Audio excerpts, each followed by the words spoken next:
Lost was a big deal, easily the most popular and talked about TV series of its time. But why? Well, on the surface, it appears to be just about a bunch of people who crash-landed on a deserted island. But it's way more complicated than that. This is no ordinary island, and this is no ordinary show, with the most controversial ending in TV series history that left the fanbase completely divided, and I cannot wait to give my take on it. But before we talk about that, we've got a very interesting journey ahead of us by watching every episode of Lost. It's a place where miracles happen. This is Jack. He's alive, and by some miracle, so too are a bunch of other people who were aboard this plane before it crashed. Jack rushes around the beach to help everyone, announcing that he's a doctor and far more capable of helping than others. Her head's not tilted far back enough. You're blowing air into her stomach. You sure? I'm a lifeguard. I'm licensed. Yeah, well, you need to seriously think about giving that license back. The scene is absolute chaos. There's people passed out, there's still people strapped in their seats dangling upside down, and there's also this Australian girl who demands Jack's immediate attention because she's crazy attractive. I mean crazy pregnant. Please, Ellen, I'm having contractions. How many months pregnant are you? I'm nearly 8 months. There's quite a few characters to get to know here, so I'll introduce them when they become the focus. First up is Kate. She comes across unsure of herself, not believing that she can help Jack stitch up his wound. To help her through this, Jack describes a traumatic surgery he performed where he almost botched it big time, and the only way he got through it was to let the fear in for 5 seconds, and then give the fear no more time and get your head back in the game. If that had been me, I think I would have run for the door. No, I don't think that's true. You're not running now. As they sit around a campfire, Jack says they need to find the cockpit, as there's a good chance that if their half of the plane survived, the other half might be okay too. A fine plan, but what's that sound coming from the forest?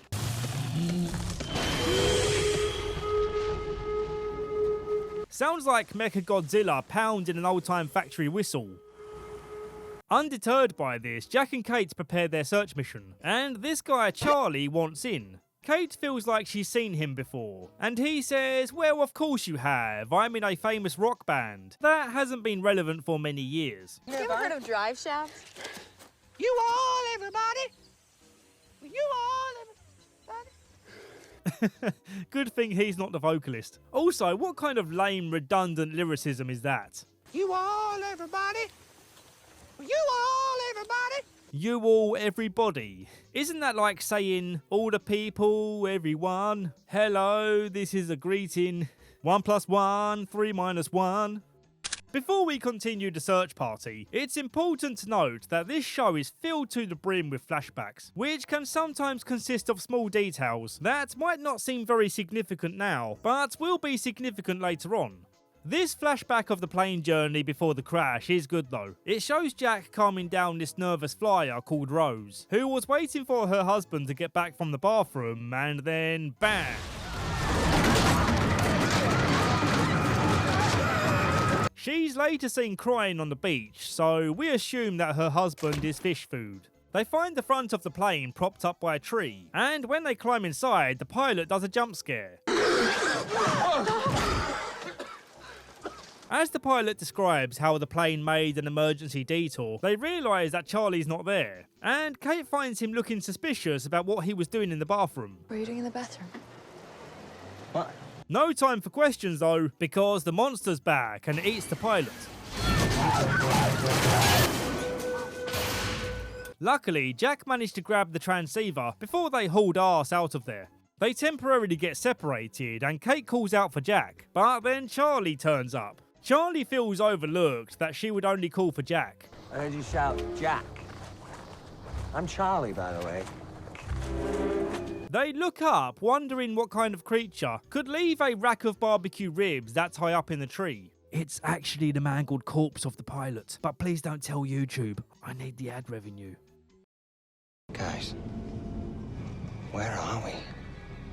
Charlie's being questioned about his bathroom visit again, and he plays it off as being sick. But his flashback shows that he's lying. He's all twitchy on the plane, rousing suspicion with the flight staff. He runs off to the bathroom so that he can rub some smack into his gums before flushing the rest. but the turbulence hits before he can press the lever.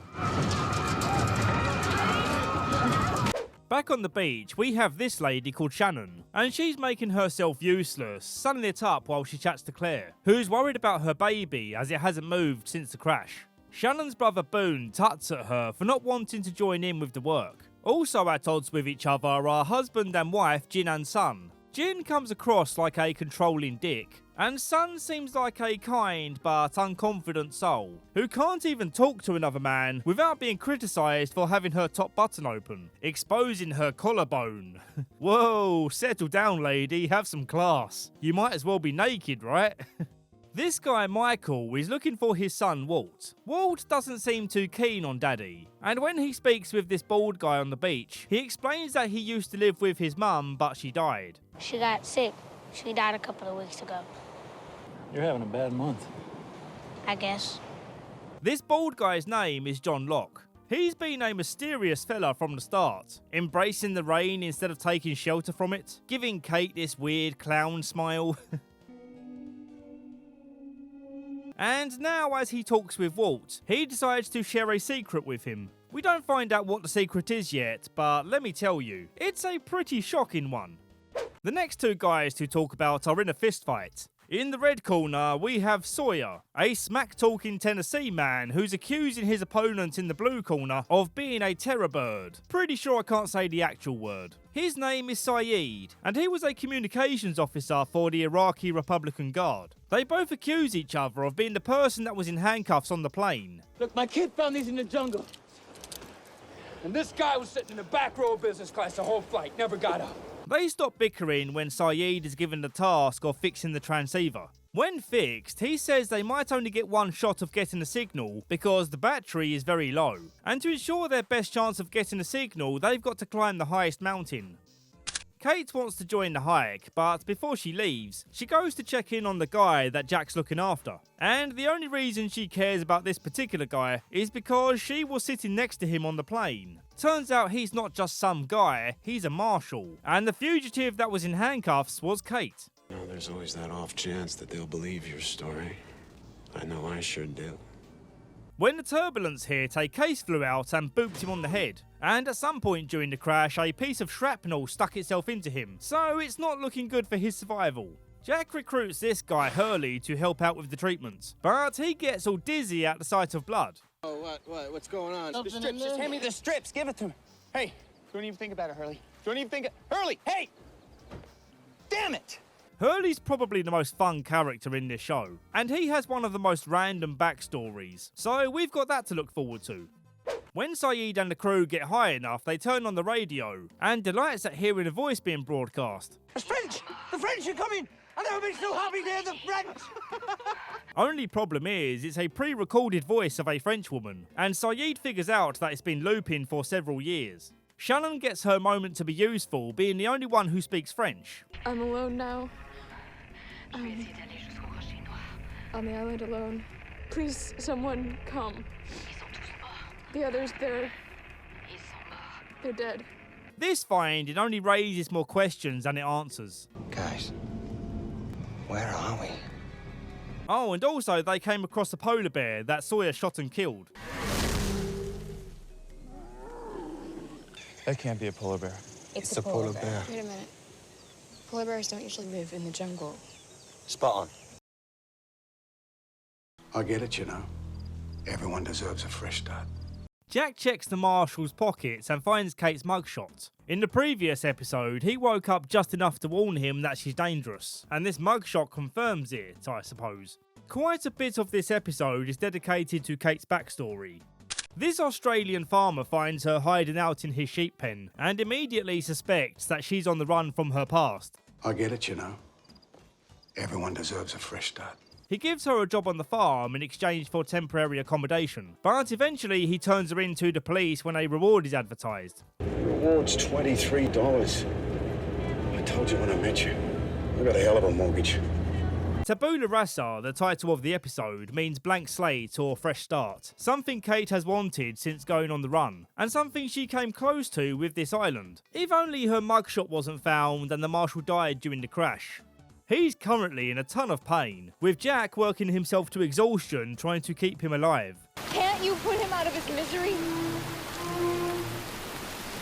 I saw your mugshot, Kate. I am not a murderer. Sawyer convinces Kate that he needs to be put down, with the rationale that it's cruel to keep him suffering like this. But oh no, Sawyer messes up the shot and accidentally perforates his lung, prolonging the suffering. I only had one bullet. Get out. Get out! The group already dislikes Sawyer, and here he is trying to do one thing right, but ballsing it up. You gotta feel bad for him. Damn it! Earlier on, Sayid got everyone to agree that keeping the French lady's broadcast a secret is the best way forward. If people knew about this broadcast that's been looping for 16 years with no answer, they will definitely lose hope of being rescued. Kate immediately breaks this agreement by telling Jack, and he's wondering if she's willing to come clean about who she really is. Walt is still annoyed at Daddy for not finding their dog Vincent, and Michael's upset that Walt seems to be connecting more with people like John Locke. He demands to know the secret that John told Walt, and the secret is... Mr. Locke said a miracle happened to him. Yeah, well, a miracle happened to all of us, Walt. We survived the plane crash. John finds Vincent using a handmade dog whistle and lets Michael take the credit for it to mend their relationship. A really sweet thing to do, but the music that plays while John watches them rejoice suggests that there is much more to explore with his character.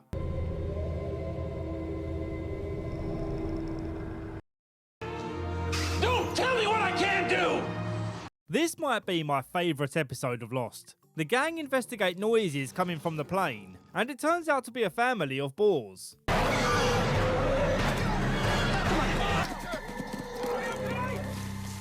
They're gone. The next morning, John reveals that he has hunting knives in his luggage, and sets out to catch a piglet assisted by Michael and Kate. Kate has been given a secret side mission of setting up a routing point so that Sayid can triangulate the source of the French lady's distress call. If the French woman's transmissions have truly been playing on the loop for 16 years, then there must be a power source on the island. A significant one. The mystery around who this John Locke fella is gets the gang speculating, but luckily for us, we get clued in with more flashbacks. And in these flashbacks, we see that he worked in an office where he was constantly criticised by his superior for showing an interest in war games. Tell me about this colonel thing. Cruised your file in human resources? You've never been in any of the armed forces. I'm just playing a game, Randy. It's my lunch hour. I can play a game. He also scoffs at the idea that John has a romantic life, which, as it turns out, is just a call girl that John's become attached to. You're not allowed to meet customers. Is that what I am to you? This isn't really normal. I mean, it isn't what I do. I thought you understood, Helen. You know me better than anyone. John, if we talk any longer, I'm gonna have to charge you for another hour. That's another 89. At this point, you do feel bad for him, but you can't help also thinking that he's a bit of a loser. Trust me though, that feeling won't last. See, he was also mocked for wanting to go on a walkabout, a strenuous journey across the outback, which is supposed to give you a spiritual awakening upon completion. Even the guy organising the walkabout doubts his ability, but not because he's ill-trained or anything, it's just that for a walkabout, you need to be able to walk about. You neglected to tell us about your condition. My condition is not an issue. I've lived with it for 4 years. It's never kept me from doing anything. The despair on John's face as he begs to be let on the trip shows that he is tired of being held back by people's lack of faith in him. Don't you walk away from me. You don't know who you're dealing with. Don't ever tell me what I can't do, ever! This is my destiny. I'm supposed to do this, damn it! Don't tell me what I can't do! This line, "Don't tell me what I can't do," becomes John's catchphrase. With this in mind, we go back to the moment when John wakes up from the crash, and it's amazing to watch him in a euphoric state, as the chaos surrounding him doesn't really register with him, realising that he's now able to walk. So a miracle did happen here, but why and how? If you know the answer because you've seen this show before, I beg of you not to spoil it in the comment section. Let people discover it for themselves with this series of videos. It will make their experience so much more enjoyable. Aboard jumps the hunting party, and determined to finish the mission, John presses on without them. Kate climbs a tree to set up the routing antenna thing and drops it in fear, hearing the forest monster tear through the jungle. The monster approaches John and he looks up dumbfounded.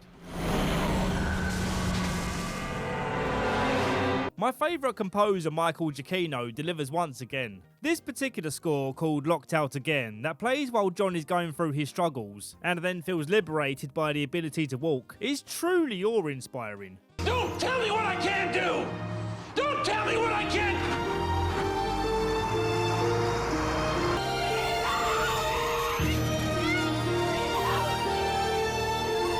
Every piece of music he wrote for this show is pure magic, and this won't be the last time I bring it up. But if we can't live together, we're gonna die alone. Another fantastic episode. This time it focuses on Jack. The first flashback is Jack as a kid, getting beaten up for defending another kid. Should have stayed down, Jack. It's hinted that his dad is a heavy drinker, and he teaches Jack a lesson about not being a hero, using a recent example where he, as the chief of surgery, can separate himself from the traumatic work he does by simply coming home and living life normally, aka leaving your work at work. And it also helps that he's drinking himself numb, but he doesn't say that part. On the island, Jack keeps seeing his dad in the distance, but when he runs to him, he disappears. A seemingly impossible experience considering that his dad is dead.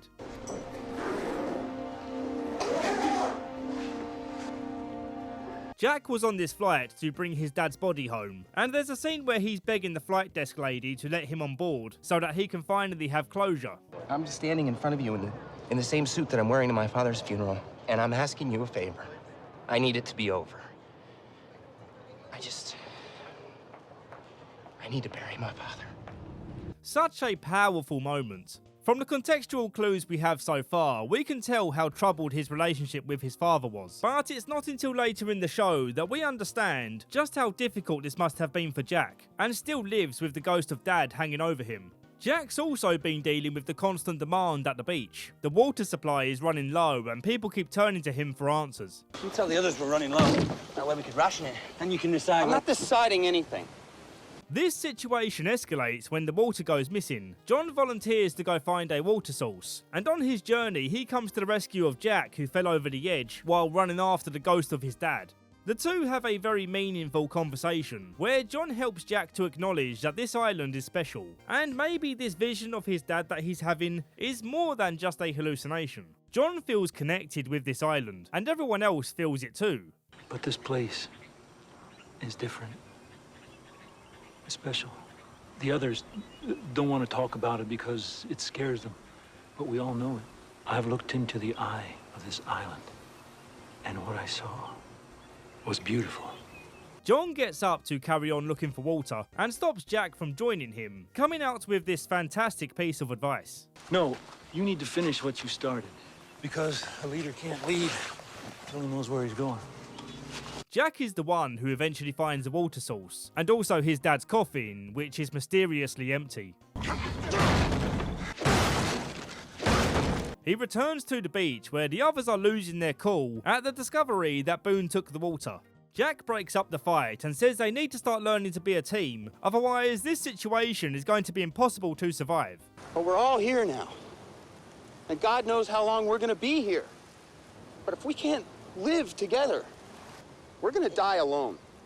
In this episode, we also see Jin's overly protective side again, but in the end, you understand that he's just trying to be the husband that he believes he needs to be to protect Sun. It may seem a bit toxic on the surface, but like everything else in this show, there's nuance to discover.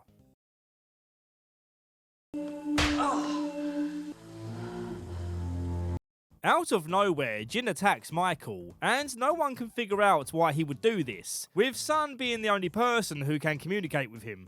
Michael tries his best to explain that he didn't do anything to provoke it, and grows frustrated that no one believes him. He tried to kill Michael. We all saw it. The cuffs stay on until we know why. The flashbacks in this episode show us that Jin and Sun had a secret relationship, knowing that her father wouldn't give his approval of a low earner like Jin, only being able to afford a flower as a gift. 이게 다이먼 유 때면 좋았을 텐데 언젠가는 그렇게 될 거야. But then, much to her surprise, her father does give approval, on the condition that Jin works for him. Fast forward a couple of years and we see Jin returning from work covered in blood, hinting that whatever work he does for her father is something like a blood donation drive. Something really nice like that. Sun grows frustrated with his secrecy on the matter.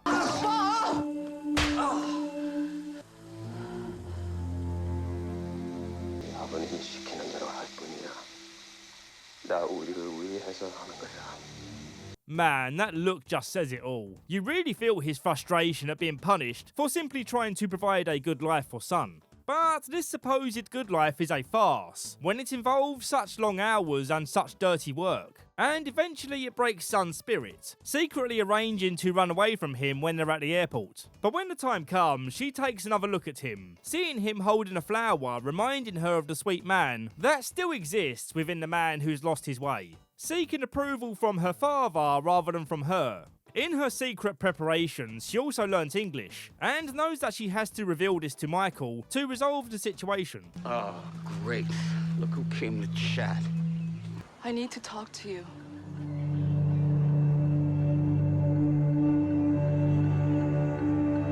I love Michael's reaction. He hasn't had much time to shine in this series yet, but he's a great character, and Harold Perrineau is perfectly cast. You speak English? Yes. What? You speak English? My husband doesn't know. Why would you learn English and not tell your husband? She tells him that Jim was angry because Michael was wearing a watch that belonged to Sun's father. Michael sets him free, explaining the best he can that he just found the watch on the beach and wasn't trying to steal anything. And I figured, hey, why let a $20,000 watch go to waste? Which is ridiculous, since time doesn't matter on a damn island! The gang make a decision on whether or not to stay on the beach or move to the cave further in the island, where Jack reasons is the best place because it has fresh water and shade. Some of the people are desperate to leave the island, however, reasoning that if a ship goes by, they don't want to miss their opportunity to be spotted. Locke becomes aware of Charlie's drug addiction and proposes that Charlie gives him the rest of the stash so that he can finally get clean. John says this island offers you a chance to get rid of your demons, but you've got to make your sacrifice willingly. Also, if he agrees to do this, he will find his guitar. Look up, Charlie. You're not gonna ask me to pray or something. I want you to look up.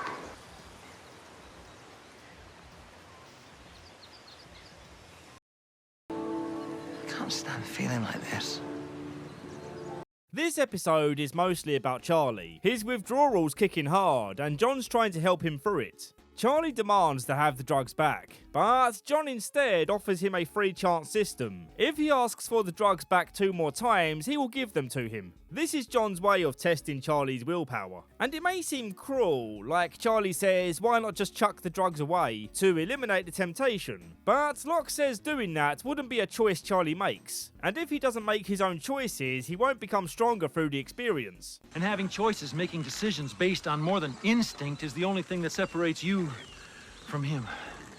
As it happens, there's a moth in a cocoon nearby, ready to hatch, and John explains that he could help the moth to escape, but then it would be too weak to survive, having not developed the strength itself. A very clever comparison, and I like how John praises the moth compared to its aesthetically pleasing cousin, the butterfly. It's ironic butterflies get all the attention, but moths, they spin silk. They're stronger, they're faster. That's wonderful. Withdrawal isn't the only thing playing on his mind. He's been feeling overlooked by the group, always being pushed aside instead of relied on for help. And this plays into his perception that he's not a valuable person. In his band playing days, he felt that his older brother Liam was starting to take the spotlight away from him, and he watched as Liam started living the high life in more ways than one. Chill, baby brother. Feeling left behind, like the runt of the litter he always felt he was, he turns to taking the same drug, pushed further into this decision by his brother letting him down. Back in the day when the group pre-formed, he promised to look after Charlie. If things get too crazy, no matter what, if I say we're done, we walk away. We walk away. Liam, promise. We walk away. Fast forward to when the band has broken up. Charlie comes to Liam asking if he would consider getting the band back together, and he grows angry at Liam for daring to judge him for still being on drugs, when it was his influence that got him addicted in the first place. I'm just looking out for you. You never looked out for me. Back to the present, Charlie confronts Jack about being overlooked, and his heated words cause the cave to collapse. Charlie's the only one small enough to fit through the gaps to go help Jack, but unfortunately on his way in, he causes another cave-in. Charlie then spots the moth, which means there must be a way out of here, and so he leads them to safety. Everyone celebrates Charlie saving the day. It's a really nice moment seeing him finally getting the validation he needs. Well, Charlie found a way out. Dude, you rock! With his spirits rekindled, he asks John for the drugs back. John prepares to be disappointed, but Charlie tosses the drugs into the fire. Probably shouldn't chuck them in the same fire that's cooking the boar though. That meat's gonna taste real funky. Saeed's mission to triangulate the signal works, but then someone knocks him out. Want to know what kind of human being I am?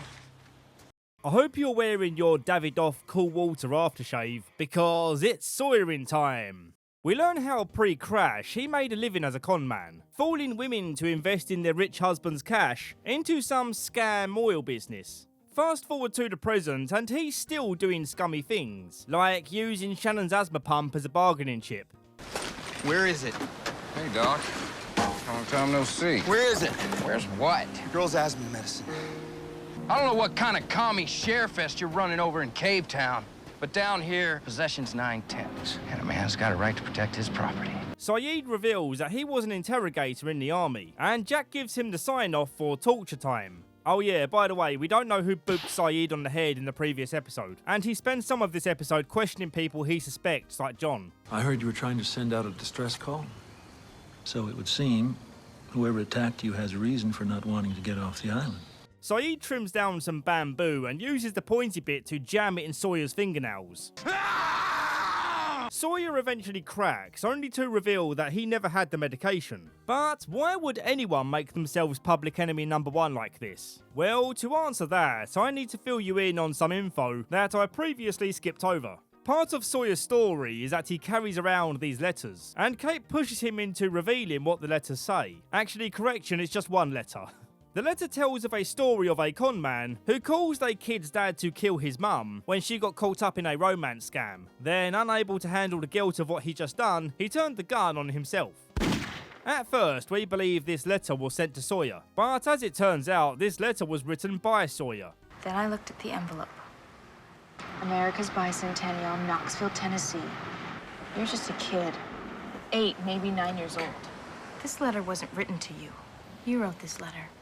In his quest to find the man who did it, he got involved in the scamming biz, and ended up becoming the man he was hunting, so much so that he took on his enemy's name.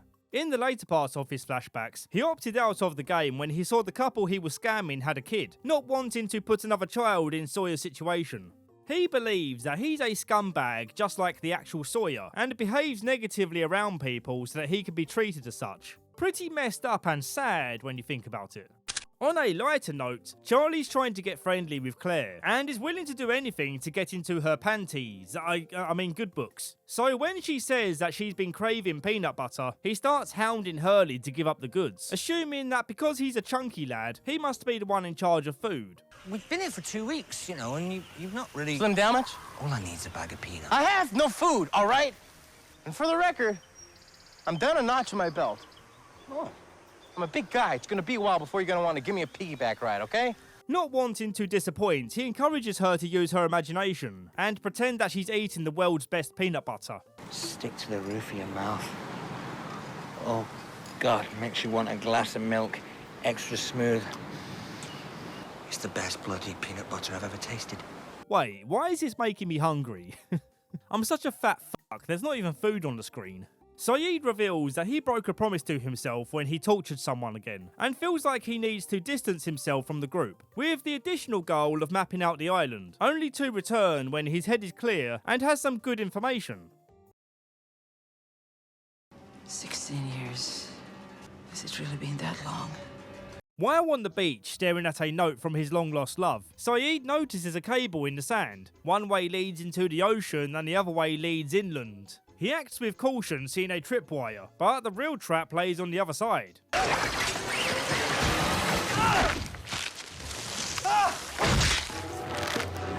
He awakes tied to a bed with a woman asking him where Alex is. In his fuzzy state, he tries to explain that he doesn't know who Alex is, but this woman isn't having it. She too clearly has a fuzzy mind, questioning how long she's been solitary for. 16 years. Has it really been that long? She starts listening to what Sayid has to say, but demands to know who the woman is on Sayid's note, so that she can fully trust his story. And the story is, this woman is called Nadia. She was being held captive by the army, and Sayid was assigned to interrogate her. It would have been just a regular day in the office, but Sayid actually knows her from school. And your mother would tell my mother, why must you pick on little Sayid? And I'd answer, because he ignores me. Through their interrogation sessions, they form a bond, and even until the bitter end, she refuses to give any useful information. When he's at the point of being in love with her, he shoots a guard and then himself to give her a chance of escaping. Come with me. I can't. Desertion. They would kill my family. The other story is Hurley thinking of a way to give everyone a distraction from the doom and gloom, with Jack initially against the idea of relaxing. Things could be worse. Oh! Hurley's big idea is a golf course, and of course Jack is quick to get stuck in, because doctors and golf go together like cops and donuts. Doctor playing golf. Whew, boy howdy. Now I've heard everything. What's next? Cop eating a donut.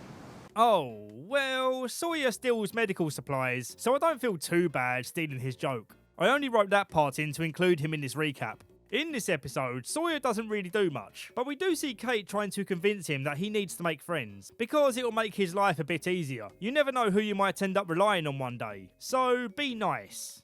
Sayid gets caught breaking out, but she allows him to go back to the group, believing that he's an honest man and means her no harm. She claims that she's been hearing whispers in the forest, and at first Sayid believes it to be her mind playing tricks, having been alone for so long. But then on his way back home, he starts hearing the voices too.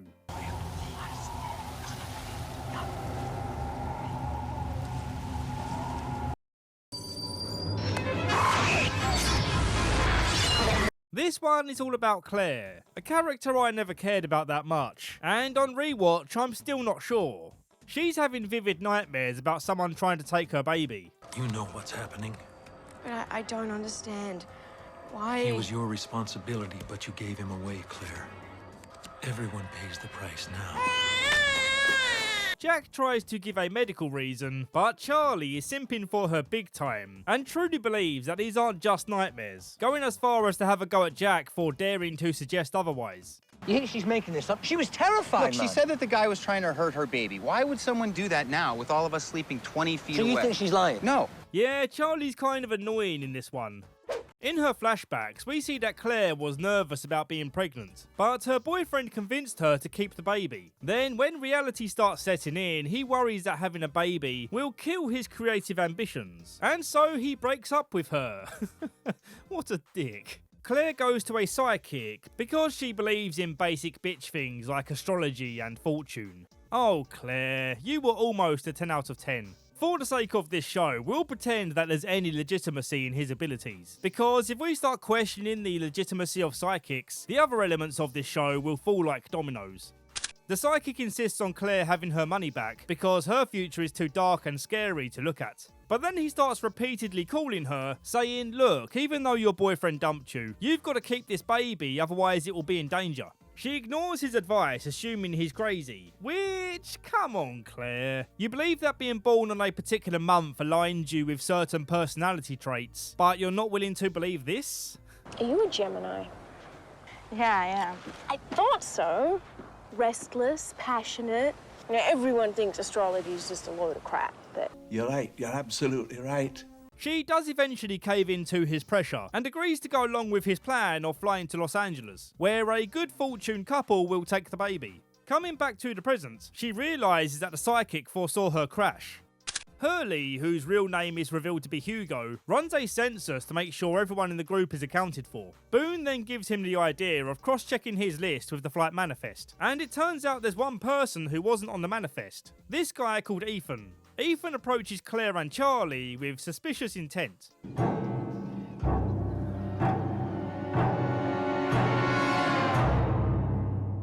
If you do not stop following me, I will kill one of them. As they hunt for Charlie and Claire, we get more insight into why Jack is always so determined to be the protector. He relentlessly chases their trail, even though he's not the best guy for it. And John suggests that he goes back to base and be safe, to ensure the survival of the only doctor on this island. John Locke is smart. We already know that Jack has daddy issues, but this next flashback shows us why he is the way he is.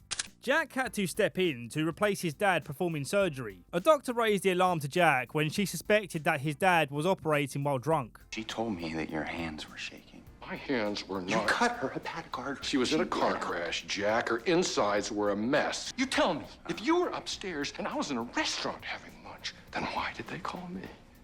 How many drinks did you have at lunch, Dad?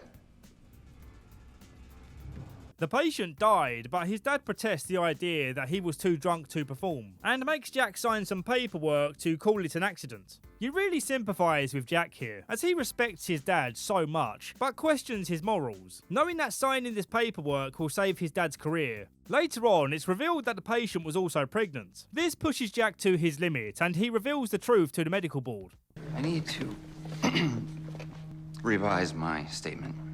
Jack, this is By not the time I got there, it was clear that my father was not only incapacitated, but that he had also severed the patient's hepatic artery, which, in my professional opinion, caused the crisis which led to her death.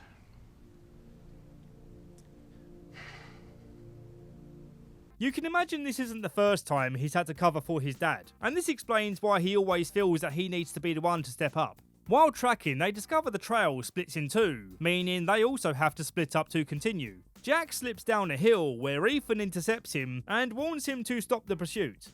If you do not stop following me, I will kill one of them. Of course, Jack continues, and true to his word, Ethan hangs Charlie from a tree, and we get this really sad scene where Jack relentlessly attempts to bring him back to life, with Kate begging him to let go, reasonably assuming that it's too late as he's not been breathing for a while. Come on! Come on! Come on, Charlie, come on! The more upsetting part is the anguish on Jack's face. Like, he believes it's somehow his fault that the patient's dying on him. But then, by some miracle, Charlie comes back to life.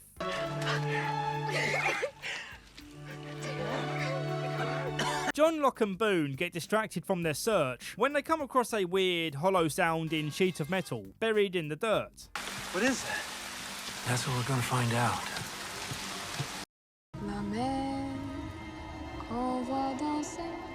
Sawyer and Kate find this heavenly-looking waterfall and decide to go for a swim. You can cut the sexual tension here with a knife. But their hormones quit raging when they come across some gross-looking bodies underwater.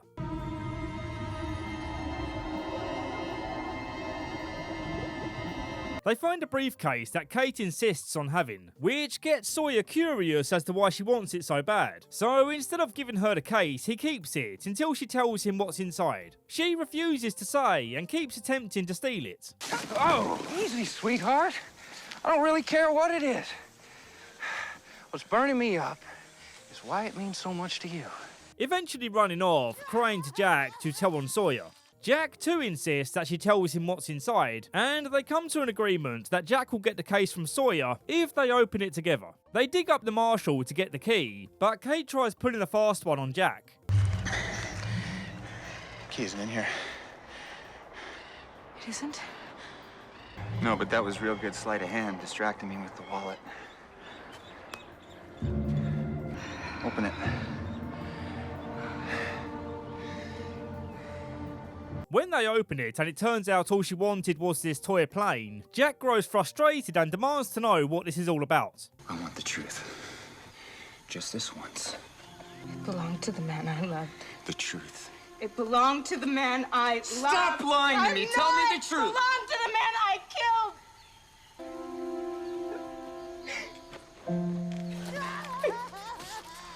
We get some Kate flashback to show that she was part of a bank robbery, but it turns out she was double-crossing her lover and their crew to get to a safety deposit box. I don't find this part all that interesting, but I am keen to rediscover the story behind this toy plane. Who was the man she killed and why? I honestly can't remember. Saeed recruits Shannon to translate some of the French lady's notes. The French lady's name is Danielle Rousseau. I think I forgot to mention that. Shannon warns that her translation skills are rough, but still Saeed loses his patience, causing her to storm off. This was a mistake. Yeah. Haven't you heard? I'm completely useless. Later on, she comes back to him, remembering a kid's song where the lyrics match her notes. La mer, qu'on va danser. Kind of feel like this would have been a good time for Saeed to apologise, but instead it's just implied that they made up. Charlie has been silent since he was saved, feeling guilty that he failed to save Claire. And this is where Rose steps in. She reminds him that everyone else is getting on with their lives and helping out. Everyone has their sob story to tell, but it doesn't excuse them from being part of the work. She then says that she believes her husband is still alive, even though he was on the part of the plane that is presumed to be lost at sea. Charlie breaks down and she comforts him by praying to God for help. Heavenly Father, we thank you. Rose soon becomes a great character in this, but at this point I'm not going to spoil it by telling you why. I gave you an experience that I believed was vital to your survival on this island.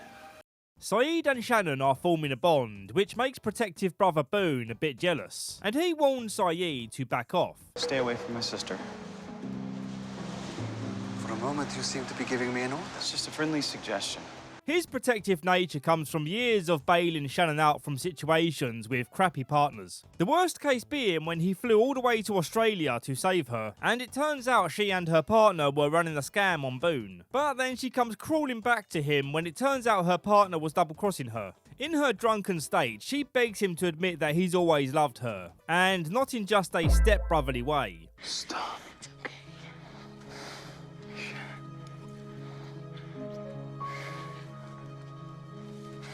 Yeah, they made sure to include the detail that they're just step-brother and sister. Thank God.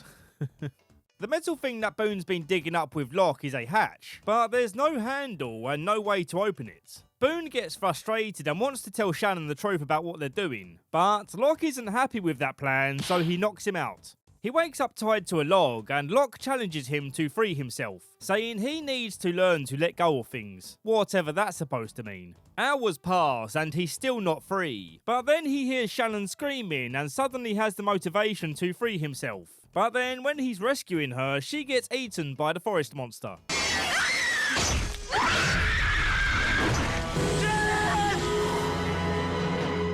When he returns to Locke, he threatens him for getting Shannon killed. But it turns out what he saw was a hallucination. Shannon is fine, and she's been with Saeed this whole time. Locke gave him a hallucinogenic drug to give him a spiritual journey. He reveals that when he was holding Shannon's dead body, he felt free, and no longer feels like he has to always be her protector.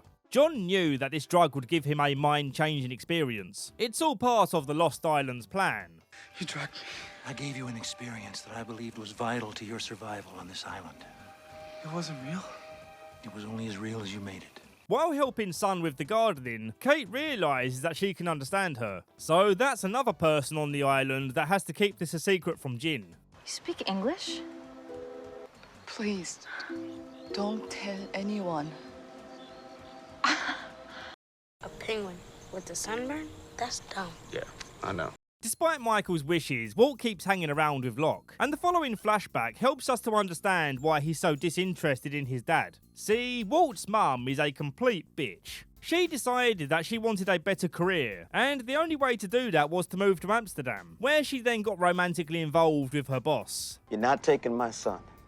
You can go if you want to, but Walt stays with me. I'm trying to have a discussion with you. No, you're not. You know I've always wanted to do international law. Am I supposed to be happy for you over here, for your huge opportunity? Being a lawyer, she knew that she could get full custody of Walt, because Michael is out of work. So essentially, Michael was powerless to keep Walt in his life. He insists on travelling to Amsterdam to see his son, but then he gets hit by a car. But this didn't stop him sending letters and pictures in the mail. Bitch Mummy unexpectedly returns to pay his medical bills, hoping it would lessen the blow of giving him the news that she's going to marry her new man and make him the daddy. You're kidding me, right? Consider what's best for Walt. You can keep holding on if you want, but ask yourself why you're doing that. Is it really for him, or is it for you?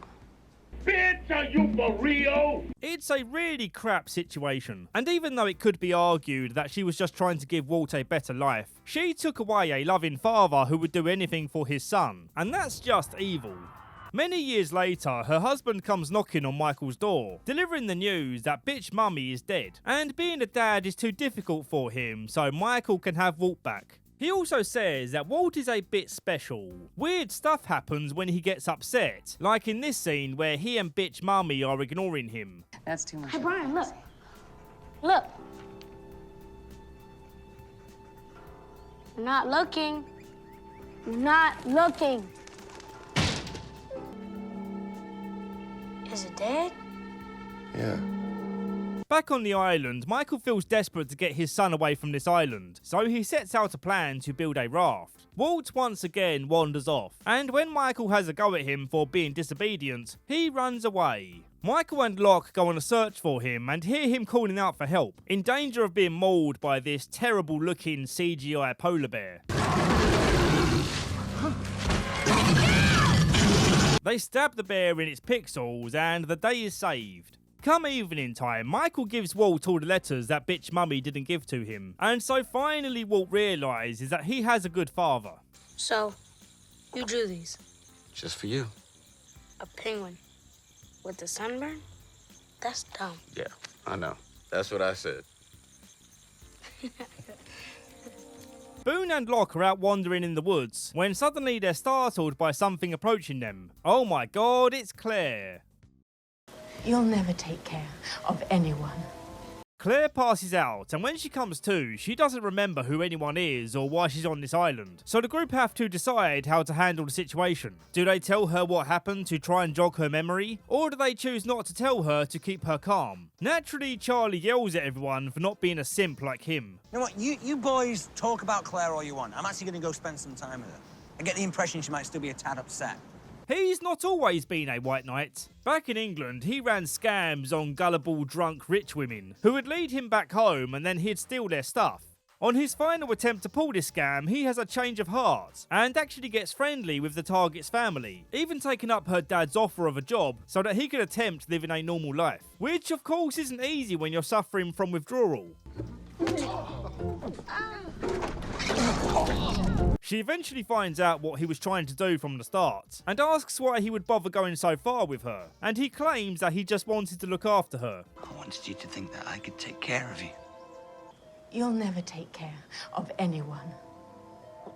Well, here he is trying to look after Claire. Even though he's being a bit cringe with it, he gets points for trying. Ethan comes back and threatens Charlie that if he doesn't bring Claire back, he's going to start eliminating the group one by one. And true to his word, he takes out one random guy. I don't think the show even gave him a name until now.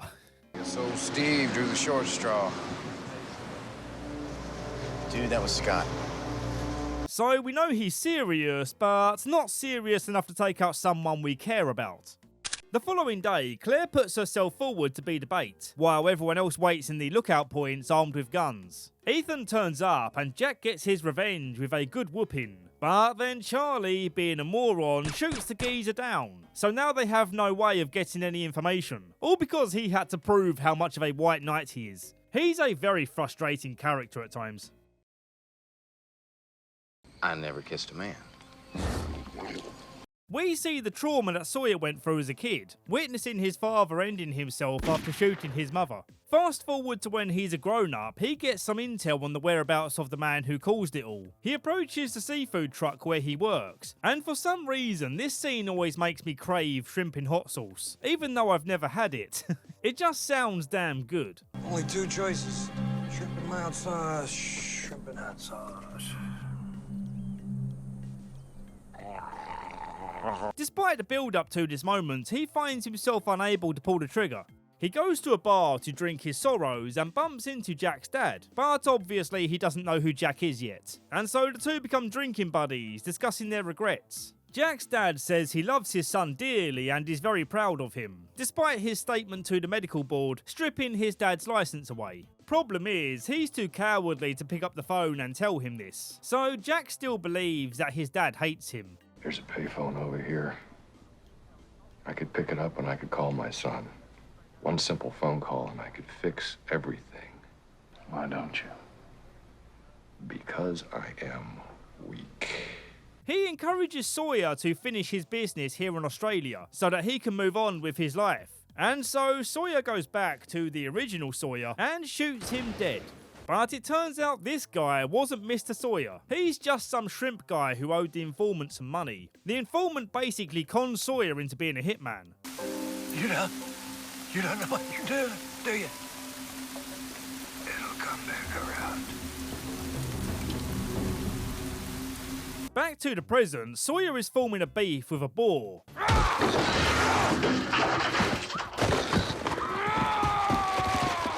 And there's a funny moment where Saeed comes along to bask in his misery. And it came at me, so I hit it and ran off into the jungle. With your top. Perhaps he wanted to go camping. You enjoying yourself? Yes. Kate joins him in tracking the boar on the condition that she gets a carte blanche, meaning he has to give her what she wants from his stash whenever she requests something. As the day turns to night, they play the drinking game Never Have I Ever, where you take a drink if you've done the thing that your opponent says they never have. For example, I never kissed a man.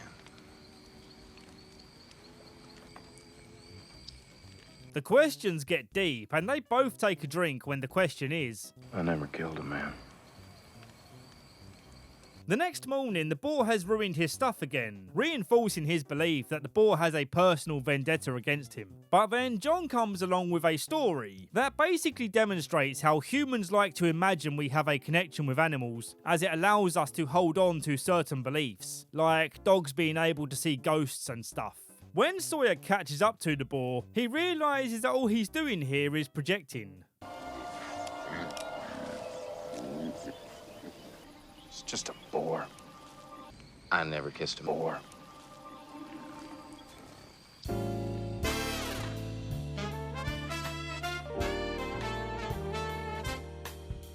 Before the episode ends, he gets a chance to tell Jack that he met his dad and knows what his true feelings were towards Jack. But Sawyer chooses not to reveal this right now. A bit of a weird choice, but we press on. Stop it! Leave him alone! One of the best episodes for sure. It's up there with Walkabout. Jin is asking Sun's father's blessing to get married, and Sun's dad questions him on why he would give up his dream job to come and work for him. That seems like a bit of a beta cuck move, bro, he says in Korean. But then Jin responds with the most poetic romance line ever. 꿈을 그렇게 쉽게 파는 사람에게 내 딸을 왜 줘야지? 따님은 제 꿈이니까요, 아버님. Back on the island, Jin gets pissy at Sun again for showing too much skin, and Michael makes it his business to intervene when things get heated. Sun slaps him for getting involved, knowing that Jin has a shady past and it's dangerous for the situation to escalate any further. Then, going back to the flashback, we see how Jin's work got progressively more shady as he kept doing whatever her father demanded, like beating the crap out of some environmental guy who shut down one of the factories that Sun's father owns. 내일 바로 공장 문 열어. 내가 당신 목숨을 구했다는 걸 명심해.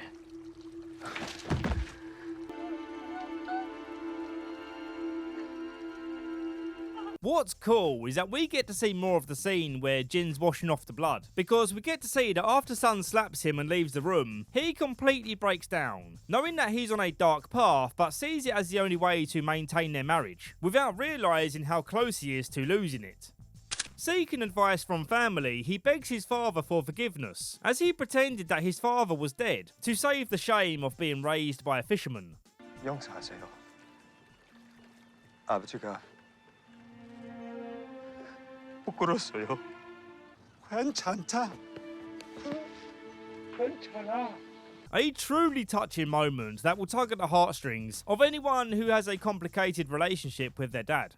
Being a good father, of course he forgives Jin, and the two bond while doing chores. He advises Jin to stop what he's doing while he can still save his marriage, do one last job for her father, and then walk away. The job, of course, being to deliver the watch that Michael accidentally stole.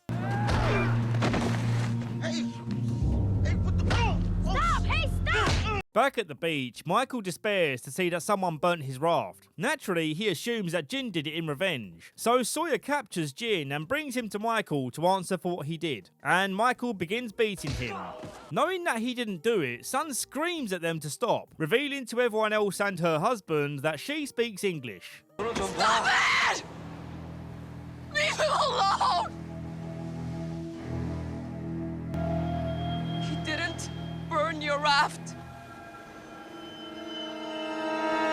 Man, this scene gives me goosebumps. The look of hurt and betrayal on Jin's face right now is chilling. I love Jin and Sun's story. This couple were so fundamental to the quality of this show. It seems that Jin feels her secrecy is unforgivable and walks away tearfully, coming to the aid of Michael to rebuild his raft. Another awesome moment where so little is spoken, but so much is said. Boat. While playing a game of checkers, Locke has a very important question for Walt. Hey, you mind if I ask you something? Sure. Why did you burn the raft, Walt? You must have had a really good reason. I don't want to move anymore. I like it here. Whoever has those numbers has won or will share in a near record jackpot. The group discuss visiting Danielle to get one of her batteries, using it to power up a radio for Michael's raft. But Sayid warns that she is completely unhinged, so it could be a dangerous exchange. And then Hurley sees some numbers on her notes and has an internal freakout.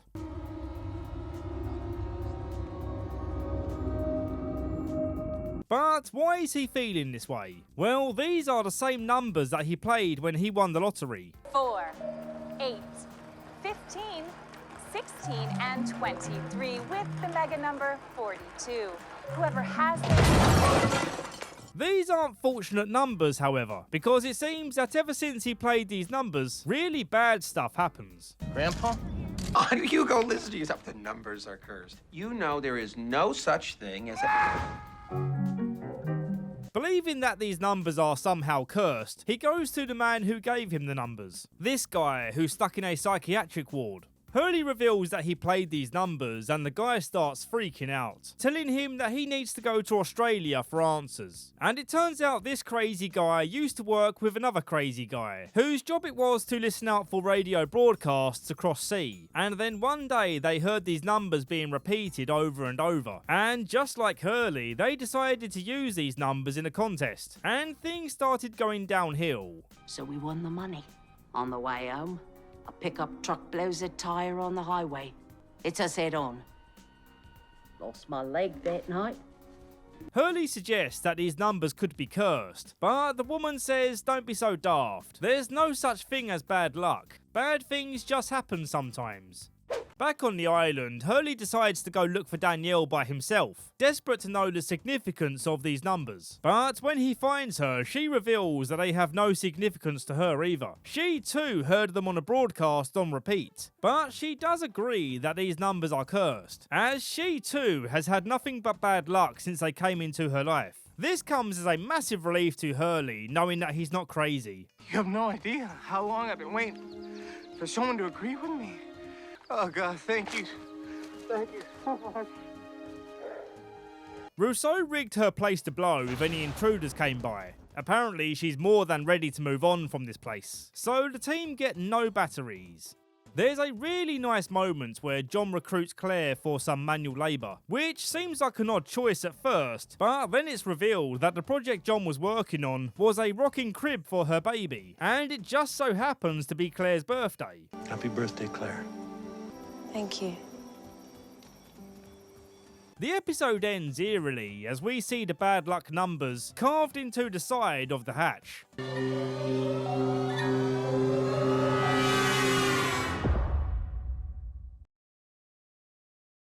This can't be happening. You wouldn't do this to me.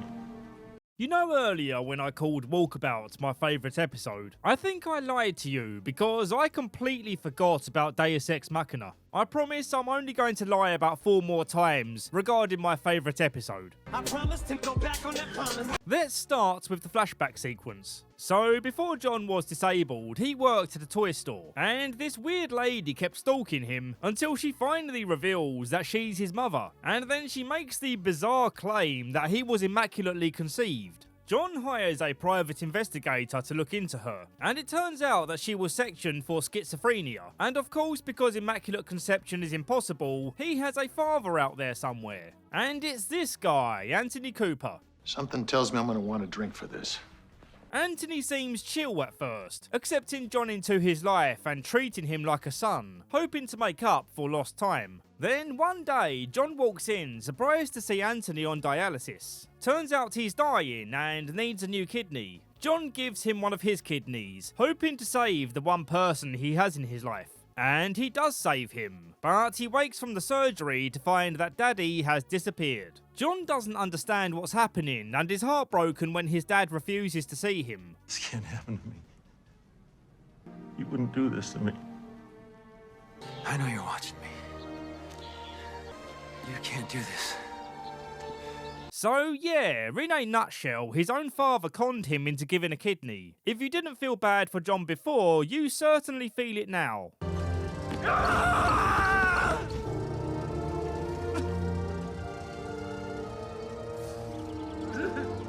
Back on the island, John is losing faith that he can get the hatch open, and in a weird coincidence, he's losing his ability to walk. He then has a strange dream where Boone is all bloody, and a small yellow plane crashes in the distance. This dream felt way too real to be ignored, and demands that Boone helps him to find the plane. John's faith starts returning when they do find the plane, and he hopes to find some answers here. But his legs are still wobbly, so Boone has to make the climb, only to find that this plane was used for drug smuggling. Wanna know what's in your damn plane, Locke? Here's your sign. As Boone tests out the radio, the plane starts falling down the cliff. John summons the strength to pick him up and take him to Jack, but it's not looking good for Boone. Jack goes to question John on what happened, but he's gone.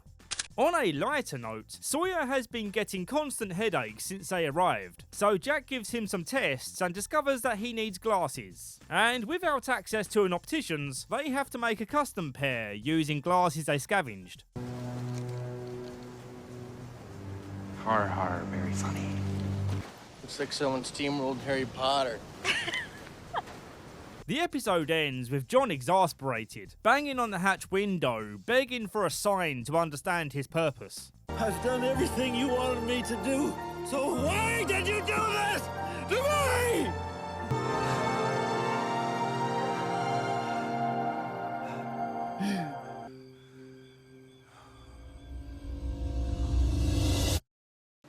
Because I'm not good at letting go.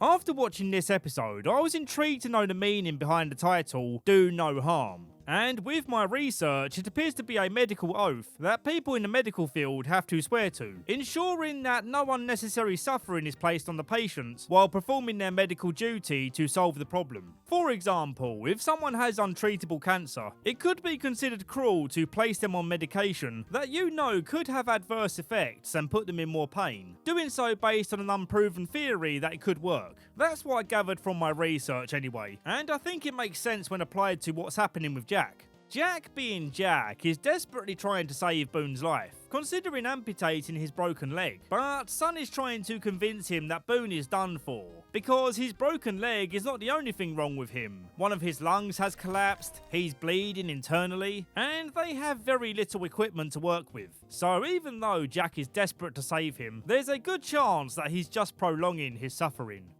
In a Jack flashback, we see him preparing his vows, as he's getting married tomorrow, and he happens to be marrying the woman that he saved from being paralysed. In a really nice scene, we see his dad coming to his side, and his support actually helps Jack to clear his mind from doubt. So when the time comes to give his vows, he just opens up with honesty. I didn't write any vows because I'm not good at letting go. Or maybe I'm afraid of what'll happen if I fail.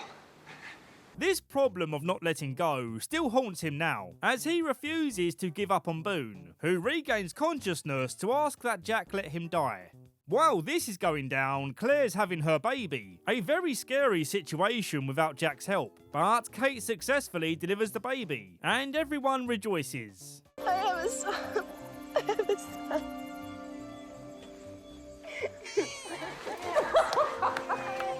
Having these two life events happen at the same time is a heavy watch. One of the few times I've cried in my life is when my son was born, and most of us watching this can say that we've experienced loss. So watching the combination of these two events really choked me up. And yes, of course, Michael Giacchino masterfully matched these feelings with a simple yet beautiful piano piece.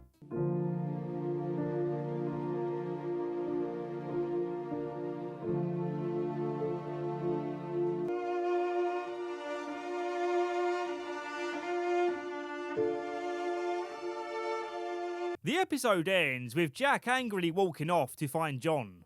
He didn't die. He was murdered. What? John Law killed my brother. Will you do something about that? John unexpectedly turns up to Boone's funeral, and he tries to explain his side of the story, this time revealing some truth about how it happened. But after the ordeal that Jack's just been through, he's reached his mental limit. Where were you? Where the hell were you, you son of a bitch? What did you do to her? Where were you? You just left him to die! You lied to me! John hopes that Shannon can forgive him for what happened, but then she goes to Sayid and says, do something. Sayid does this by demanding that John shows him where it happened and how. His story checks out, but Sayid is still puzzled, because Boone said that there's a hatch involved, and John tries to play it off by saying, oh, Boone must have meant the hatch on the plane, because planes have hatches, you see. And at the end of the episode, Sayid calls him out on his BS, asking one last time for the truth. Oh, and also, John tells Sayid that he was the one who knocked him out when he was trying to get a signal, saying that he did so in everyone's best interest. You ruined my chance to find the source. The source of a distress call that kept saying they're dead. It killed them all over and over. Is that a place you really want to lead people to? The flashback part is interesting. Sayid gets recruited by the CIA to be an undercover terror bird. His mission is to reunite with his old college buddy, who is working with a whole group of terror birds on a new terror plan. Sayid's friend is the one who's been nominated as the sacrificial bird, but he's pretty scared, asking Sayid to join him in the sacrifice for moral support. Sayid's conscience gets the better of him, and he reveals to his friend that he's working with the CIA, and gives him a 5-minute head start to run. But his friend feels so betrayed by this, that he takes out his gun and writes an angry letter to Sayid, an act which involves zero blood or gore. You want to tell us why you need to run so bad? We meet a new character called Arst, but that's a silly name that I hate saying, so I'm just going to call him Leslie, because that's his actual first name, as the show later reveals. Leslie is a high school science teacher, and he warns the raft crew that monsoon season is about to begin, meaning that if they wait any longer to set sail, the flow of the current will take them to Antarctica. So when do we have to leave? Yesterday. Leslie dies in the next episode, which really makes it feel like he was only introduced here to drive the plot forward, giving the raft crew a reason to set sail sooner rather than later. On to the flashback part. Kate is trying to visit someone in hospital, but she gets spooked by a cop waiting in the hall. Luckily, she happens to know Dr. Tom. She asks him to help her sneak in so that she can go visit whoever this is. He agrees to help, but says her only opportunity will be when the patient has an MRI scan. So you're going to need to come back to my place and chill out for a while. While they wait out the time at his place, it's clear that Kate is envious of the solid family life that he's built, and that Kate and Tom used to be lovers. She wonders if their time capsule is still buried near a tree, and so they go dig it up to reminisce on the good times, finding his old toy plane. Yeah, remember that? It belonged to the man I loved. Stop lying to me. Tell me the truth. It belonged to the man I killed. And also, they find a mixtape they made together. How do you know we'll be together? Because we'll be married, and You'll be a mom and we'll have 9 kids. I don't think so. The chemistry between these two is still there, and hearing this mixtape again makes them thirst for the good times.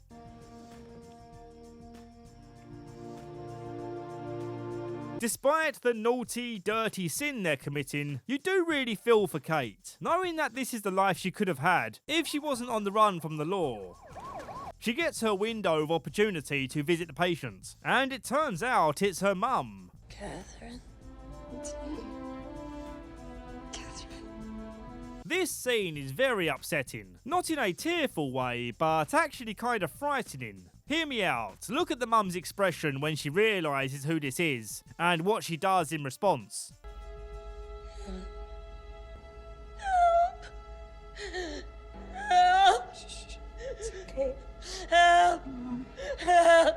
God damn, this is so intriguing. What the hell could Kate have possibly done that would cause her own mother to call for help the very second she sees her again? Could you imagine your mum doing this to you? The tear rolling down her cheek tells us that she's not calling for help out of hatred, but more likely fear. Real bone-chilling stuff. Easily one of the most haunting scenes in the entire show. Help!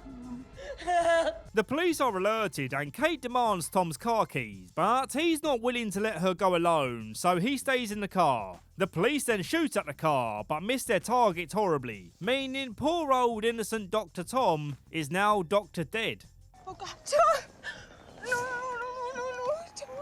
Please wake up. Back on the island, she's trying to take Sawyer's place on the raft, and at first convinces Michael to let her do so. But when Captain Michael gets a mild poisoning from his water, suspicions arise as to who did it, with Michael suspecting that Sawyer did it, until Sawyer demonstrates that it's more likely to be Kate, as she's willing to do anything to secure her place on the raft. She's even stolen someone's passport. Could it be she'd do just about anything to get on that raft? So she could get herself rescued, run off with a new identity before half the reporters in the world descend on this damn island? Sawyer's defense wins his place back on the raft, and now everyone knows that Kate was the fugitive on the plane. Jack figures out that Sun was the one who did the poisoning, with her intended target being Jin, but they mixed up their water bottles, hoping it would make him too sick to leave the island. Jin still isn't talking to her, so she's getting desperate at this point. This is the episode where John shows Jack the hatch, which annoys Jack, wondering why he would keep this a secret. And John makes a very good point in saying, All due respect, Jack, but since when do I report to you? The others are coming.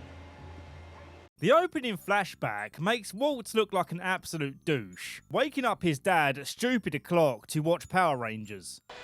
Could you at least turn it down there? But then it cuts back to the present and you see them sleeping next to each other. And you're like, oh, they made up. Danielle walks into the camp, raising the alarm with everyone who doesn't know who she is yet. And even Sayid is like, yo, what you doing here? And she warns them that others are coming. She gives some more information on these so-called others, with their calling card to warn that they're on their way, being this black smoke signal. And also that she had a baby called Alex before the others took her away. Jack decides to focus on helping Michael get the raft into the water, rather than investigating Danielle's warning, because who knows if she's telling the truth. But then the raft breaks as they attempt to move it, so looks like they have no choice but to look into the smoke situation. Jack looks at John, wondering if they can hide people in the hatch, but they've got to figure out how to open it first. So John asks Danielle if she has any more explosives, and she tells them to go find the Black Rock.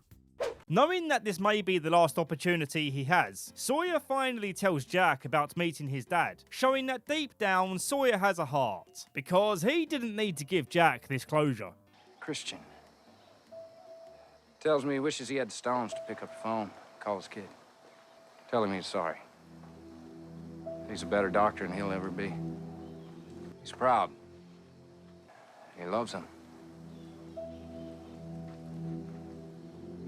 En route to the Black Rock, Danielle describes the forest monster as the island's security system, but she's got no more details to validate her claim. Back on the beach, Sawyer, Michael, Walt and Jin say their goodbyes. Walt leaves Vincent with Shannon to be her friend, which is very sweet. And then Jin finally opens up to Sun, saying that he believes he's being punished by fate for not being a very good husband. She begs him not to go, but he says, no, I must. All I can do to redeem myself is find rescue for you. If this scene wasn't sad enough, listen to this. 자기랑 같이 있어. 당신은 누가 지켜줄 거예요?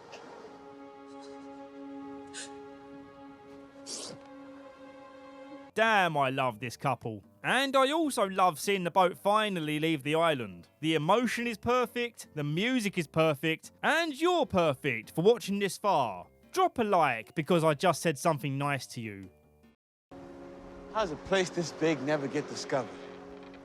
Claire's stressing out because the baby's crying, and she feels all alone getting the stuff together as everyone readies to evacuate the beach. But she's not alone because Charlie's here trying to help out. Look, why don't you let me help? No, look, nobody ever taught me how to do this, okay? Claire, it's gonna be okay. Oh, why do people keep telling me that? Are they the ones with the baby? She's of course being unreasonable here, but under the circumstances, she gets a bitch pass, as any parent can tell you how stressful newborns can be. The Black Rock turns out to be an old ship, and I really wanted this to be a pirate ship, but depressingly no, it was a slave ship. Inside the ship, they find the dynamite and bring it outside, and Leslie starts freaking out, saying, look, this dynamite is volatile, because the sticks are sweating nitroglycerin. And while giving his speech about the dangers of handling this stuff... Oh no! Anyway, on the raft, the crew get a good look at the island, and Michael brings up the interesting point that an island this size should have been discovered by now. On an interesting side note, Sawyer starts singing a Bob Marley song.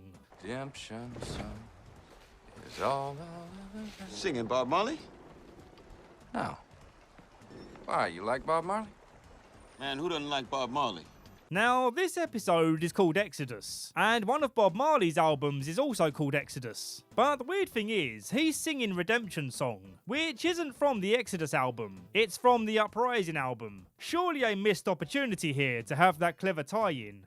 Speaking of redemption, Michael and Walt have a nice moment where Walt asks why bitch mummy denied Michael visitation, and even though Michael defends her position, Walt says she was wrong for doing that. This sweet connection is interrupted by a log breaking the rudder.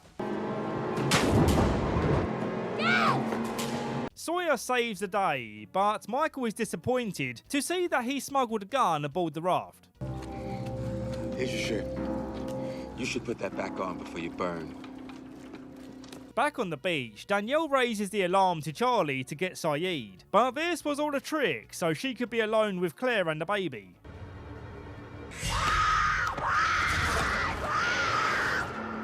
Why did I scratch you?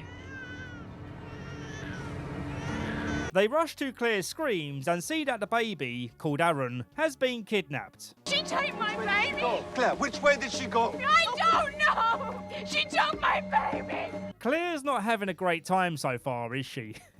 The episode ends with Charlie finding the plane filled with the heroin-stuffed Virgin Marys, and he looks down in dread.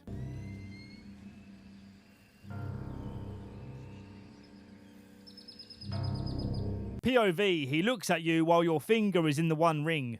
I know that joke is disgusting, but I simply had to fit in a Lord of the Rings reference.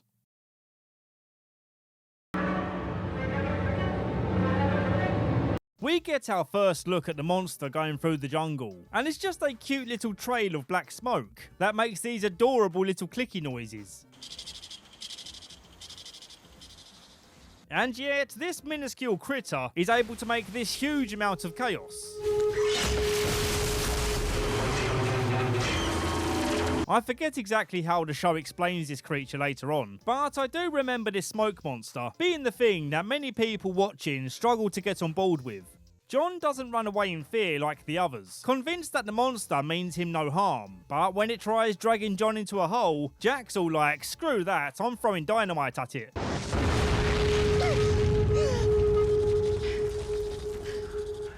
Let's cover the flashback parts real quick, as it's not important to the story, but I feel like people would be mad if I skipped over it. It's a silly and fun sequence of Hurley encountering bad luck as he rushes to catch his flight on time, getting all sweaty and then drenching this poor lady in his stank as he celebrates making the flight on time. My favourite part is him paying this old man a silly amount of money to borrow his mobility scooter. Look out! Excuse me! Look out! Heads up! Coming through! Look out! Coming through! Michael and Jin share their first moment of friendship, which is really nice to see considering how they started out. Aside from the rudder incident, their journey's going well, and while checking the radar, they finally detect what could be a boat. Sawyer's eager to use their one and only flare, but Michael protests, knowing they only get this one shot. But when the boat starts disappearing from the radar, he goes for it. Please, God.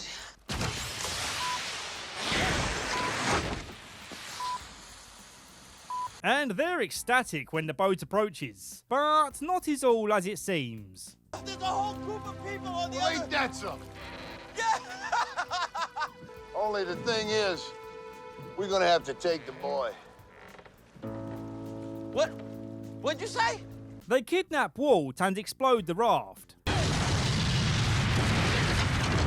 But why would they do this, and who are they? While we wonder about that mystery, another mystery lies within the hatch. They set the fuse on the dynamite and Hurley starts going crazy when he sees the cursed numbers written on the hatch. But John has come too far to stop now, so he lets the explosion happen. When the smoke clears, they see it's a long way down and the ladder is busted. Who knows what awaits them at the bottom?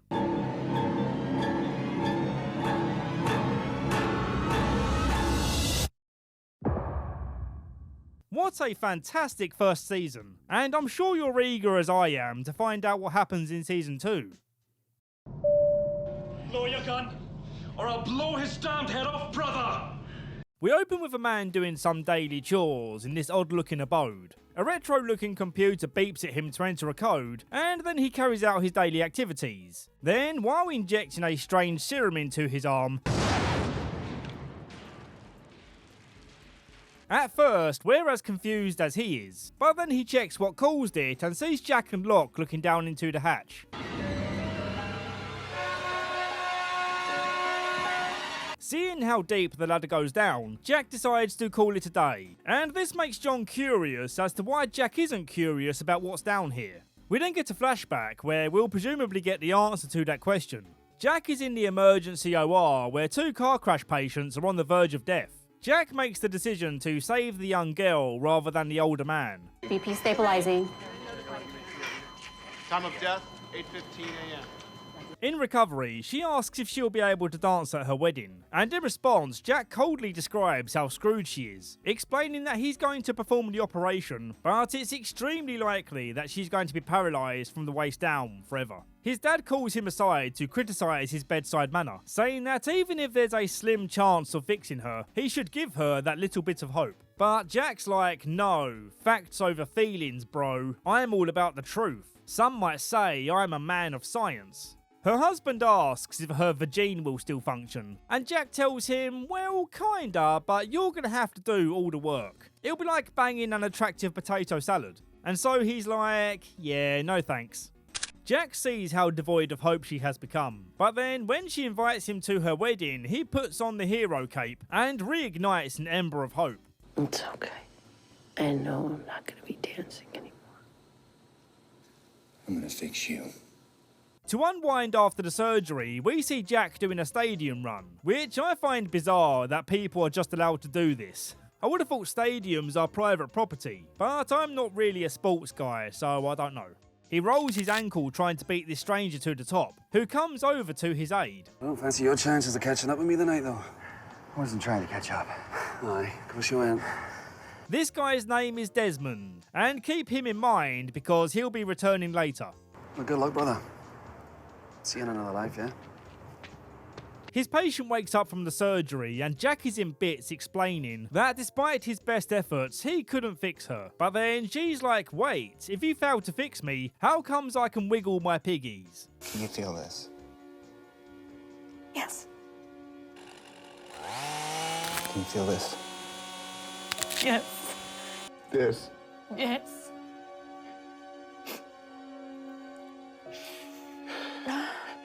Back on the island, they're still discussing the pros and cons of opening the hatch, with Kate pointing out the quarantine warning printed on the inside of the door. Wait, shouldn't that warning be printed on the outside? Well, let's see if that's cleared up later on. Jack asks Hurley to explain why he was yelling about the numbers being bad. Hurley explains the whole situation, but Jack, being a man of science, overlooks the supernatural elements of his story and focuses on the fact that Hurley was in a psych ward. I'm not crazy. I'm not saying you are. So, what, that's it? That's all? What do you want me to say? How about you believe me, man? Hurley, they're numbers. John and Kate can't wait to see what this hatch is all about, with Kate going down first as the lighter of the two. Kate reaches the bottom and starts freaking out when it appears someone's down here, and then all of a sudden there's a blast of light. Kate, are you all right?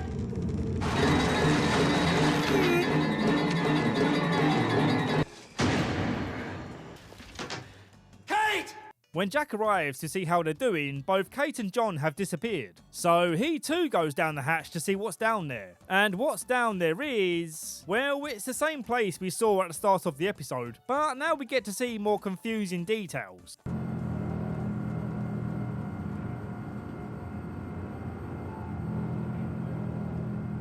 The retro computer sits in this weird crystal maze looking ass room, containing a bunch of other old tech for a purpose unknown.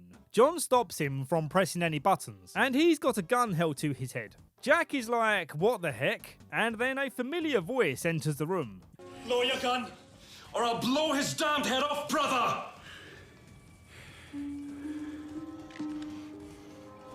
Yep, of all people he could bump into on this strange island, it's Desmond. Well, good luck, brother. See you in another life, yeah? Oh, by the way, before we continue on any further, I forgot to mention that they tracked down Rousseau, and Claire got her baby back.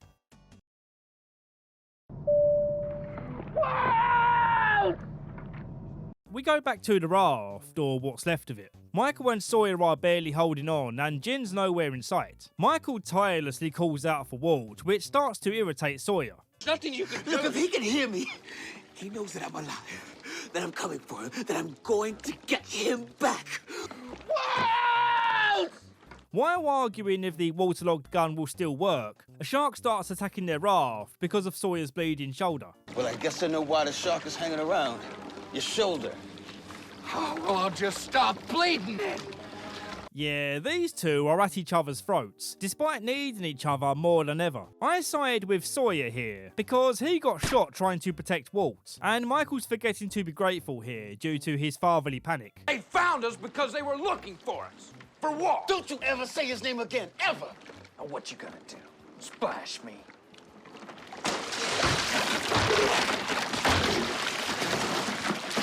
If we go frame by frame, we can see a logo on the shark's tail. A logo that we later learn belongs to a scientific research organisation called the Dharma Initiative. But more on that later. It's just a fun Easter egg that I had to point out. Sawyer explains that the hostile boats must have come from the island, because that type of vessel wasn't built for the open ocean, and so it stands to reason that Walt was taken back to the island. And as luck would have it, by morning the current took them back to shore. They're somewhat glad to be back on land, but then Jin appears from the forest and repeats the word, Others!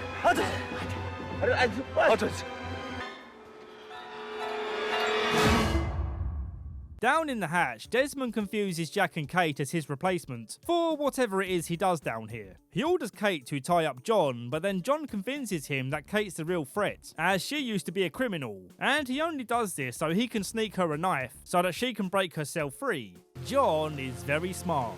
When Kate breaks free, she turns on the light in the pantry and sees a dreamy amount of food, most of it branded with the Dharma Initiative logo. After devouring some fictional chocolate bars and near on splooging her knickers, it bothered me to see her tuck a handful of them into her back pocket, because when she gets them out later, they're all going to be warm and squashed by her arse cheeks.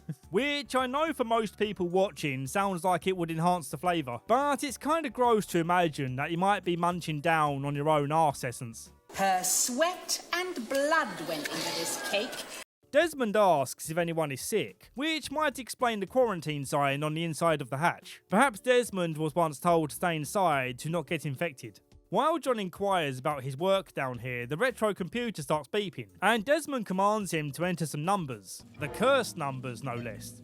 Michael gets the flashbacks for this episode, and it shows you his struggles with bitch mummy taking Walt away from him, going as far as to remove all paternal rights away from him. Despite not being able to afford it, he insists on taking her to court. And damn right, you keep fighting the good fight, bro. I don't want to go to court, Michael. So please, just let him go. God, I hate bitch mummy. It really sucks seeing him say goodbye to a son who barely knows who he is. Yeah, your daddy, he loves you very, very much. And I always will.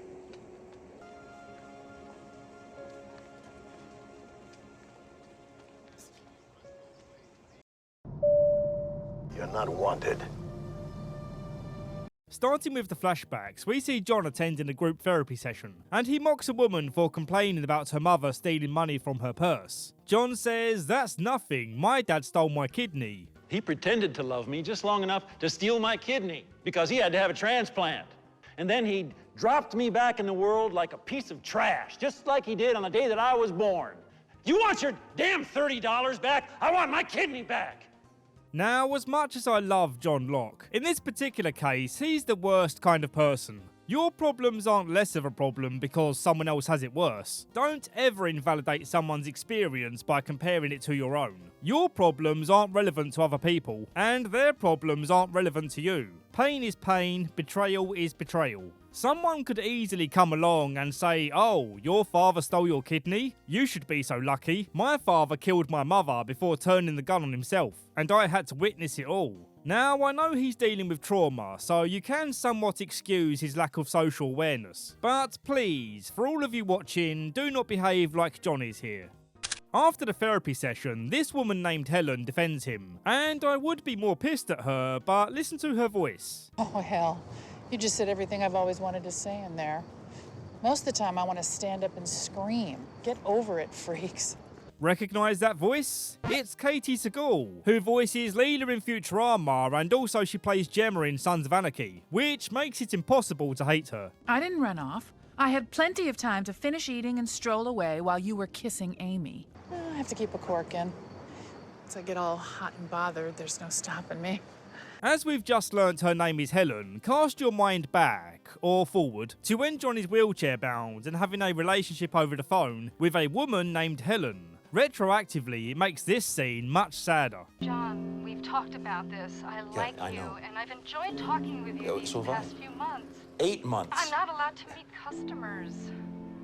John struggles maintaining a healthy relationship with Helen, as every night he sneaks out to wait outside his dad's house. Eventually, his dad comes out to confront John, where he tells him that he just wanted a kidney from him, not a relationship. He doesn't see him as a son. And John, don't come back. You're not wanted.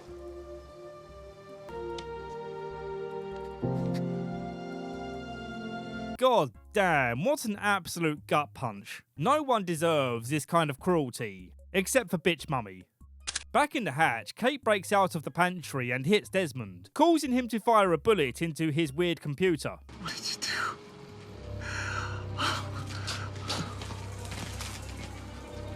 We're all gonna die. Desmond explains that pushing this button saves the world, and if they don't believe him, he's got a film they can watch. Desmond doesn't stick around to watch this film though, he's getting out of here before things go tits up. Although I don't see the point in running if the whole world's about to end. Jack chases him down, and I love the irony of him not believing that anything will happen when the timer reaches 0, and yet he still insists on asking questions. Nothing is going to happen. Some man takes you down there, shows you a movie, and you push a button on faith alone. Nothing is going to happen!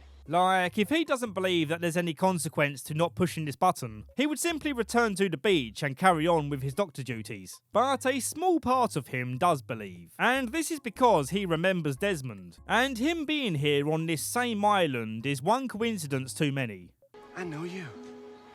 I met you. Stop. Los Angeles. You're a doctor, right? There was this girl, you were worried, you said you failed her. What happened to her? It doesn't matter. How can you say it doesn't? I married her! The film they watch doesn't reveal much other than this program being run by the Dharma Initiative, a scientific research centre that studies the unique qualities of this island. And we learn about the special purpose of this sector called the Swan. The Dharma Initiative was created in 1970, where scientists and freethinkers from around the globe could pursue research in meteorology, psychology. Not long after the experiments began, however, there was an incident. And since that time, the following protocol has been observed. From the moment the alarm sounds, you will have 4 minutes to enter the code into the microcomputer processor. So this button is obviously a psychological test, right? There's no way that entering a series of numbers into a computer can stop the world from ending. But ask yourself this. If you were placed in this situation, would you take the risk of letting the timer run out? Even if you felt 99% sure that it's just a test. After all, it's just pressing some buttons, and there's only a 1% chance that you're wrong. Well, luckily, Sayid fixes the computer, and the cursed numbers are ready to be entered. Jack is determined to take the risk, and John tests his commitment to being right. You have to do it. You want to push the button? You do it yourself. If it's not real, then what are you doing here, Jack? Why did you come back?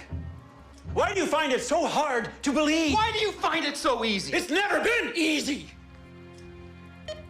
It's a leap of faith, Jack.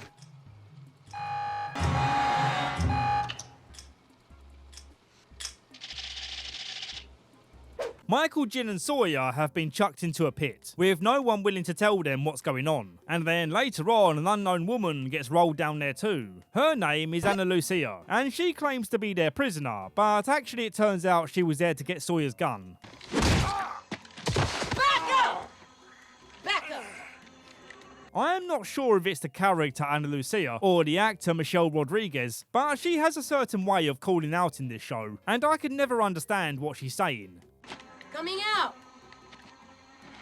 Coming out! Is she saying "cut me out" or "cut me out" or "calm me out"? Kamehameha.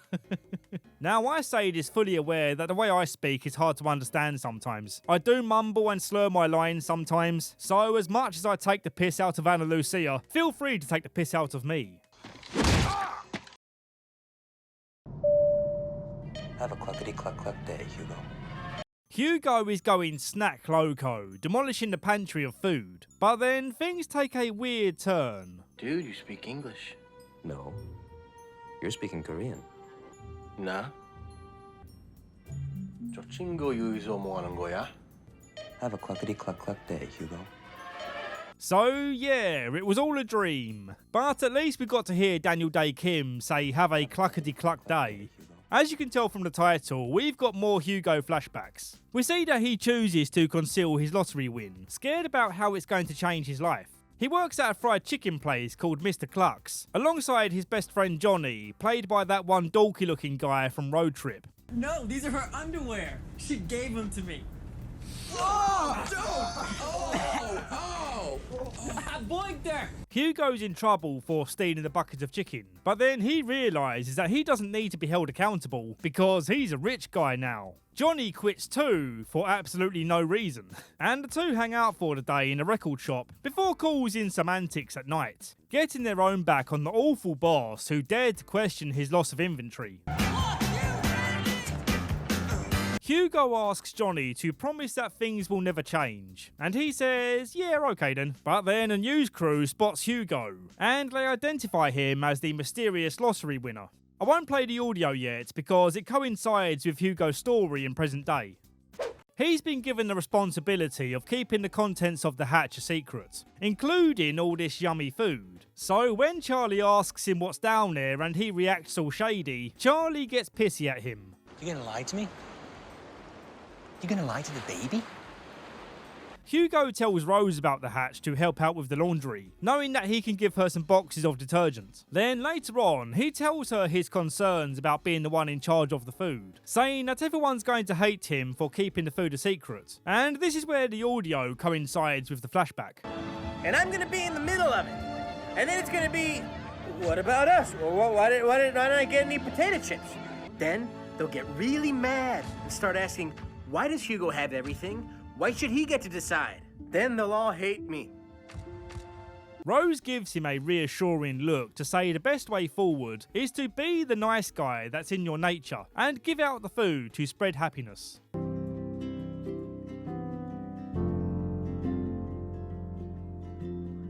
Finally, the Pit Pals are let out by this guy, who we later find out is called Echo, or as he's frequently called, Mr. Echo. Keep your eye on this guy because he becomes a fantastic character. They lead the Pit Pals to their safe house, and among the people staying in here is a guy called Bernard, who happens to be looking for his wife. Is there a woman named Rose there? Black chick in her 50s. Is she okay? She's okay. Oh, thank you. Thank you, Michael. I'm Bernard.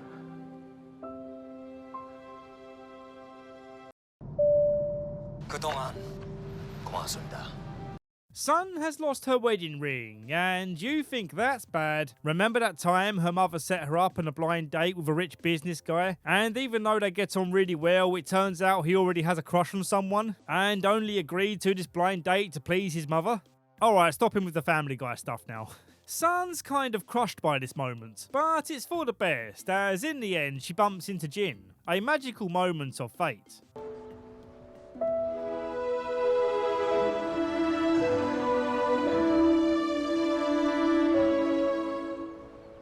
Jin had a great turning point earlier. He was eager to get a job working in the same hotel that Sun's date owns, but then his boss demanded that he doesn't let poor people into the hotel, even if it's a boy desperate for a piss. 들어가세요.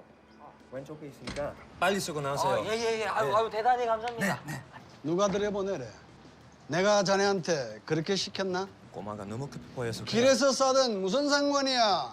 너 같은 놈들 다 그런 거 아니야?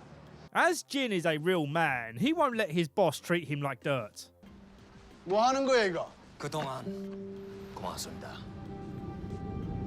Ana Lucia says, show me where you guys came from. And shortly into their journey, Michael runs off to find Walt. Jin and Mr. Echo chase after him, but he's clearly not going to quit his mission, even with Mr. Echo telling him that the others are very dangerous and won't be found unless they want to be. Jin, being a good friend, reassures Michael that one day he will find Walt.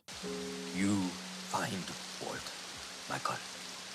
Yeah, Jin's English is coming along nicely. There was a weird moment earlier where Jin and Mr. Echo hid in some bushes and saw the others walking by, one of them being a kid carrying a teddy bear. Ooh, spooky. Sun confesses to Kate that she found the bottle containing the messages that the Raft Gang were going to send back home, and after digging it out of the sand, Kate spots Sun's wedding ring. I'm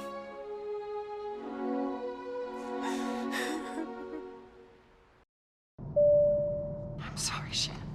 You're on your own. Sayid is getting romantic with Shannon, and when he goes out to get more condoms, she sees what appears to be Walt. To make a vision creepy, it's a common editing trick to reverse the audio, but when we apply another reverse, we hear Walt saying they're coming and they're close.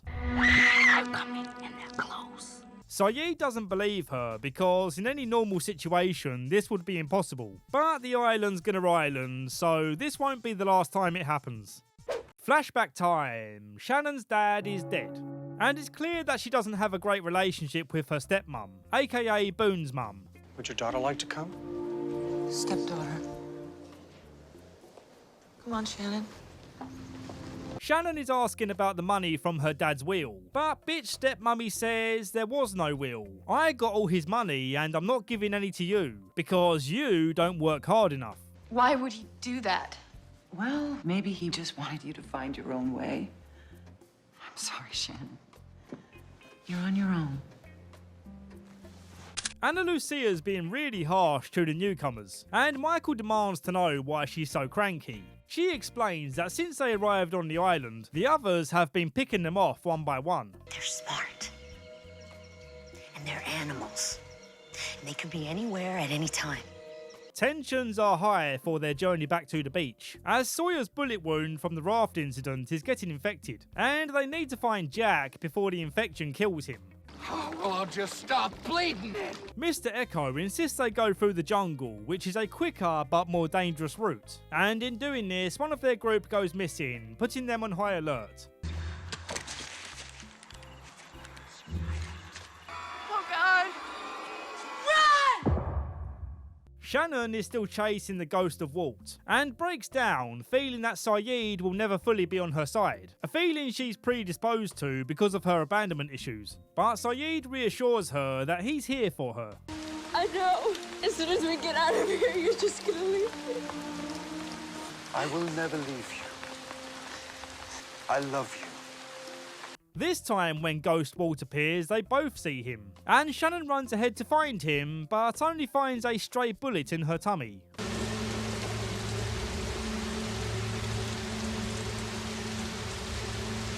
Ana Lucia has killed Shannon, and I love the expression on each of their faces.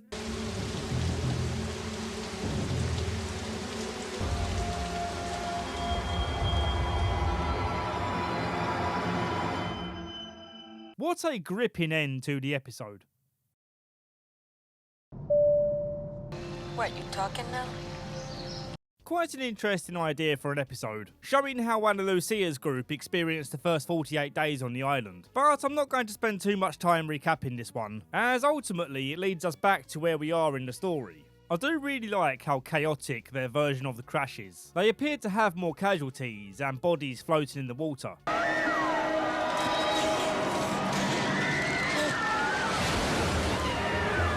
And we also see that their group had some kids that eventually ended up being kidnapped by the others. Could one of these kids be the one that we saw holding the teddy bear? On the night of the kidnapping, they tried taking Echo, but Echo took their lives instead. And the gang are very confused about these so-called others. They have no possessions and they wear rags. And also, what's their purpose in kidnapping people from the group? Echo takes a vow of silence for the lives he took that night, and psychiatrist Libby tells him that he shouldn't punish himself for defending himself.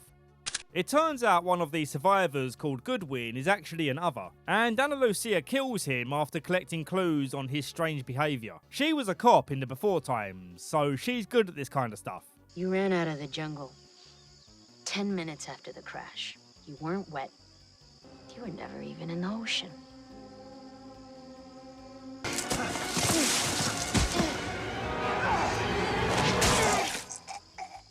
Ana Lucia may have a tough exterior, but she's a human like the rest of us. So she does have her moments where she needs to let go and be vulnerable. Not an easy thing to do when you're the leader. Echo ends his vow of silence, seeing that she needs a shoulder to cry on. What, you talking now? It's been 40 days. You've been waiting 40 days to talk. You waited 40 days to cry.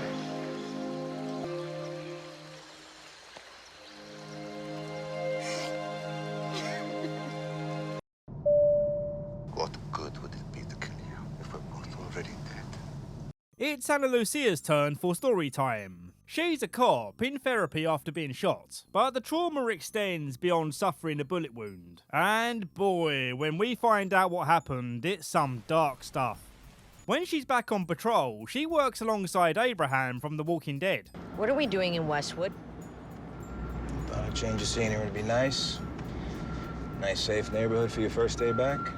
On their very first call-out, she loses control of her emotions, jeopardizing her duty as a police officer. Something about this crying baby triggers something in her psyche. Ana Lucia! It's all right. He is down. Okay, okay. Holster your weapon. Now. So yeah, she needs to go back to therapy. But there's no time for that because they just caught the guy who shot her. Good news, right? But she's like, nope, that's not the guy, even though he just confessed to being the guy. Why are you doing this? Because it's not him. He put 4 bullets into you. Hollow points through your vest. He tried to kill you. You want a list of his priors? You want to put this guy back out on the street?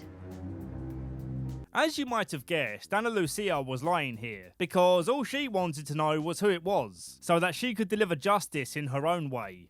I know you. I was pregnant.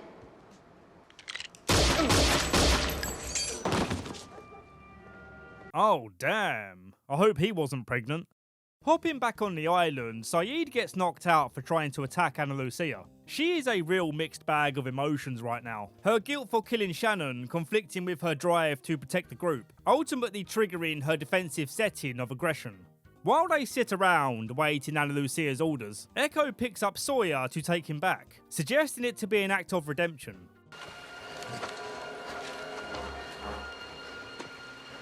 Where's the doctor?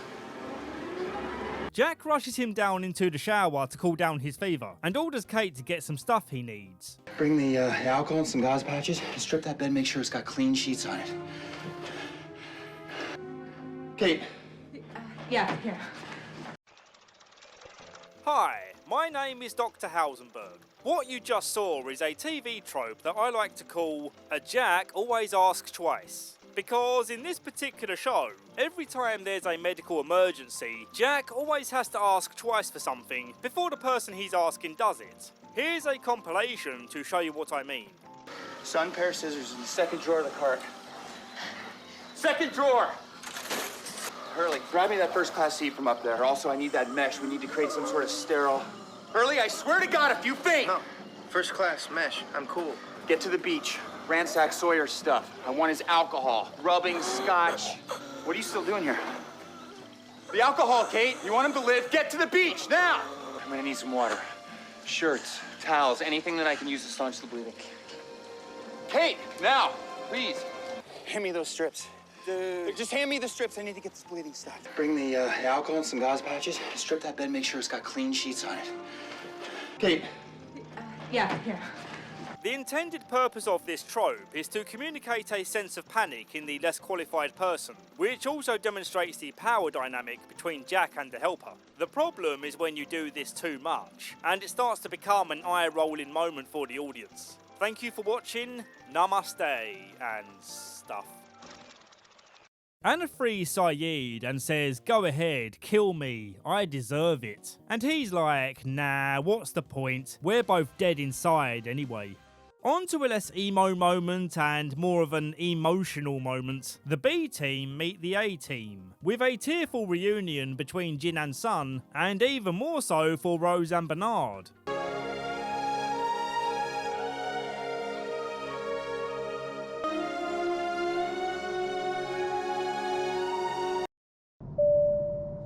What did you do?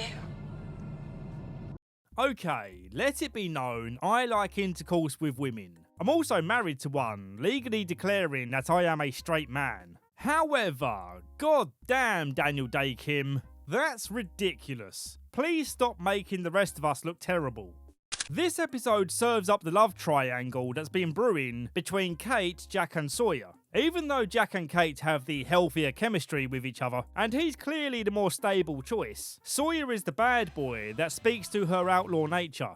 While Jack treats his bullet wound, Sawyer whispers to Jack that he loves Kate, and you can tell this upsets Jack, but he's got to focus on being a good doctor. His feelings then get further complicated when Kate kisses him.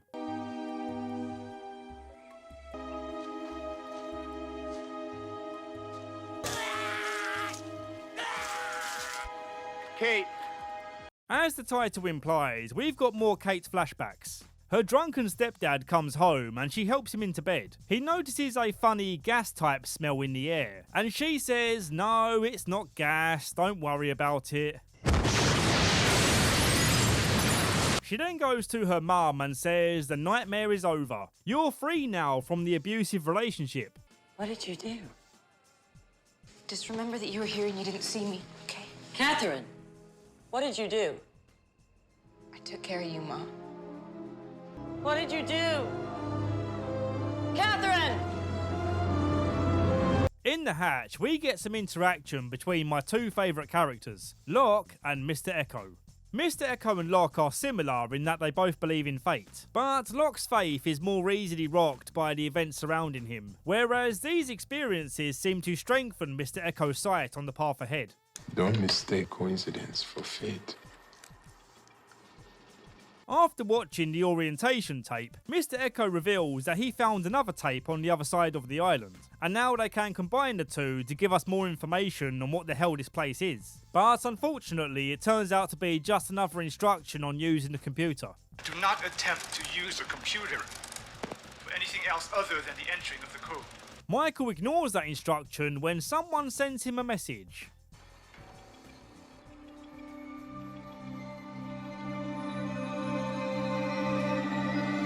Dad? Look at Mr. Echo. No hesitation. Love this one. It's a story of Echo.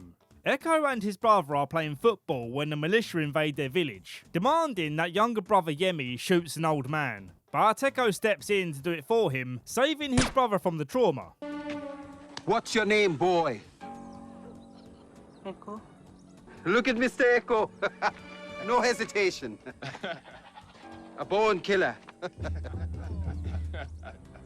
Seeing his potential as a killer, they take him in, and over time, he becomes a high-ranking member. Then one day he returns home to visit Yemi, who is now the priest of the village church. And as pleased as he is to see Echo again, he's heard the rumours of what type of man he's become. Echo asks to use their missionary planes to smuggle drugs. And of course, because that's a naughty thing to do, Yemi says no.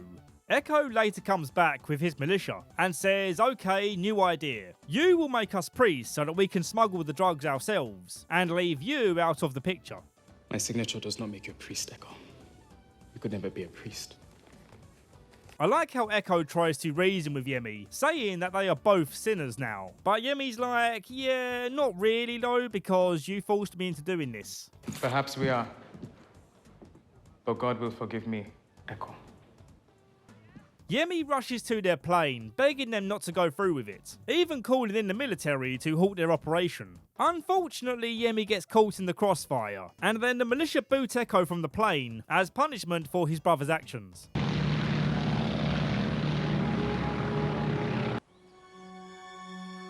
Are you okay, Father? Back on the island, Claire talks about Charlie being a religious nut who carries around a Virgin Mary statue. And Echo's like, you will show me. It's just a statue. Just a statue. Where is Charlie? Naturally, Claire's bummed out by this, disappointed to see that Charlie would hold on to this when he's supposed to be a recovering addict. He tries denying that he knew the drugs were in there, and in doing this, he really hurts his chances of Claire trusting him, because that's a silly thing to try and deny. Echo demands that Charlie shows him where the plane is, and on their way, the smoke monster makes an appearance, with Echo standing his ground and fearlessly looking into it. We get a view that shows us the inside of the beast, and it appears to be some sort of projector that flashes a person's life before their eyes. So yeah, that's interesting. When they find the plane, Echo breaks down seeing Yemi's remains.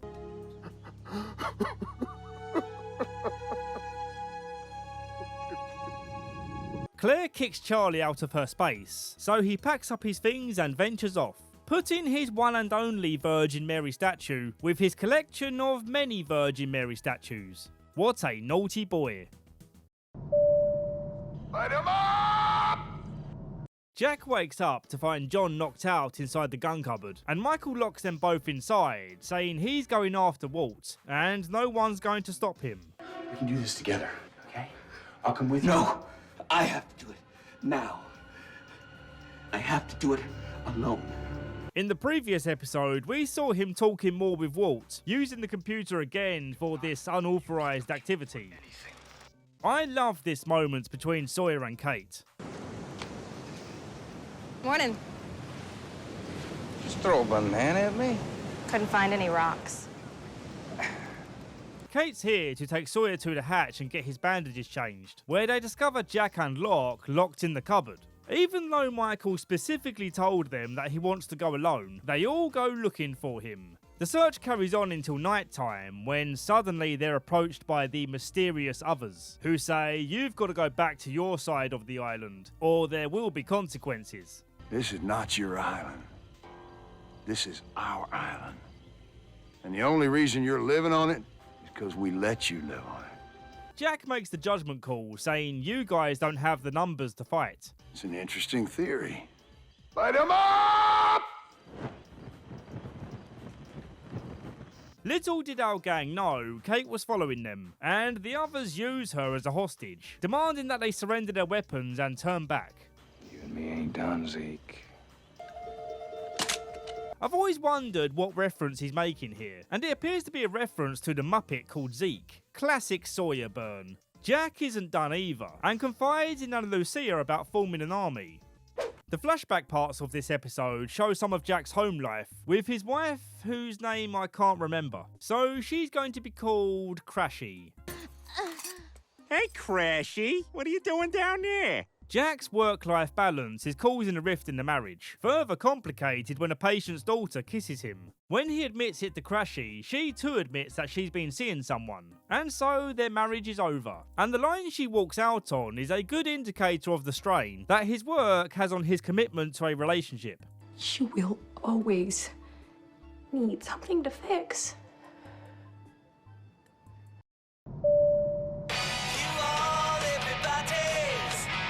It's Christmas morning in the year 19 blah de blah, and Charlie's enjoying his most important present ever, his piano. But it's not really Christmas morning, it's just a dream, which turns into a really horrible one when he thinks the baby's inside the piano. Aaron? Aaron?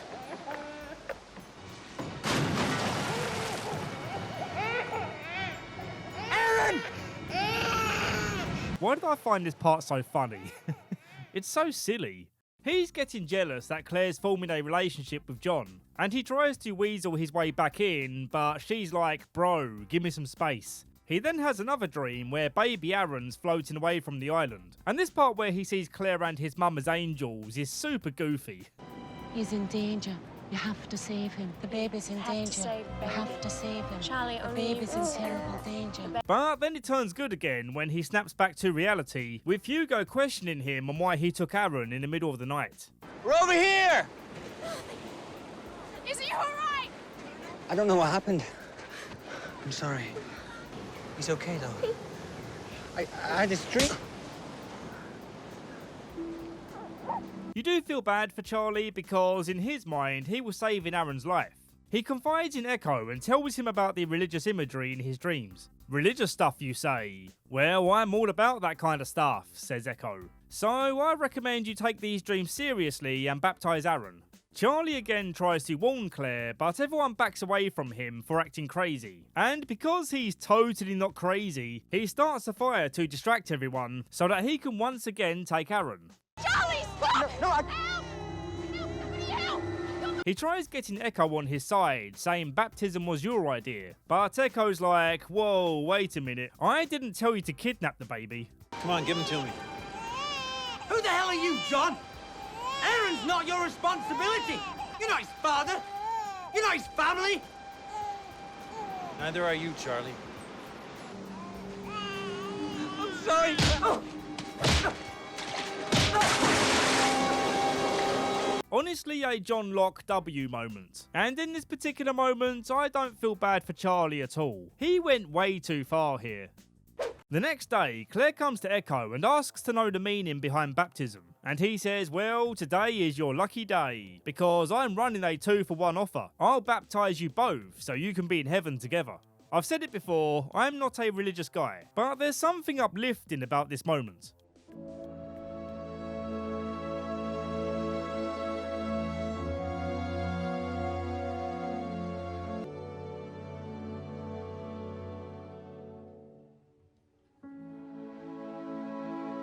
Flashback time. Liam missed the birth of his own daughter to get doped up at home. Causing even more problems, Liam is strung out as they shoot an advert for nappies.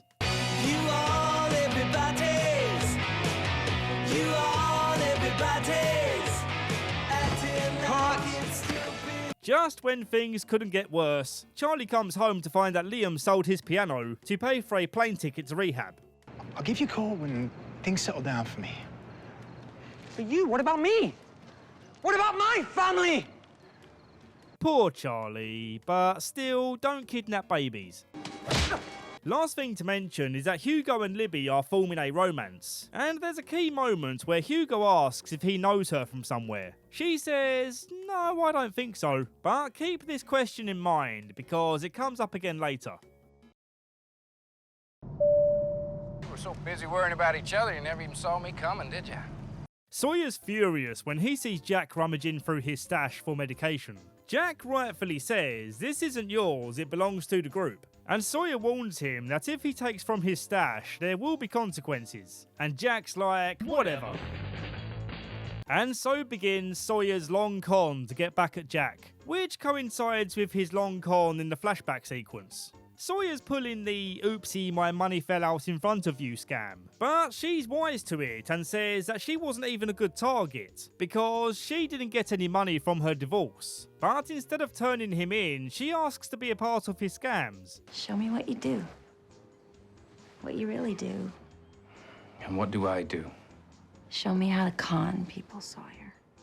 The first one is where Sawyer's selling jewellery that he quote-unquote stole, and the part she plays is being the first customer, to give these potential marks a case of FOMO. Thanks. Hey, wait, hang on, man. I'll buy some of those. Yeah, me too. This is perfect. They love their jewelry. Taken in by the thrill of being naughty, she proposes they find a target for a long con, but Sawyer says they don't have enough money to pull it off. But then she says, well, actually we do, because I lied about getting no money in the divorce. I got lots of money. But it turns out he knew this the whole time. She was the long con, and he's working for this guy. Tell me you got her. Yeah, I got it. All 600 grand? All 6.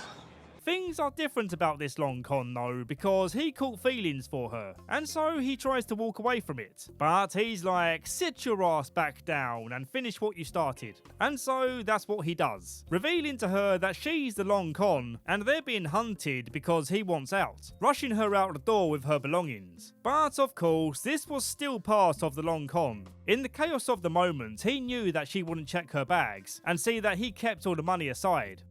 Now for the island version of the long con. He somehow knows of Ana Lucia and Jack's plan to form an army, and he needs to create a panic and mistrust within the group. So he recruits Charlie to help, who wants nothing more than to humiliate Locke. Trust me, it'll make sense in a moment. Charlie was assigned to attack Sun and create a panic in the group, making them believe that it was the others who attacked Sun. Sawyer then gives John a heads up to say the mob are coming to take the guns, and Sawyer offers to stay in the hatch while John hides the weapons, with John completely unaware that Charlie was following him. When Jack comes to get the guns, Sawyer gives him a look as if to say, this is payback, bitch. Looks like we got ourselves a theft. Who's gonna call the cops? Where are they? Don't look at me. I was just pushing a button. Jack confronts John about where he moved the guns to, and Sawyer comes out to say, surprise bitches, I have the guns now and I was playing you the whole time. You were so busy worrying about each other you never even saw me coming, did you? There's a new sheriff in town, boys. Y'all best get used to it. A small side note, Hugo tries cheering up Sayid by giving him a radio to fix, and at first he's not into it, but later on he says, okay, I fixed it, and they are delighted to hear music playing. It could be coming from anywhere. Or any time. Just kidding, dude. Dude, it's just a tree frog. We see more of the army action man days of Sayid, and one of the American soldiers we see is played by Juice from Sons of Anarchy. Your English is good, Abdul. But you're lying. We also have a couple of character tie-ins here, one of them being Kate's father, who's this guy here, and the other one being this guy here, who appears in a later episode as Desmond's co-worker. Gonna skim through this flashback because not much important happens here. We just see him interrogating his commanding officer by order of the US Army, and when they're done with Sayid's services, they dump him on the side of the road. The main plot of this episode is that Rousseau finds one of the others trapped in her net. Sayid takes him into the hatch for questioning, and he insists that he's not one of these so-called others. He's just a humble guy called Henry who crash-landed in his hot air balloon. Sayid doesn't believe him and locks him inside to do some more interrogating. Oh boy, here I go interrogating again. He gets very emotional when asking Henry where he buried his wife, saying if he was honest about losing his wife, he would remember what it felt like. How deep did you dig the grave? I don't. How deep? How many shovelfuls of earth? I don't remember. You would remember. You would remember how deep. You would remember if you buried the woman you loved. You would remember if it were true. An excellent scene. Outside, Jack's losing patience with John not telling him the combination and refuses to let him press the button until he opens the cupboard. You want to see what's gonna happen? Let's just see what's gonna happen.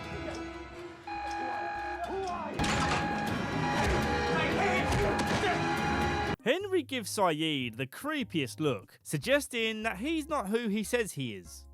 There's a fun side plot where Sawyer has a vendetta against the tree frog that's been keeping him awake with this repetitive noise. And when he finds it, Hugo offers to take it far away, but Sawyer has a more horrible idea in mind. Yeah, that's one idea. There's another. Dude. Don't worry. You're just gonna feel a little pinch. Aaron is sick, and Rousseau says, yeah, you don't remember this, but the people who captured you did tell you that he's got a disease. And so we have an episode of chaotic flashbacks showing all the stuff that happened to Claire, with some weird medical procedures and stuff. Wake up. She gets Libby to help her meditate, to put her brain in a less defensive state, where she might be able to unlock her memories with some clarity. She remembers Ethan being a doctor, poking her with a large syringe filled with God knows what. I'm going to give you a shot now, Claire. A little medicine for your baby.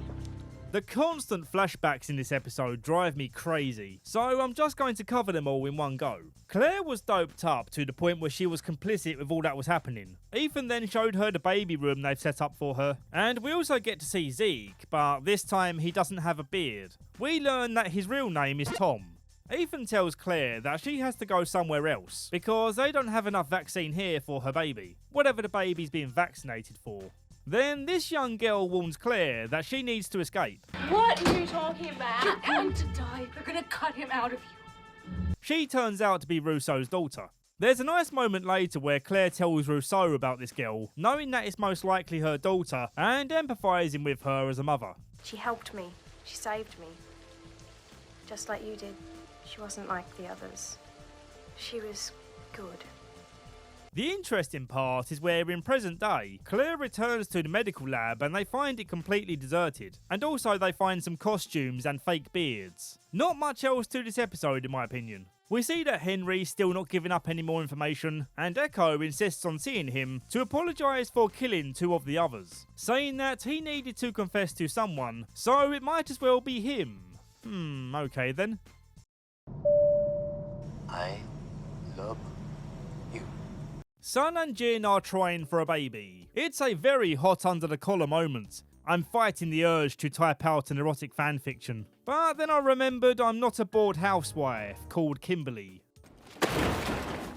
It appears there's a problem in the baby making factory, and they're not too sure what the problem is. Is it the milk injector spitting out soy milk rather than nut milk? Or have the eggs become rotten or scrambled? They go to a mechanic who specialises in human baby making, called a fertility doctor, who concludes that it's all Sun's fault. 초음파 검사 결과 부인의 나팔관은 그 조직 상처로 인해 가지고 다 막혀 있습니다. 그래서 수술을 하더라도 임신 가능성은 불가능합니다. Later on, it turns out that he only said that because he knew that Jin would burn down his clinic for daring to suggest that his PP is defective. Sun is still seeing the handsome hotel man, but strictly on a friend level as he's helping her learn English. 그냥 아이스티 주세요. In English? I would like an iced tea.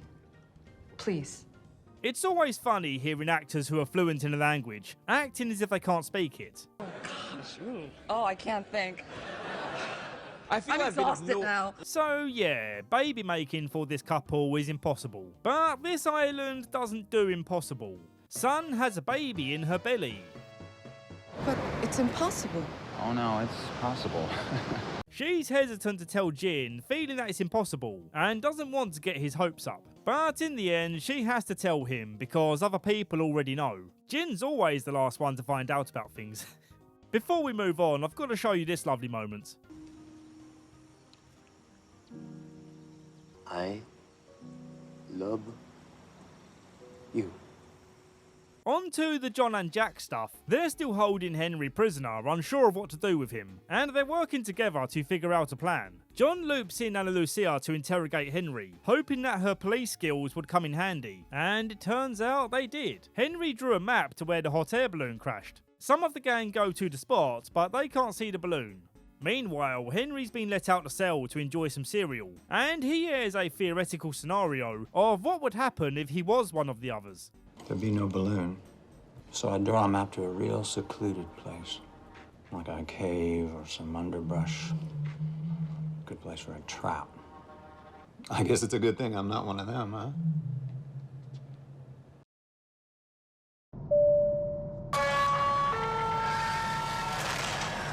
Oh boy, this is an interesting one.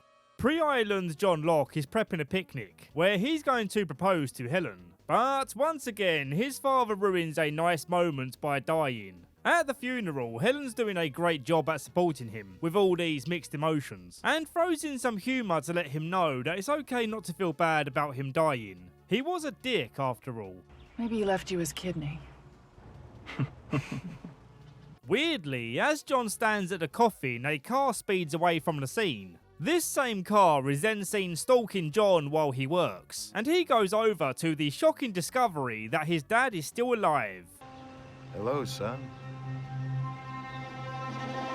He wants John's help getting money from a safety deposit box, and John responds, "Ha, no." Whoa, wait, hear me out. What if I was to give you half the money? There's nothing for you to lose, and this is a completely risk-free task. Well, it turns out it wasn't completely risk-free, as these investigators/goons interrogate Locke. He gets away with it, but as he gives half the money to his dad, Helen rocks up at the hotel, very displeased that A, his dad is still messing with him. Are you him? Listen, sweetheart. And B, that John didn't tell her about this. Please, I can explain. You looked me right in the eye and you lied to me. You need his love more than mine. No, my choice is you. Will you marry me? So, that's goodbye Katie Sagal. See you in another series. Henry's enjoying toying with people, asking why John has to play second banana to Jack. Put him back in the armory. Why do you let him talk to you like that? Hey, wait. Shut up. It turns out he wasn't lying about the balloon, and the grave is also where he said it was. John is left with Henry in the hatch, and they start hearing a weird broken message coming through the speakers, and they quickly realise it's a countdown. Maybe you should get Jack. 3, 2, I said stop!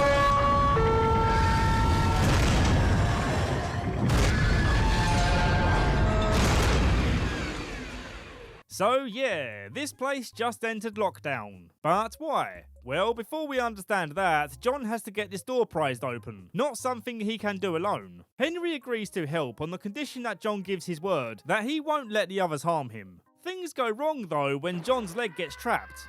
To make matters worse, the alarm is going off to say the code needs to be entered. Henry crawls through the vent to try and get there on time, and by this point the system's going apeshit. Henry!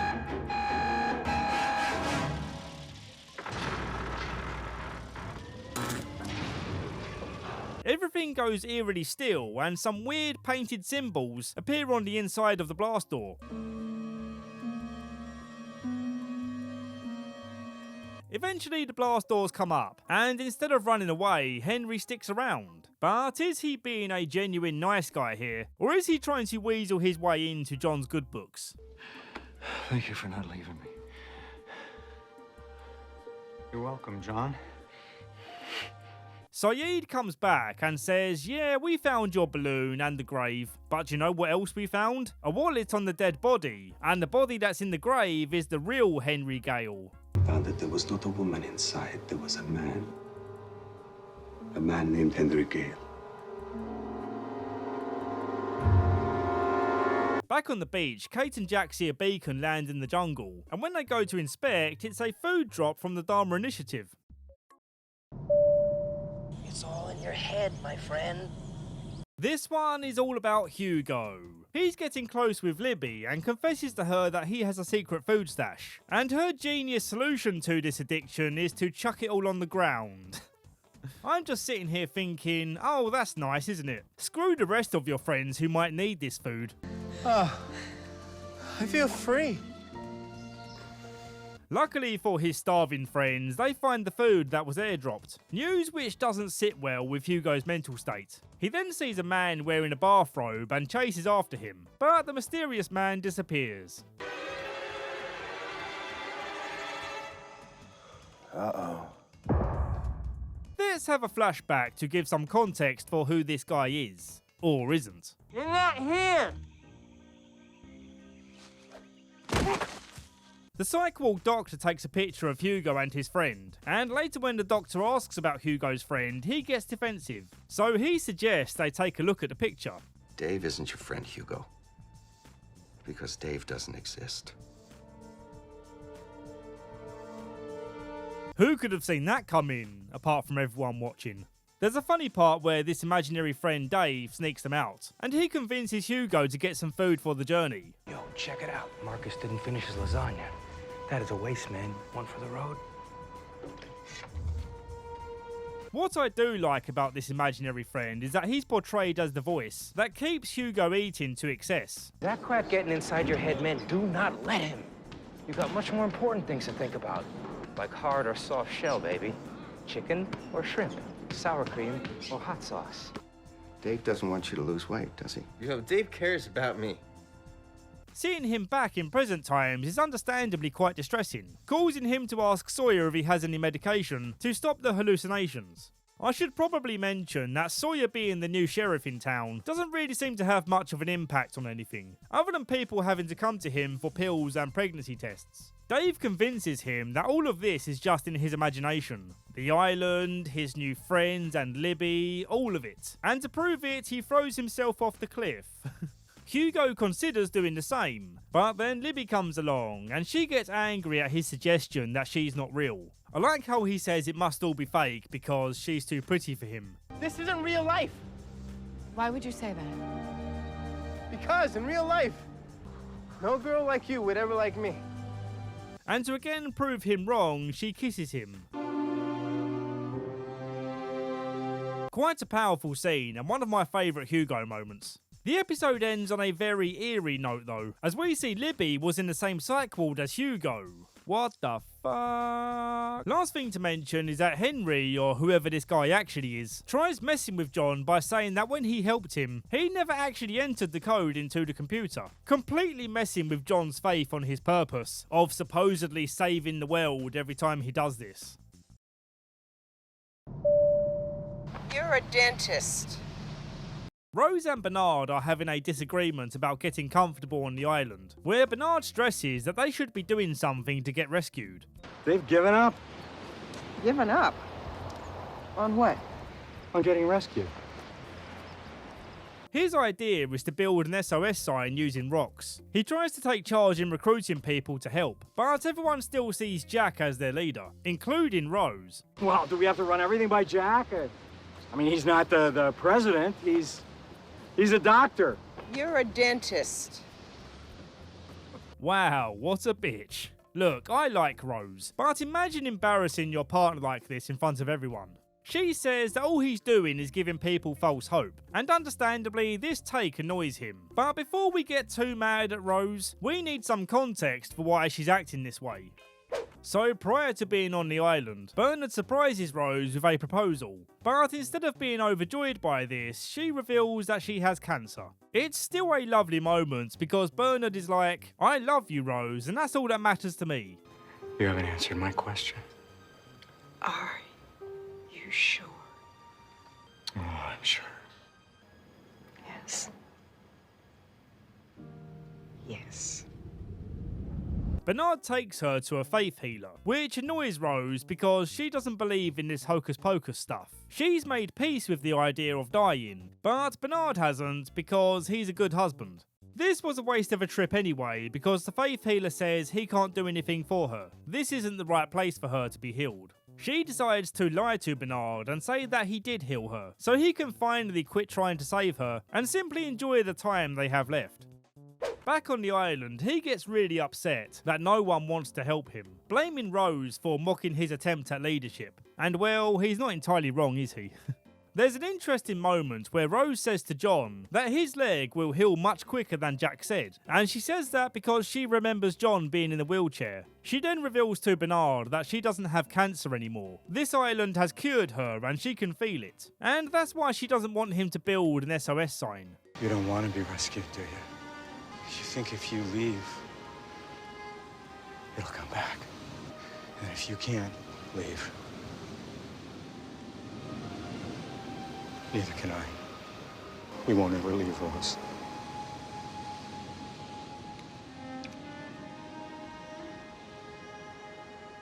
John carries on pressing the button for a while, but his faith is strained to the point where he gives up to focus on remembering the pattern from the blast door. The episode ends with Jack and Kate waiting by the dividing line that the others warned them not to cross. They call out saying they have Henry, but the others don't show up. They wait around until night time when suddenly Michael appears. Michael. I'm sorry. Ana Lucia's mum is questioning her over the death of the guy she killed. Mummy knows she did it, but can't prove it. And she reminds Anna that she has a duty as a police officer. But she's like, not anymore, I don't. You're a police officer, Anna. If you don't respect me, at least respect that. Then I quit. She then bumps into Jack's dad, Christian, in a bar, and he says he's been looking for an ex-cop to be his bodyguard, but it turns out he just wanted a drinking buddy. She realises that he's a sad man with a crappy past, because he drunkenly pulls up outside a woman's house, raving on about this being his house, and wanting to see his daughter. Mortgage on this house, and you won't have one! I want to see my daughter! What the hell is wrong with you? You need help! Because everything in this show is connected, it's later revealed that Jack's long-lost half-sister is also on this island. But who is it? Maybe we have a Leia and Luke situation going on with Kate. In the hatch, Michael is awake and he tells them what happened, saying that he found their camp and they live very basically, living in tents and eating dried fish, and more importantly, they only have 2 guns. This inspires Jack to organise an army, and they need to get the guns from Sawyer. Ana Lucia offers to stay behind because she secretly wants to kill Henry. Earlier on, he tried killing her, so fair's fair. She then says to Michael that she couldn't go through with it, and he says, okay, let me do it. But this was all a trick. In a shocking twist, he shoots Ana Lucia, then he shoots Libby in a knee-jerk reaction, then he shoots himself in the shoulder.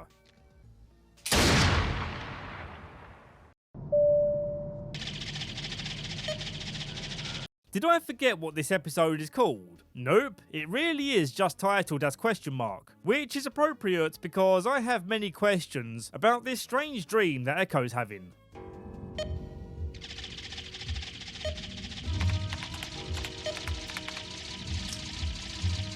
Yemi tells him that he needs to ask John what the ? means, and also that he needs to keep pressing the button, because as he says, it's the most important thing in the world. But before we dive into that, we need to talk about the Hatch drama. So Michael tries to play it off as Henry escaping, but much to his horror, Libby isn't quite dead yet, which means now there's a potential witness. She manages to spit out the word Michael before she croaks. But Jack just sees this as her asking if he's okay.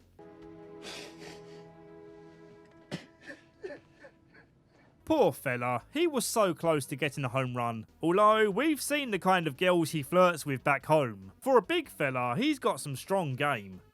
Back to Echo, he demands that John shows him the ? But John says he doesn't know where it is or even what it means. John then has a dream that tells Echo that he needs to climb up the Boone Cliff. Echo! Be careful! John's thinking, oh no, not again. But Echo makes it to the top and he's delighted to see the ? Turns out there's another hatch where the plane fell, and so they climb down to investigate. Inside, they find a bunch of monitors and a messenger tube.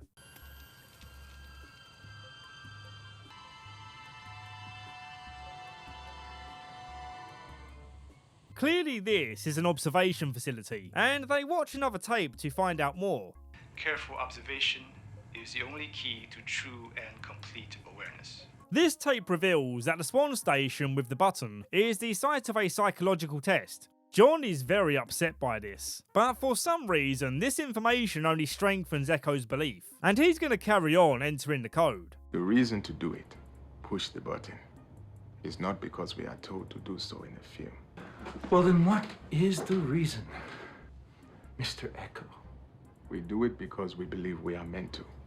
The reason his faith is so strong is because he was once called to investigate a miracle, where a girl who drowned came back to life on the autopsy table. The girl happens to be the daughter of the psychic, by the way. He tells Echo that it's no miracle, it was just a medical mistake. But then the girl finds Echo at an airport and says that she saw Yemi in a dream. He has faith in you.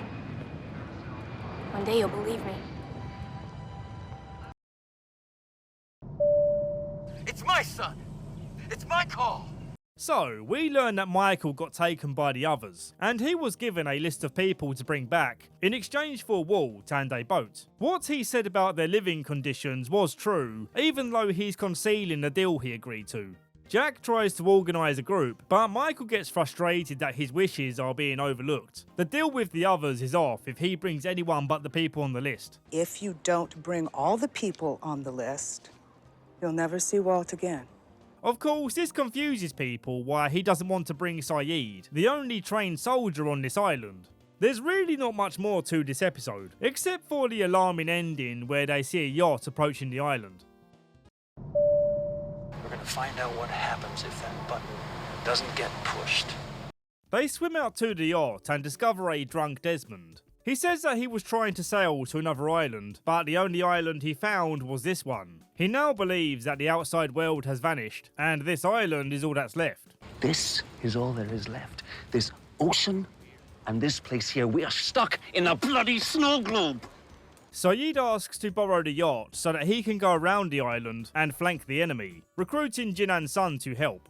When they get around to the other side, they discover the square hole in the rock that Michael was telling them about. We're here. Michael and his list buddies head off on their journey, and there's a funny moment where this terrible looking CGI hawk swoops down at them.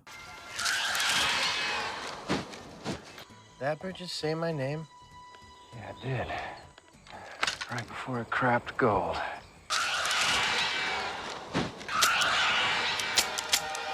Kate spots that they're being followed and whispers to Sawyer about opening fire, and they manage to clip one. At this point, Jack reveals his suspicions that Michael's working with the others, forcing Michael to reveal the truth. I had to bring all 4 of you back when they said I'd never see my son again. You let Henry go? Did you kill them? Aunt Lucia? And Libby? Understandably, Hugo says, "Sod this, I'm going home." But then Jack says, "Hold up, I have a plan. And we all need to stick together, or die alone." Desmond gets some backstory here, but not all of it is that interesting, so I'll skim through the boring parts. He was dishonourably discharged from the army, and his girlfriend's dad picks him up, only to tell him that he wants him to separate from his daughter. Here's a bunch of money if you promise to keep away from her. And what makes you think I would just run away? Because you're a coward. He takes the money and uses it to sail around the world. And as an interesting detail, he got gifted his boat from Libby. Her husband recently died, and she's sympathetic for his quest for love, or whatever.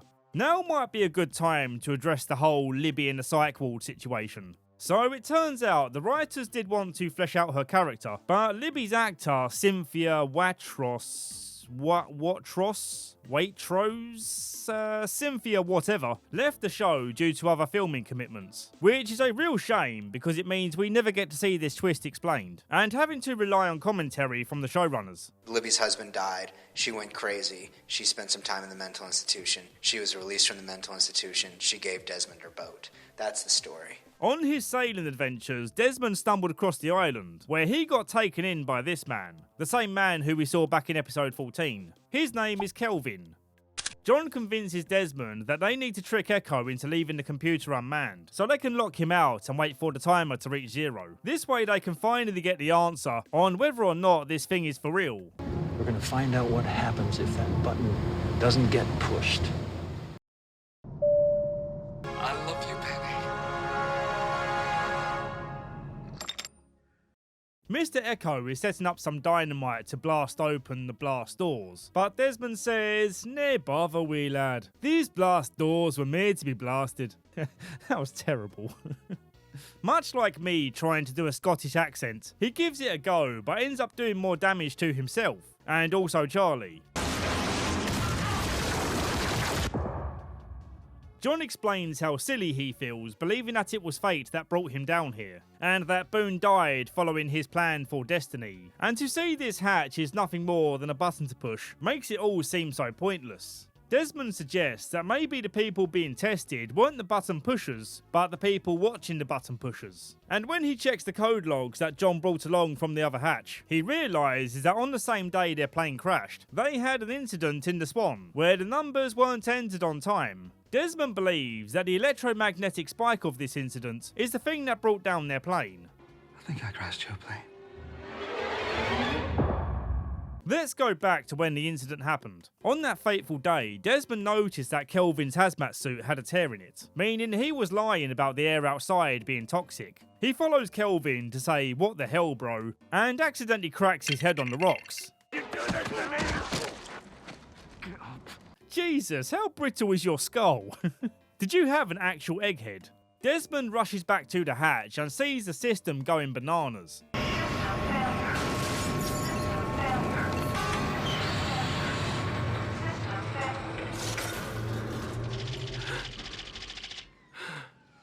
Back to the present, Desmond urges John to believe that it's all real. They have to enter the code. But John says, "F that, we're ending this now," and smashes the computer. You killed us all? Desmond rushes to find a last resort key, and he needs to hurry because the magnetic field is getting intense. I was wrong. Desmond looks at the kill switch and thinks about Penny before making the ultimate sacrifice, knowing that turning this key is going to kill him, probably. I love you. I love you, Penny.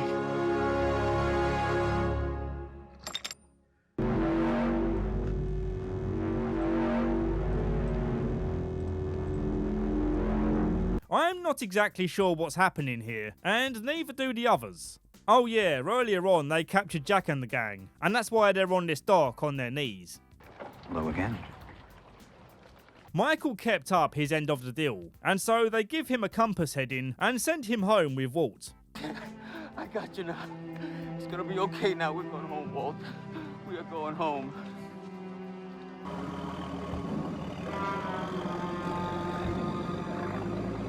Claire finally forgives Charlie for his rock and roll lifestyle, and the two share a kiss. I didn't much care for these characters individually, but maybe I'll like them more as a couple. The episode ends with a cut to this snowy research centre, where some Italian, maybe, scientists noticed electromagnetic activity and call Penny to let her know they found it. So maybe she's looking for Desmond. We'll see in season 3.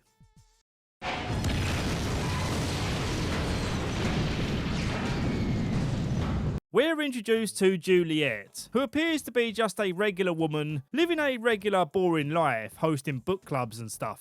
But then, her world is literally rocked by a plane flying overhead. It's the Oceanic flight breaking apart and crashing onto the island. Henry, whose real name is Ben, gives out the orders on how to handle the situation. Ethan, get up there to that fuselage. There may actually be survivors, and you're one of them. A passenger, you're in shock. I want lists in 3 days. Go. Jack wakes up locked inside a strange room with a floor-to-ceiling glass window where Juliet tries to communicate with him. But he's not in the mood for chatting right now. He's still a little cranky, bless him. You want me to come down? Come in here and get me down. If you want to talk, I'm happy. Tell me where my friends are! Jack gets to the point where he's severely dehydrated and hungry, protesting the idea of playing along with whatever plan they have. Let me open that door, put the plate down, and leave.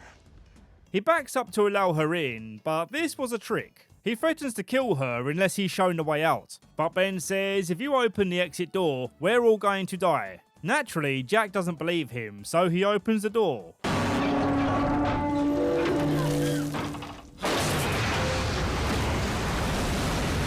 They quickly work together to close the door again, and then Juliet socks him with a clean elbow shot. Jack is calm now, and Juliet lets him know they have files on all the survivors. How they have this information is a mystery, but it's a telling sign that these others aren't to be messed with.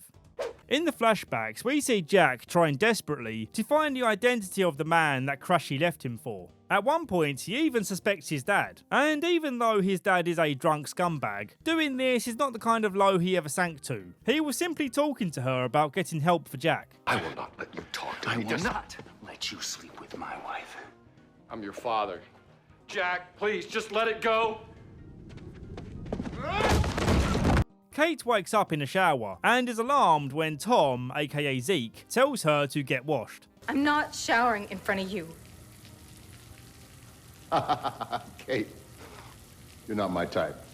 She's led down to the beach where Ben has a lovely breakfast ready for her, advising her to enjoy this luxury because things are about to get really crappy for her. She's then taken to a bear cage area where Sawyer looks on from the opposite cage. He's been having a rough time trying to figure out this puzzle that shocks you if you get it wrong 3 times, and if you get it right, you're rewarded with a fish biscuit and some water. You got yourself a fish biscuit. How'd you do that? I figured out your complicated gizmos, that's how. Only took the bears 2 hours.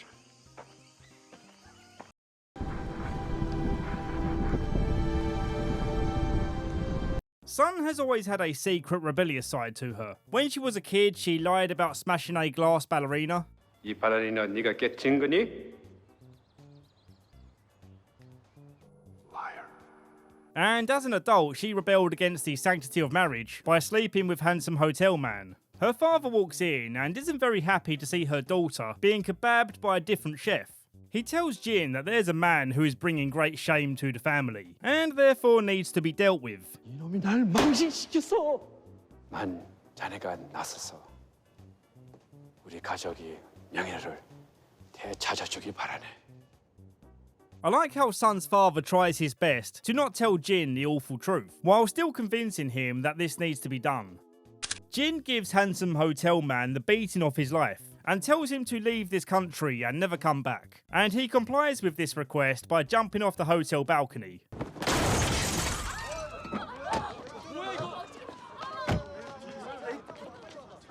Back to the present. Jin, Sun and Sayid are waiting for a signal from Jack to dock the boat, but the signal never comes. They decide to dock anyway and assess the situation. Jin is against the idea of setting up a trap for the others, but Sun tricks him into doing it by communicating the plan with Sayid, and it turns out she shouldn't have underestimated Jin's English skills. He says he understands English better than I think he does.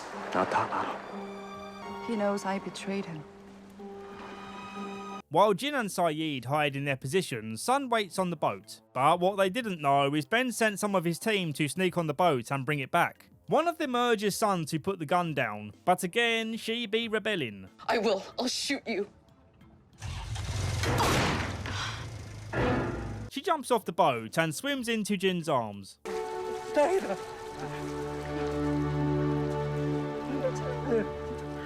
Sawyer and Kate have been put to work breaking up rocks for whatever reason, and Sawyer's really getting under the supervisor's skin. Shot? Oh, don't even get a warning? Shocked. I said shocked. If you talk to each other, you're going to be shocked. If you touch each other, you're going to be shocked. If you're slacking, you're going to get shocked. He's also enjoying the view of Kate mining stone while wearing a sundress. All this digging in the sunshine has got Sawyer's hormones raging, and he passionately embraces Kate, because 1, it's hot, and 2, because he wants to catch the guards off guard. Back off! James! Put the gun down. Right now.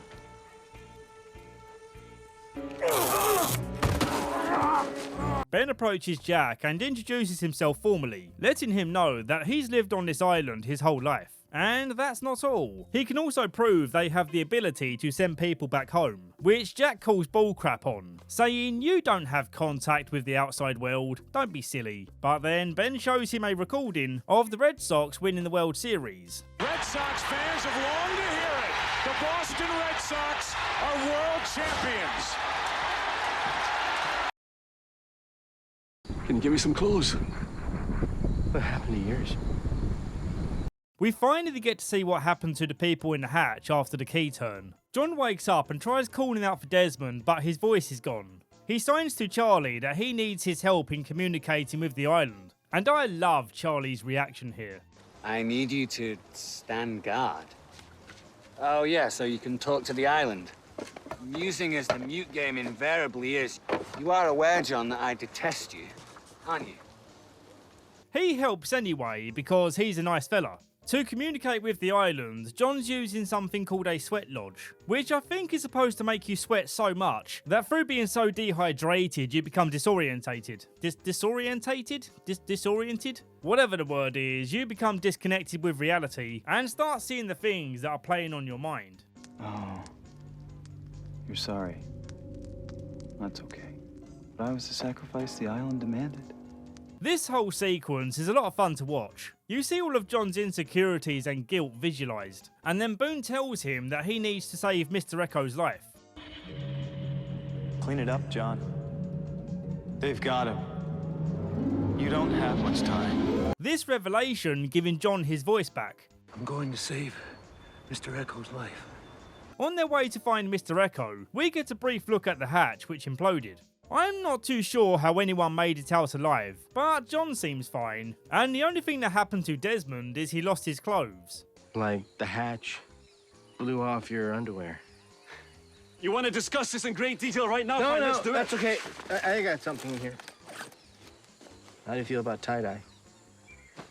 John rescues Echo from a polar bear cave, and he's very pleased to feel redeemed for unintentionally killing Boone, and also for being wrong about pressing the button being unimportant. When they get back to the beach, news breaks about Jack being captured by the others, but John reassures everyone that he has a plan to get Jack back. This speech gives Hugo a case of deja vu, because earlier on Desmond was talking about this speech as if it already happened. This is a small taste of Desmond's bizarre experience with timelines, which we'll get to see more of very soon. The flashback sequence isn't all that important or interesting in my opinion. It's about John being part of this farming community, and this young guy he picked up from the side of the road happens to be an undercover cop, who counted on John picking him up so he could bust their weed farm operation. John says he will deal with the problem, but ultimately he doesn't have the heart to shoot a guy who's just doing his job. I'm sorry, John, but you're not gonna shoot me. You're not a murderer. You're a good man. Hey, come on. Sawyer's working on a plan to electrocute the next person who approaches his cage by waiting for them to step in this puddle, and he'll find a way to connect them to the shock button. It's a really clever idea, but what he doesn't realise is Ben has a live feed on their activity. Everything they say and do is being monitored 24/7. So when he goes to try it, Ben was already prepared. Sayonara, sucker. What did you do? We turned it off. Sawyer! He wakes up in a dirty operating room, and a nervous kid has been put in charge of jabbing him with a giant needle. Yeah, I'd be cacking my pants too. Have to go through the sternum. The sternum. Like in the movie. I know. When he wakes up again, Ben places a rabbit cage on his chest and starts shaking it violently. He does this to demonstrate what happens to the bunny, who's fitted with a pacemaker, when its heart rate gets too high, telling Sawyer that he has the same pacemaker, so he better keep himself calm and stop trying to escape, otherwise pop goes his heart.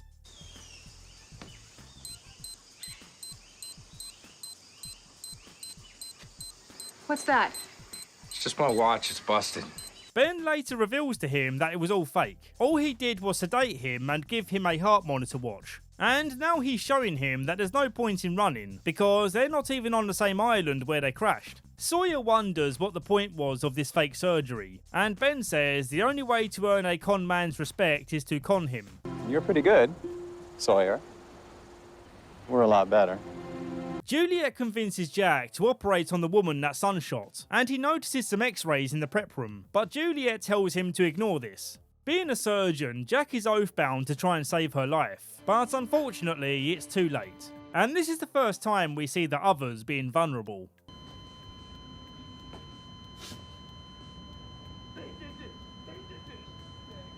And from here on, I'll try to refrain from calling them others, now that we're starting to see their human side. The dead woman's husband happens to be the foreman that Sawyer pissed off, so he takes out his rage on Sawyer's face, demanding that in order for it to stop, Kate must confess her love for him. Yes, I love him! I love him, please. Sawyer has a prison backstory in this one, which is cool to watch, but it's not very important. We see him trying to get some information on some stolen money, and the prison warden makes him a deal that if he finds out where the money is stashed, he gets an early release and paid commission. He requests for the money to be put into a trust fund for his daughter, an account which he wants to be made untraceable back to him. Earlier on, Cassidy came to visit and broke the news to him that he has a daughter. At first, he didn't want to know, but deep down, he knows he has to do something right by her.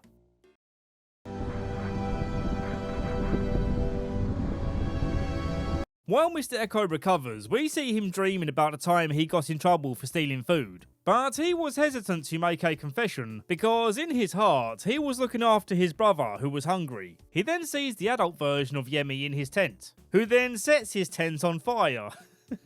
Wow, what a nice brother. The guys rescue Echo, but he disappears into the forest. Echo? Echo?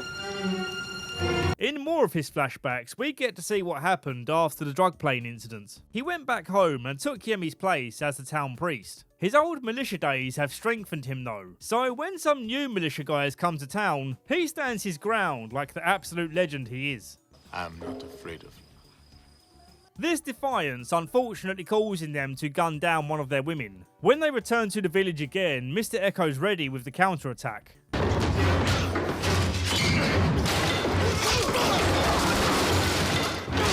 No one messes with Mr. Echo, and this scene of him walking out the church all bloody is simply amazing.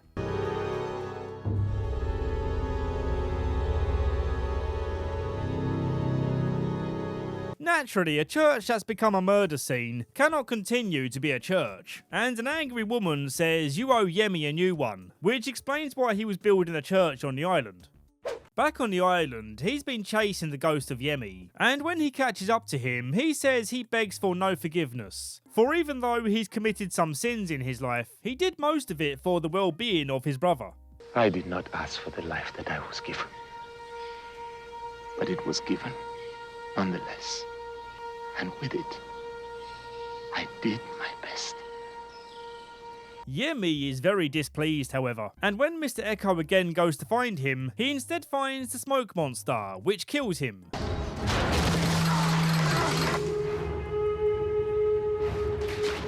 John finds him in his final breaths of air, and his last memory is a happy one of him and Yemi.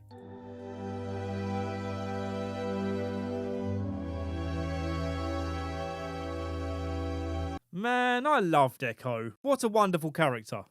We're not done with this episode yet. Jack reveals that he knows the x-rays belong to Ben, and that he has a tumour on his spine which, if not operated on very soon, will kill him. Ben says, "Ha, okay, you got me. And I know convincing you to perform the surgery is going to be difficult, but isn't it a crazy coincidence that you of all people happen to land on the island at the exact time I needed you to?" Juliet swings by for a visit and covertly shows him a tape where she's secretly telling him to deliberately botch the surgery. You probably feel like you don't have a choice, but you do, Jack. Last thing to mention is on the hunt for Echo, John and some of the others check the second hatch, and while they're in there, this woman called Nikki suggests that they turn on the other TVs, and when they do, a strange man with an eye patch appears on one of the screens.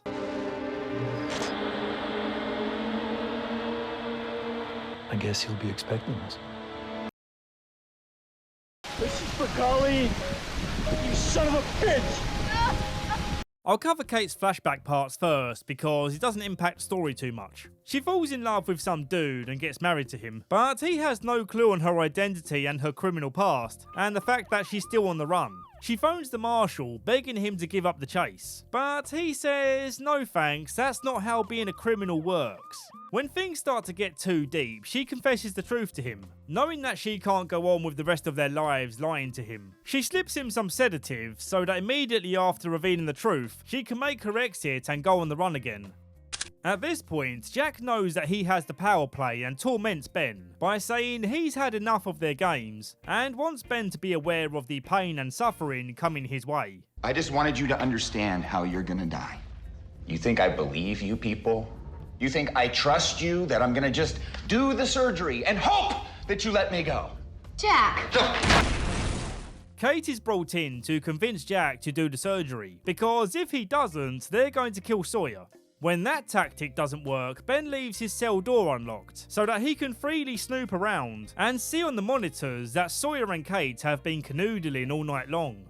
Jack, being frustrated by this, says, okay, I'll do the surgery, but you have to promise me you'll get me the hell off this island.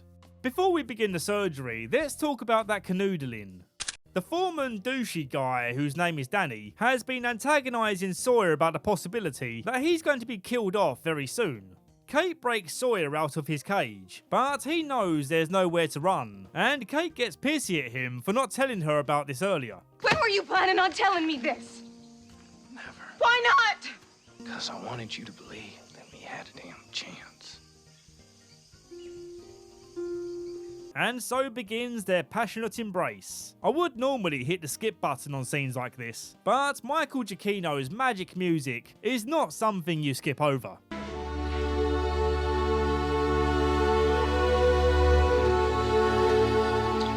Skipping over to the next day, Danny brings Sawyer to his knees and tells him to say goodbye. This is for Colleen, you son of a bitch!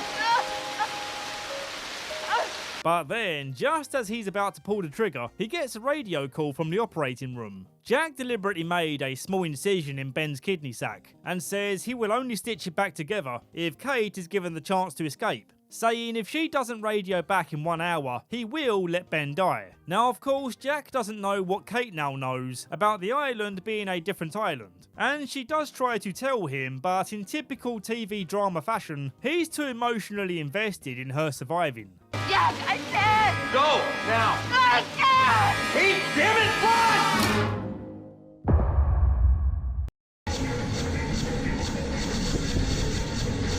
Before coming to the island, Juliet was a doctor who managed to find a cure for infertility in a cancer patient, who also happens to be her sister. She tells her boss the good news, but worries about him making this breakthrough public knowledge. I'm not interested in publishing, Ed. Fine, then. If you're not interested, why are you concerned? Well, there's that problem taken care of. News of her work does manage to reach this guy, however, and he's going to become a big part of the series later on. All you need to know for now is that his name is Richard, and that he's recruiting Juliet to come work for this mysterious bioscience company. But she ends up being taken to the island to cure their infertility problem. We'll come back to that later. Before making a run for it, Sawyer gets his own back on Danny, and man is it satisfying to watch. Sawyer, let's go! Sawyer!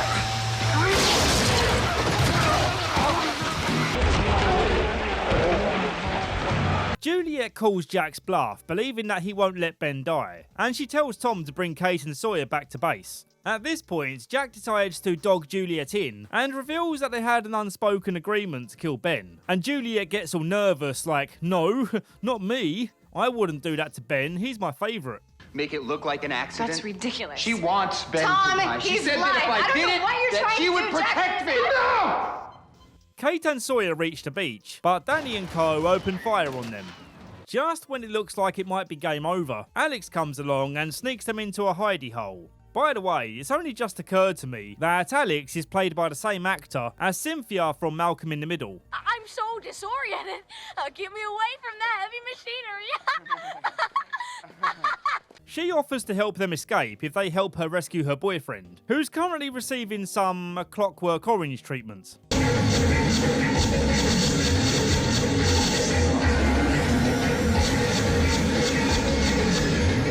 I'm not exactly sure what this kind of brainwashing is supposed to achieve, but that's not really important. To rescue her boyfriend, they had to knock out Rob McElhenney, and they should count themselves lucky, because if he didn't have a bum shoulder, he would have given them an ocular pat-down, assessed them as a threat, and then taken them out with a sweet roundhouse.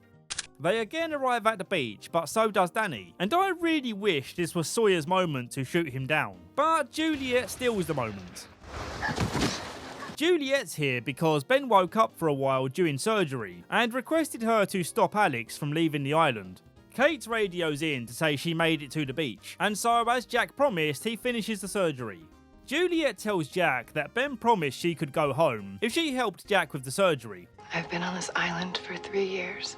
3 years, 2 months, and 28 days. He said that if I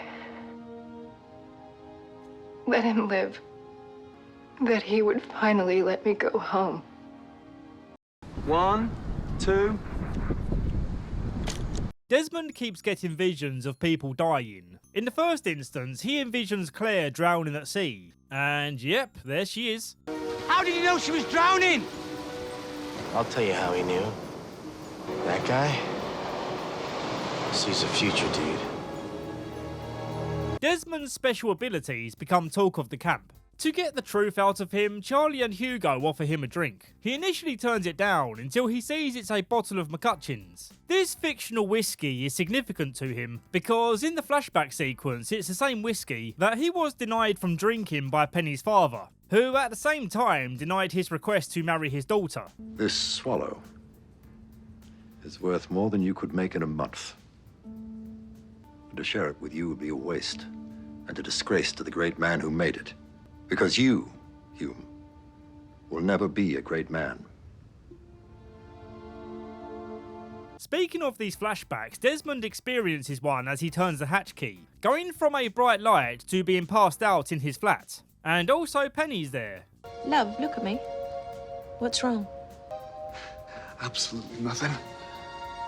He also sees Charlie busking on the streets and asks him about the island, but Charlie has no idea what he's talking about. Desmond feels that he's experienced all of this before, and he shares the theory that he's travelling in time with his science friend, and he tries to prove it by predicting what's going to happen in the football match. But he was wrong. No, they came back. They won. He then has a very strange experience when he tries to buy a ring from a lady, and she says, no, this isn't how your timeline goes. You don't buy the ring, you walk away. You don't buy the ring, Desmond. How'd you know my name? Well, I know your name as well as I know that you don't ask Penny to marry you. Which brings you to the island where you spend the next 3 years of your life entering numbers into the computer. And if you don't do those things, Desmond David Hume, every single one of us is dead. Like the ghost of Christmas Future, she takes him for a stroll and shows him the consequences of not taking a particular path. You knew that was going to happen, didn't you? This lady's name is Eloise, and she'll become a big part of the show later on. The more memorable part of this flashback is seeing Desmond and Penny posing for their iconic photo, and seeing this photo makes Desmond realise that he can't run away from his future, meaning he has to break up with her. I'm sorry, Ben, but we're not supposed to be together. While at the bar drowning his sorrows, he realises he had the wrong day for his football prediction. And then he remembers this guy coming in with a baseball bat, so he warns the bartender. Hey, Doug, brother! When Desmond sobers up a little bit, he reveals that he's not been trying to save Claire, he's been trying to save Charlie, who dies in every one of Desmond's visions when he tries to save Claire. Desmond grimly theorises that once the universe has marked someone for death, it will always find its way to you, no matter how many times you prevent it. The universe has a way of course correcting, and I can't stop it forever. No matter what I try to do. You're gonna die, Charlie. You will leave this country? Do you understand me? Stranger in a Strange Land is a strange episode, and one that many people rate as the worst in the series, even by one of the show's producers, who admits that they wanted to give Jack more of a backstory, and did so by using his tattoos, even though the real meaning behind these tattoos is just that the actor Matthew Fox had them in real life, before he was even cast for this role. The end result of this being a part of Jack's story that doesn't really feel like it matters. That's the feeling that I'm guessing most people have on this, which I do kind of agree with, but also I don't hate this episode. It's just an okay episode in my opinion. Let's talk about the non-flashback part first. Jack suspects that now he's finished with the surgery, they're going to kill him off, but instead they switch him out of his cell for Juliet, who's being punished for killing Danny, and they transport Jack to a bear cage. Later that night, a woman comes along who reads his tattoos out loud.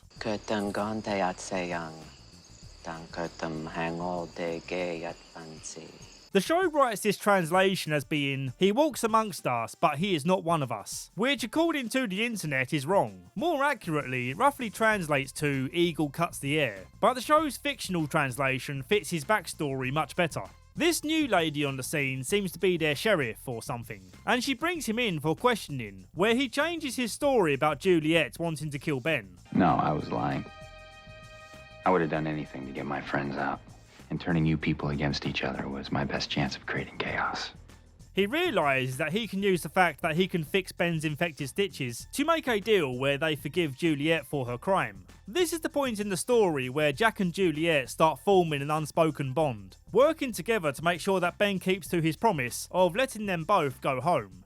There's an interesting moment where a bunch of the others, or whatever we're calling them now, observe Jack like he's an animal in a cage, and he recognises one of them as being the air stewardess on his flight. Also, we see two kids holding a teddy bear and asking about Ana Lucia. She wants to know how Ana Lucia's doing.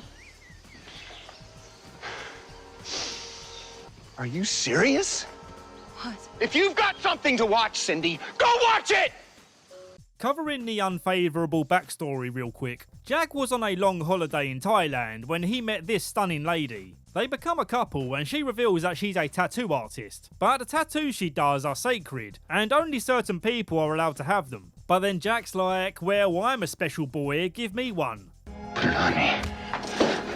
No, this is against my people. When her friends find out that she gave Jack one of these tattoos, they give Jack a beatdown, saying, don't you show your face around here again, boy. You will get off a beach! You will leave this country! Do you understand me?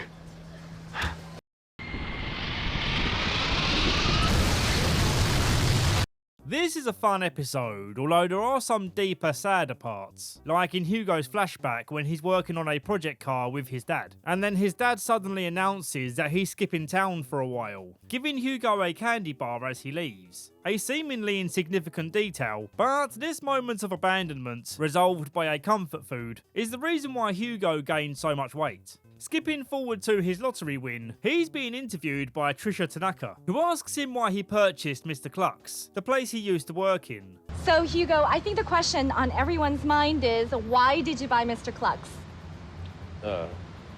I like chicken. Wonderful. Hugo's worried about Trisha taking a look inside because it's considered bad luck to go into a place before the ribbon has been cut. And of course, he was right. And then pan through the...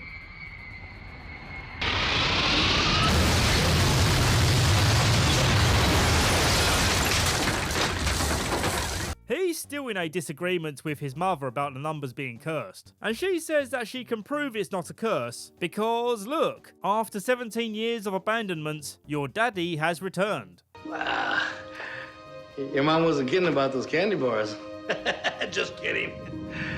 As Hugo's not a fool, he calls out his dad for suddenly being interested in being a part of Hugo's life now that he's rich. Oh, I don't know what to do anymore. I thought you needed a manly influence, a father, to get you to stop this nonsense. I'm not crazy.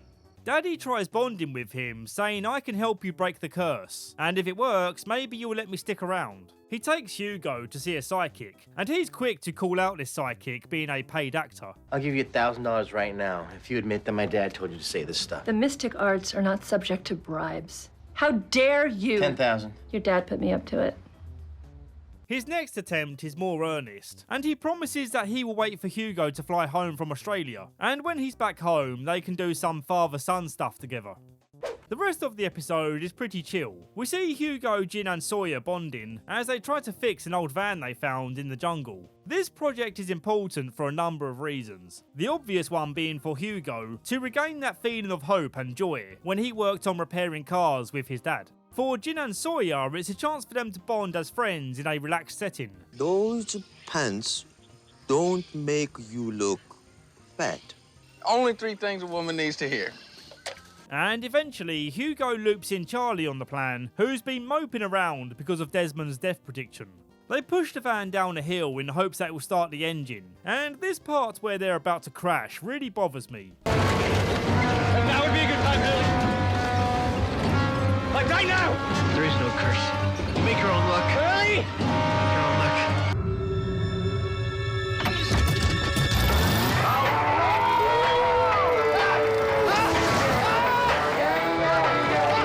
I've talked about manipulative editing before, where it breaks logic to make you certain of the result, only to then subvert your expectation unrealistically. How can they justify the crash being this close to happening with all of these manipulative cuts, and then the final cut shows you this?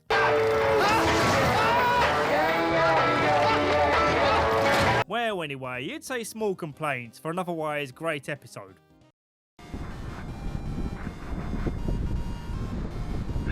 While trying to find their way back to the others, they stumble upon the Eye Patch Man. He resides in a building with a massive satellite dish on top. Saeed approaches the house with hands raised, hoping for a peaceful meeting. But this guy seems a tad paranoid. I didn't cross the line! We had a truce! This is my land! You said I could stay here! A wounded Saeed explains they mean no harm. So the Eye Patch Man lets them inside and gives them some iced tea. This guy's name is Mikhail, and it will come as zero shock that he was a Soviet soldier, who is now stationed in this Dharma outpost called the Flame, which appears to be some sort of communication centre. Although Saeed soon suspects that this guy is not a Dharma employee like he says. Mikhail is like, let's stop being silly. I know that you know I'm lying, so let's fight.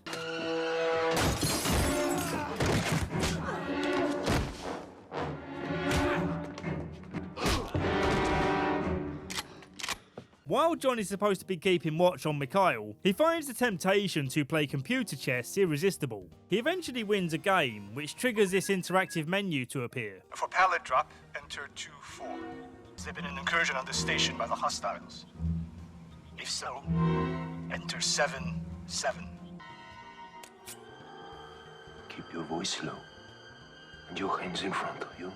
While snooping around, Kate gets jumped by the same woman that Michael made the deal with. Her name is Beatrice. Not that it matters too much, because when Saeed captures her and they try to barter a hostage trade, Mikhail shoots Beatrice dead on her command. Нас все еще есть выход! Стоп! Just do it, Mikhail!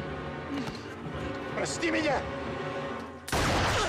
Because I like covering small details at random, here's the English translation for this Russian exchange of words. Don't let her talk to him! Mikhail! Нас все еще есть выход! Стоп! Just do it, Mikhail! Прости меня! Saeed takes him captive while the others wrap up to go home. John plays one last round of chess to get the override screen to appear, as this time he can test what happens when he enters 77. He catches up with the others and tells them that he entered the code.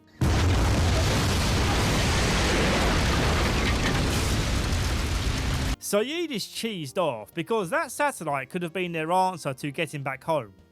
The flashback sequence is really powerful for this one, but I'll still keep it brief.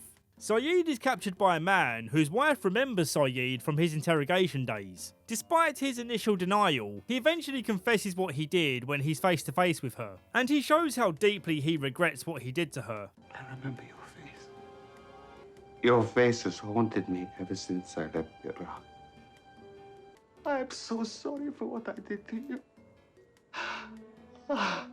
I'm I like her analogy of saying this abused cat she rescued will occasionally bite and scratch her because it forgets it's safe. But knowing what this cat's been through, she could never be angry with it, using this story to say that her strength as a human being is rising above the cruelty that humans are capable of, and therefore she wishes Sayid no more suffering. When my husband returns, I will tell him I made a terrible mistake, that it was not you.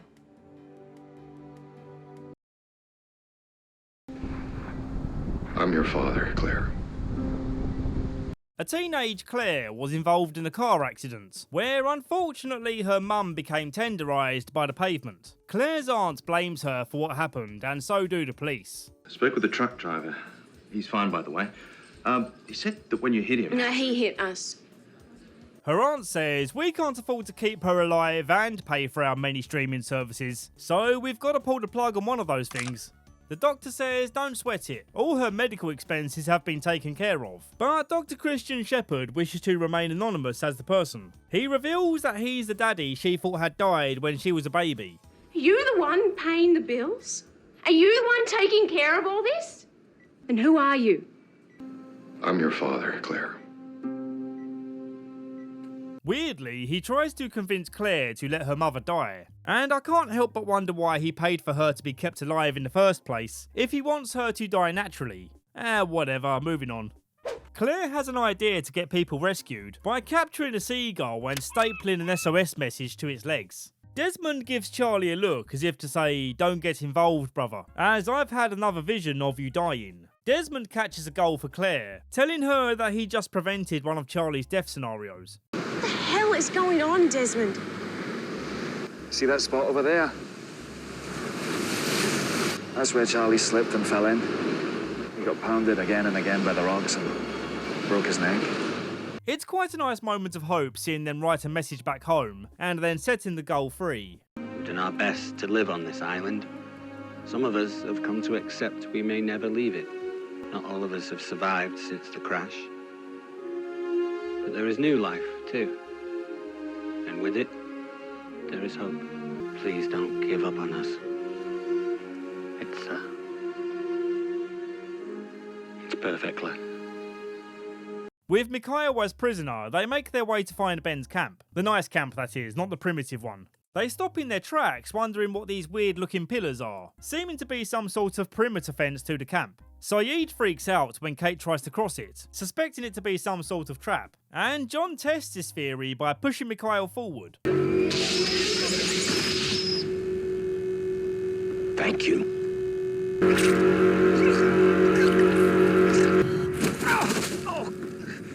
They get pissy at John, feeling that he just wasted their bargaining chip to get Jack back. They manage to climb over the perimeter fence, and eventually they reach the campsite, where they are very surprised to see Jack playing football and having a jolly old time in general.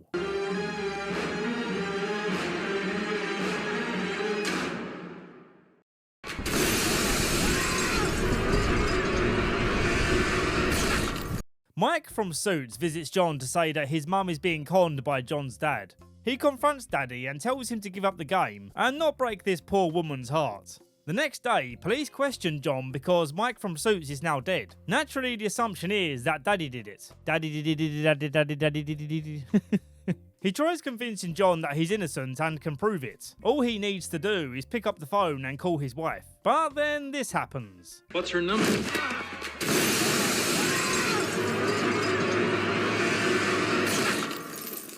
Holy hell, that's extreme. The loss of hope in his eyes is super depressing, especially when he sits in his wheelchair for the first time, knowing that this is going to be his life now. No, please, I can't do this. You fell 8 stories and survived, okay? I don't want to hear about what you can't do.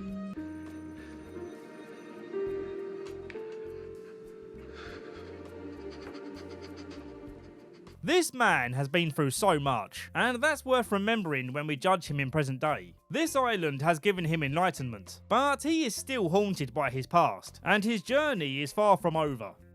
John and the others spy on Jack and realise this situation just got tricky, seeing Jack pushing Ben in a wheelchair. Kate sneaks in first, hoping for a calm rescue, but Jack says, "Run away, we're being watched." Get down! Get down! Don't hurt her! Don't hurt her! Step back, Doc. Step back. Is it weird that I immediately recognise this guy as the dad from Tokyo Drift? I thought you were going to be here on the 7th. Today is the 7th.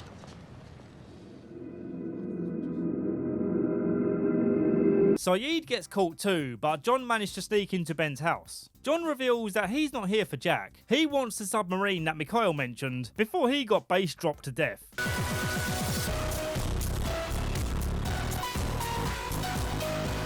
He tells John that the submarine is only used as a way to convince people that there is a way for them to get back home. This of course being a lie, Ben doesn't want anyone getting off the island. To convince John that using the submarine is a bad idea, he tells him that there is a secret box on the island that contains exactly what John is looking for in his life. John calls him out as being a pretender, trying all sorts of tricks to make people believe that he knows all of the mysteries of this island, whereas John feels like he has a deeper, more genuine connection. You've been here 80 days, John. I've been here my entire life. So how is it that you think you know this island better than I do? Because you're in the wheelchair, and I'm not. John enters a submarine, but he has no intention of using it to get back home, and he apologises to Jack for what's about to happen. Sorry for what?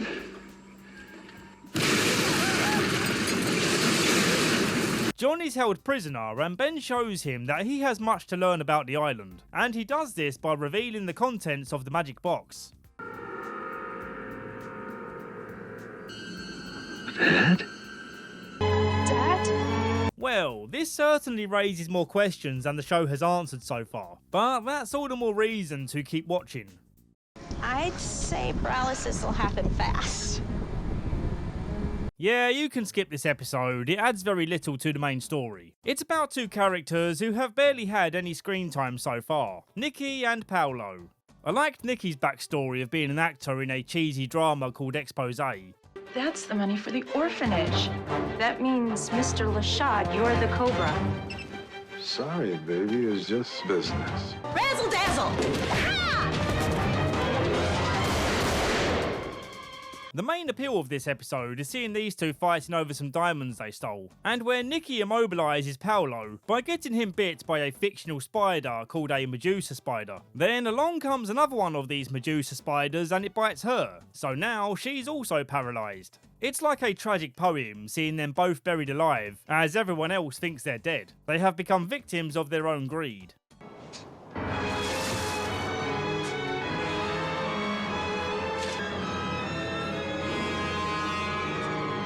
Outside of this story, Charlie confesses to Sun that he was the one that attacked her in Sawyer's plan, and Sawyer gets a sun slap as punishment.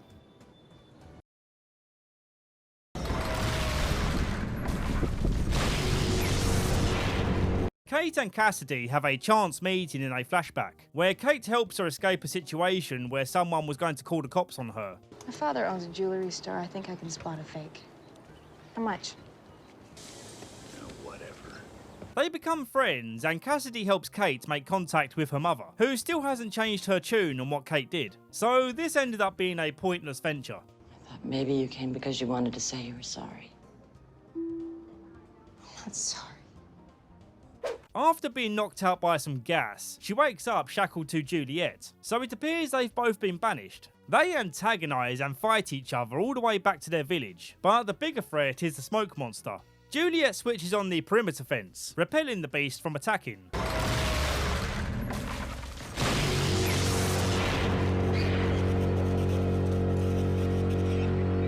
Back in the village, it appears to be deserted. John told Kate that everyone was leaving, but they left behind Jack and Sayid.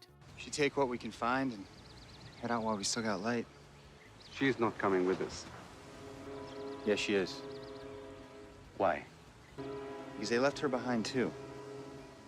The more light-hearted part of this episode is Hugo tricking Sawyer into believing that he's going to be banished from the camp, forcing him to do nice things for everyone in the hopes of winning them over. The trick being that Hugo just wanted him to be part of the group again. You tricked me into being decent? That's gotta be the lamest cons in the history of cons. Wasn't a con, dude. Look around. You made everyone happy. Just for today, they can eat boar, laugh, and forget that they're totally screwed. Why would I stay? Because if you do, I will cure your sister's cancer. Kate and Sayid are having trouble accepting Juliet. In their minds, she is still one of the others, which makes sense because there are many unanswered questions. Why did they have a list of the crash survivors? Why were they kidnapping kids? And so on. Much to their surprise, Jack defends her, saying that she's under his protection and doesn't have to answer any questions until she's ready. Sooner or later, she'll answer my questions. She'll answer your questions when she's ready. And you'll wait until she is.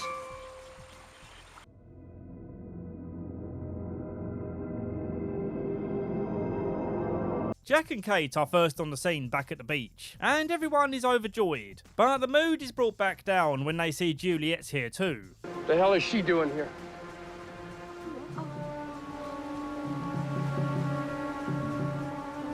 Jack has a tough time convincing the group that she can be trusted. But this discussion is cut short when Claire starts mouth bleeding.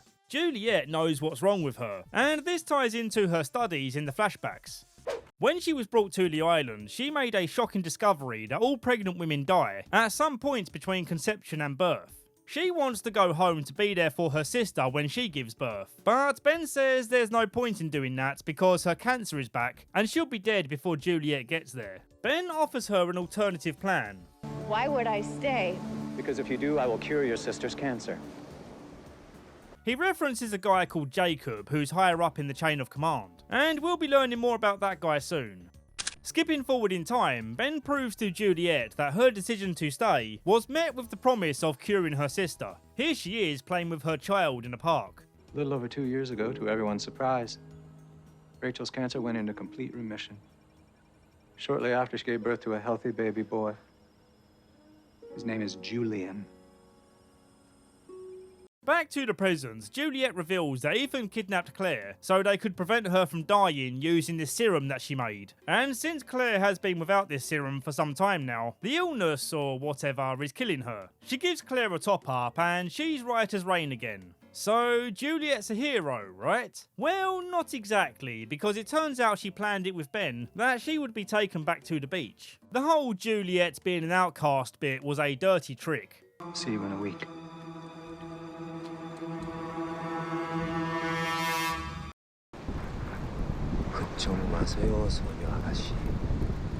We're not even 3 minutes in and Charlie gets an arrow through the neck.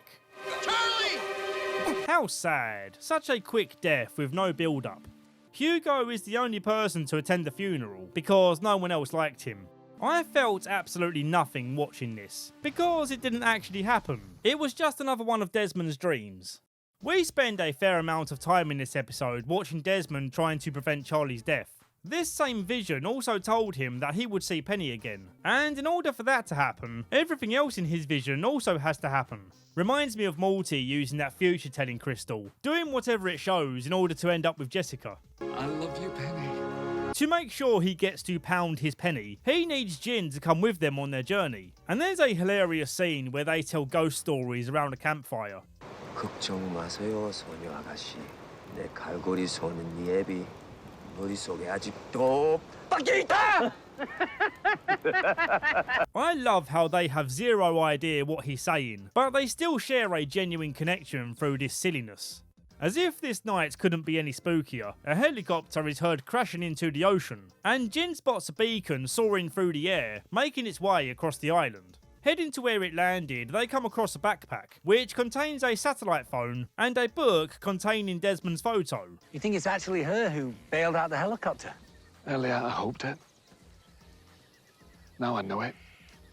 Desmond knows that continuing this quest puts Charlie's life in danger, but he finds ways of preventing it while still staying on the path that leads to Penny. Only trouble is, the person who landed here isn't Penny.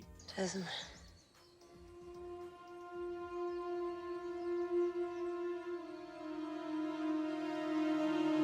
The flashback sequence shows you that Desmond used to be part of a monastery, and that explains why he frequently used the word brother in conversation. Well, then it wouldn't have been much of a test, would it, brother? One night he got drunk and the Brotherhood kicked him out, and while doing one last job for them, he meets Penny. I mean, of course, if an ex-monk already has plans, then... You know, I don't usually get into cars with strangers. Well, in that case, I'm Penelope. Very nice to meet you, Penny. What happened? happens to pregnant women on this island.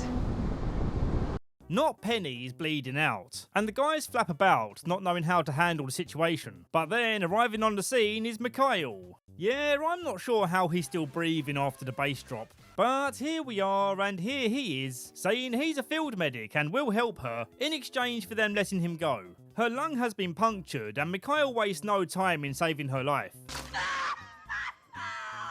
Charlie isn't happy about Mikhail being allowed to walk away, but that was the deal and Desmond insists they keep to their word. Eventually, Not Penny wakes up, and she doesn't believe Hugo when he says he's a survivor of Flight 815, because they found Oceanic Flight 815 at the bottom of an ocean with all the bodies of the passengers accounted for. It wasn't easy, but we found food. No. And a hatch. No, more Flight food. 815, they found the plane. There were no survivors. They were all dead. Sun gets more backstory in this one. This woman blackmails her by saying that she's going to reveal that Sun's married to a fisherman's son, which will supposedly reflect badly on her father's business. Would anyone actually care though? Everyone loves a rags to riches story. Right away, it was obvious this woman is Jin's long-lost mother, so the reveal later on wasn't a surprise at all. She finds Jin's father to confirm her suspicions that Jin's parents aren't really dead. I love this scene. Jin's father remains so proud of him, and his delight of meeting his daughter-in-law for the first time gives you a warm, fuzzy feeling, kind of like your heart just crapped its pants. 아가야, 정말 이쁘구나. 내 아들이 사랑하는 여자를 만나게 되어 정말 기쁘구나. On the island, she confronts Juliet about her fertility studies, where she reveals that Sun might die, unless she conceived before coming to the island. If that's the case, it's good news, right? Well, not really, because Sun wasn't able to conceive with Jin back home, whereas Handsome Hotel Man had fully functional swimmers in his balls. With mixed emotions, Juliet confirms that conception happened on the island. I'm so sorry, son. I will do everything that I can. It's just... You killed my daddy. We finally get back to John's reaction of seeing his dad being the thing that came out of Ben's magic box. John wants to know why and how he came to be here. And Ben says, well, it was you who brought him here. But John needs to hear it from his dad. Ben says, hey. Hey, Ben. Hey, Ben. Ben says, hey, I know you'd probably want to stick around and ask him some questions, but we're all going on a trip. Want to come with? John says, sure, why not? I've got nothing better to do, like finding out what the hell is going on here. Only after getting all the way there does Ben say, I don't think you're ready for this trip. You need to kill your dad first, so you can finally be free of his torment. He gives him the knife and says, go ahead. But John is still hesitant to do it, still feeling lost without knowing why his own father would steal his kidney, then completely ghost him and then push him out of a window. Ben says, don't bother showing your face to the group again unless you're carrying your father's dead body. After reading through his file, John realises that he's the same con man in Sawyer's letters. He lures Sawyer into being locked in the same room as him so that he can finally deliver his letter. It ain't my fault your dad overreacted. If he pulled the old murder-suicide, then I'm sure he's down here somewhere. Maybe you could take this up with him? Okay.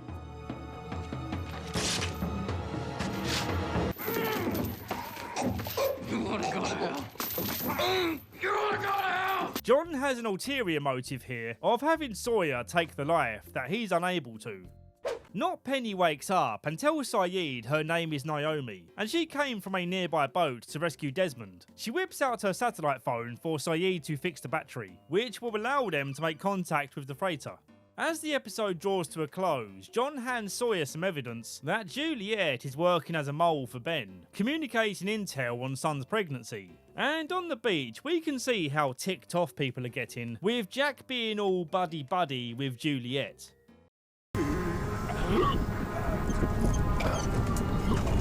We start the episode with the birth of a baby boy. Not just any baby boy, this baby boy is Bug-Eyed Ben. We see him growing up on the island, raised by the Dharma Initiative and sometimes his alcoholic dad, who resents him for killing his mother during childbirth. Yeah, what a douche. Don't kill your own mum, that's not cool. All jokes aside, you really do feel for Ben. Growing up in this way is bound to mess you up, which explains why Ben felt little remorse in killing his dad, along with everyone else in the Dharma Initiative. Going back slightly, he pulled off this plan when his younger self met Richard Alpert, who you'll notice is the same age in every scene he appears in throughout the show, and that's an important detail to bear in mind for later on. Richard tells Ben that he can be part of their gang. All he has to do is wait patiently for the right time to carry out this plan. But for as long as I can remember, I've had to put up with you, and doing that required a tremendous amount of patience. Goodbye, Dad.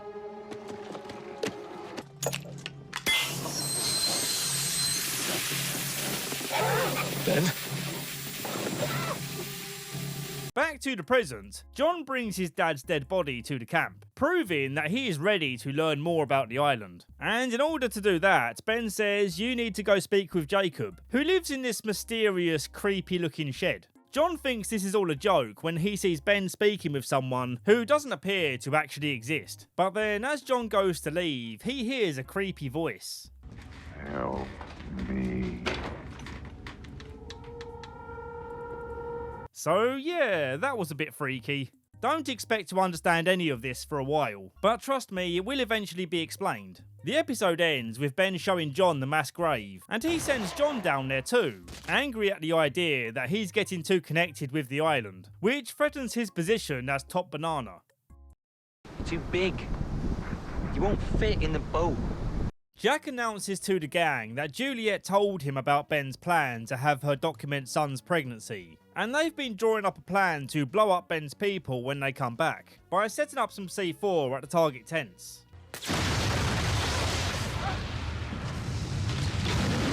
Jack's speech on this gets you very excited to see them strike back in a major way. For the very first time, we know exactly what they want, when they're coming to get it, and they have no idea. We stop hiding. We stop running. We stop living in fear of them. Because when they show up, we're gonna blow them all to hell. The episode titled Greatest Hits refers to Charlie making a list of his favourite memories, something he feels he should do knowing he's going to die soon. As nice as these greatest hits are, I'm going to skim through them as quickly as possible now, because we've got tons more story to get through. Number 5, hearing their hit song on the radio for the first time. That we are. On the bloody radio! Number 4, his dad teaching him to swim at Butlins. Funnily enough, I was just there with my wife and son. Number 3, the Christmas Liam gave him his drive shaft ring. Number 2, being called a hero for stopping a woman from being mugged. And number 1 is kidnapping son. I mean meeting Claire. I'm Charlie. I'm Claire. Nice to meet you, Charlie. Nice to meet you.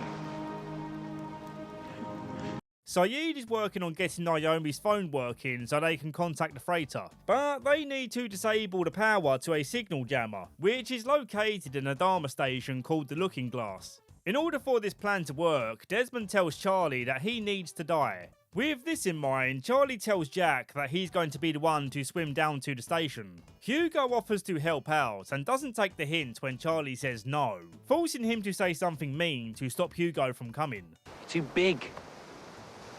You won't fit in the boat. Sound cool, man. Wait! Dude, it's fine. I don't even want to go in your stupid boat. Just remember I love you, man. Yeah, whatever. I love you too. They follow the power line further out in the sea, but when they reach the end, Desmond has a change of heart, saying no, he's going to be the one to swim down to the station. Charlie, knowing that he has to be the one, knocks Desmond out and swims down. Oh no, I hate watching people run out of breath.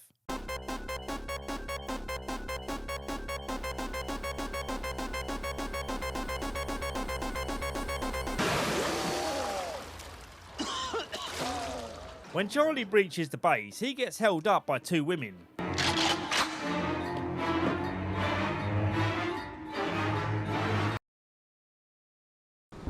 Why? Because you have work to do. Interestingly, we open on a flash forward, seeing Jack on an oceanic flight, and he gets upset when he sees a newspaper article. Even with pausing, it's unclear what he's reading here. But more importantly, this tells us that at some point, Jack does get off the island. He's so upset by this news that he stands atop a bridge ready to jump. But then a car accident happens and his hero brain switches on.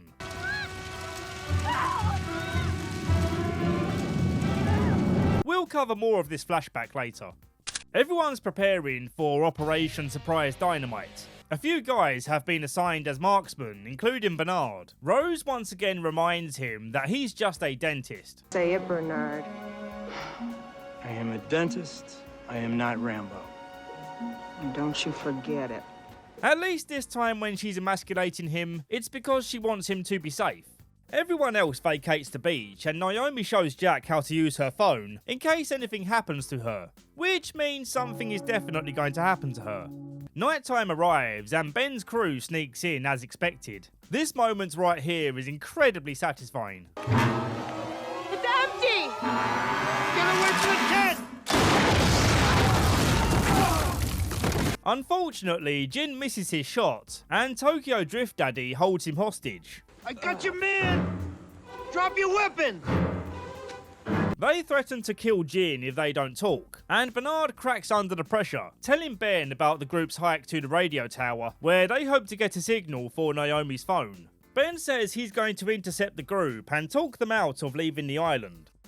While this is going on, John Locke is still bleeding out from his gunshot wound, and among the bodies in the mass grave, he finds a gun. He prepares to take the easy way out, but then Walt appears and tells him to stop being silly and go finish his mission. Now get up, John. Why? Because you have work to do. Charlie's being questioned about the meaning of his intrusion. Knowing that he's destined to die, he figures it doesn't matter what he says here. He will fulfill his destiny and turn off the jammer. Desmond swims down to help and Charlie tells him to hide before they come back, singing his signature song to cover up the conversation. You all, everybody. You all, everybody. Shut up. Mikhail comes down here too by orders from Ben, and he's pissed to see that Ben lied about this station being inoperable, and is being used to prevent communications to the outside world. I need you to help me clean up this mess that I've made. I need you to kill Charlie. And we can't risk Greta and Bonnie telling the others about what we've done, so you'll have to take care of them too. Can you get a fix on our location? Hell yeah, we can. Sit tight. Jack follows information on the newspaper article to a funeral home, where it turns out he's the only one to turn up to this particular funeral. We don't find out who's in this coffin until later in the series. Jack's been struggling with addiction to painkillers since he came back home, clearly traumatised by whatever went down between then and now. It's clear from the state of his house that he's been searching for something, and he keeps calling Kate asking to see her. She agrees to meet him, and he begs her to consider going back to the island. He's been taking oceanic flights each week, hoping the plane will crash and take him back. We were not supposed to leave. Yes, we were. But why would he want to go back? Well, maybe it's because Ben was right. They shouldn't have left. Let's explore that discussion some more. Jack allows him 5 minutes to make a convincing argument for why contacting the freighter for rescue is a bad idea. Ben says Naomi is lying about who she is. They aren't here to rescue anyone. They were searching for the island. And if she successfully calls the boat, they will come to the island and kill everyone. Jack doesn't buy it, so Ben resorts to radioing Tom and saying that Jack has 1 minute to get Naomi's phone, or the captured marksman will get it. Jack, being at the end of his tether, calls his bluff. I'm not bluffing. I won't do it! 4, 3. No.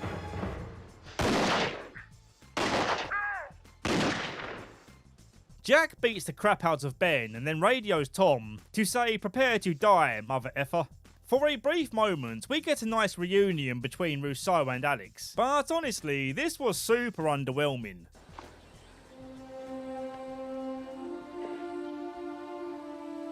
Down at the beach, Tokyo Drift Dad gets drifted into by Hugo's van, allowing Saeed and Sawyer to turn the tables on this hostage situation. Sawyer isn't taking any prisoners though, especially ones he has beef with.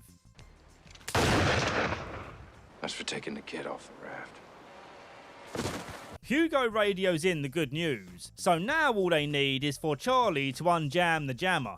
Mikhail wants to jam her offline too, and he shoots the two women to shut down their operation. Desmond steps in and harpoons him for being mean. I'll be back. The lady bleeding out reveals the shutdown code as being the rhythm for the song Good Vibrations. And so you see, this is why Charlie needed to be the one down here, as the only musician of the group. Charlie enters the code and immediately gets an incoming call from Penny. But the trouble is, she has no idea who the people on the freighter are, and the moment of realization hits. Naomi, parachutist. I'm not on a boat. Who's Naomi? Mikhail appears at the window with a grenade, and Charlie slams the door shut to prevent the whole station from being flooded and killing Desmond.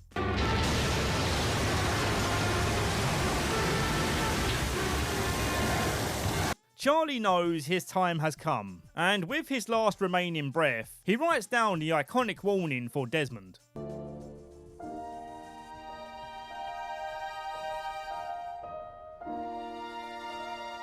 I made it no secret, I wasn't a huge fan of his character, but to his credit, he went down with dignity and heroism. Rest in peace, Charlie boy. With the signal jammer down, Naomi's phone comes back online. Ben begs and pleads for them to reconsider making the call, and John sneaks in to shank Naomi, being the only one here who believes Ben. Please, put the phone down. No. You're done keeping me on this island.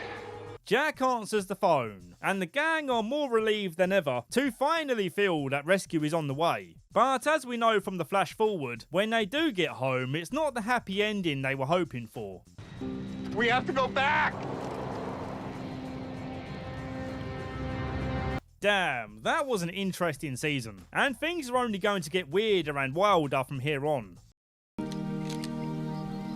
am dead. Jack's watching news coverage of a car chase, and he seems to know who this is when they describe the car. That a Camaro, Jeff? Yes, it looks like a vintage early 70s model. It's Hugo. Hilariously, he tries to make a run for it. How far did you think you were gonna get? He screams about being one of the Oceanic Six, using his celebrity status as a survivor of Flight 815 to try and get out of trouble. Officer Abraham is questioning why he was running away, as it's clear he saw something in the store before freaking out. You trying to get tossed into the nut house? Because if that's what you want, I can make that happen right now, my friend. You can? Oh, thank you. Thank you.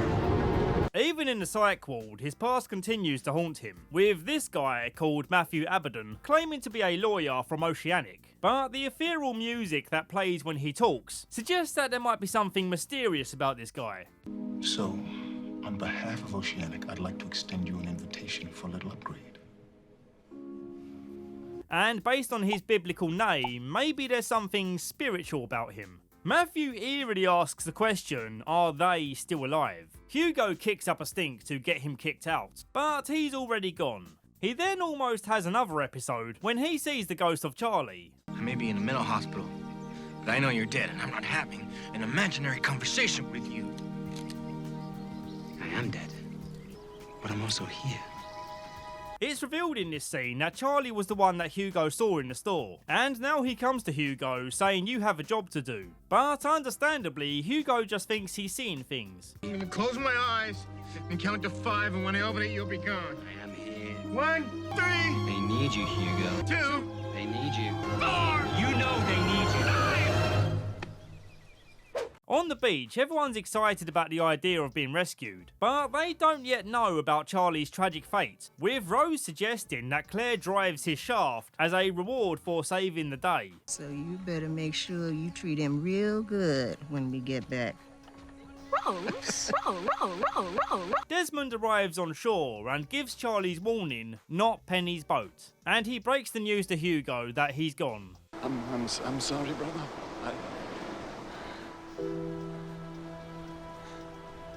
Whoever's boat it is, they radio Jack asking to speak to Naomi, which is going to be tough as last time we checked, she got knifed.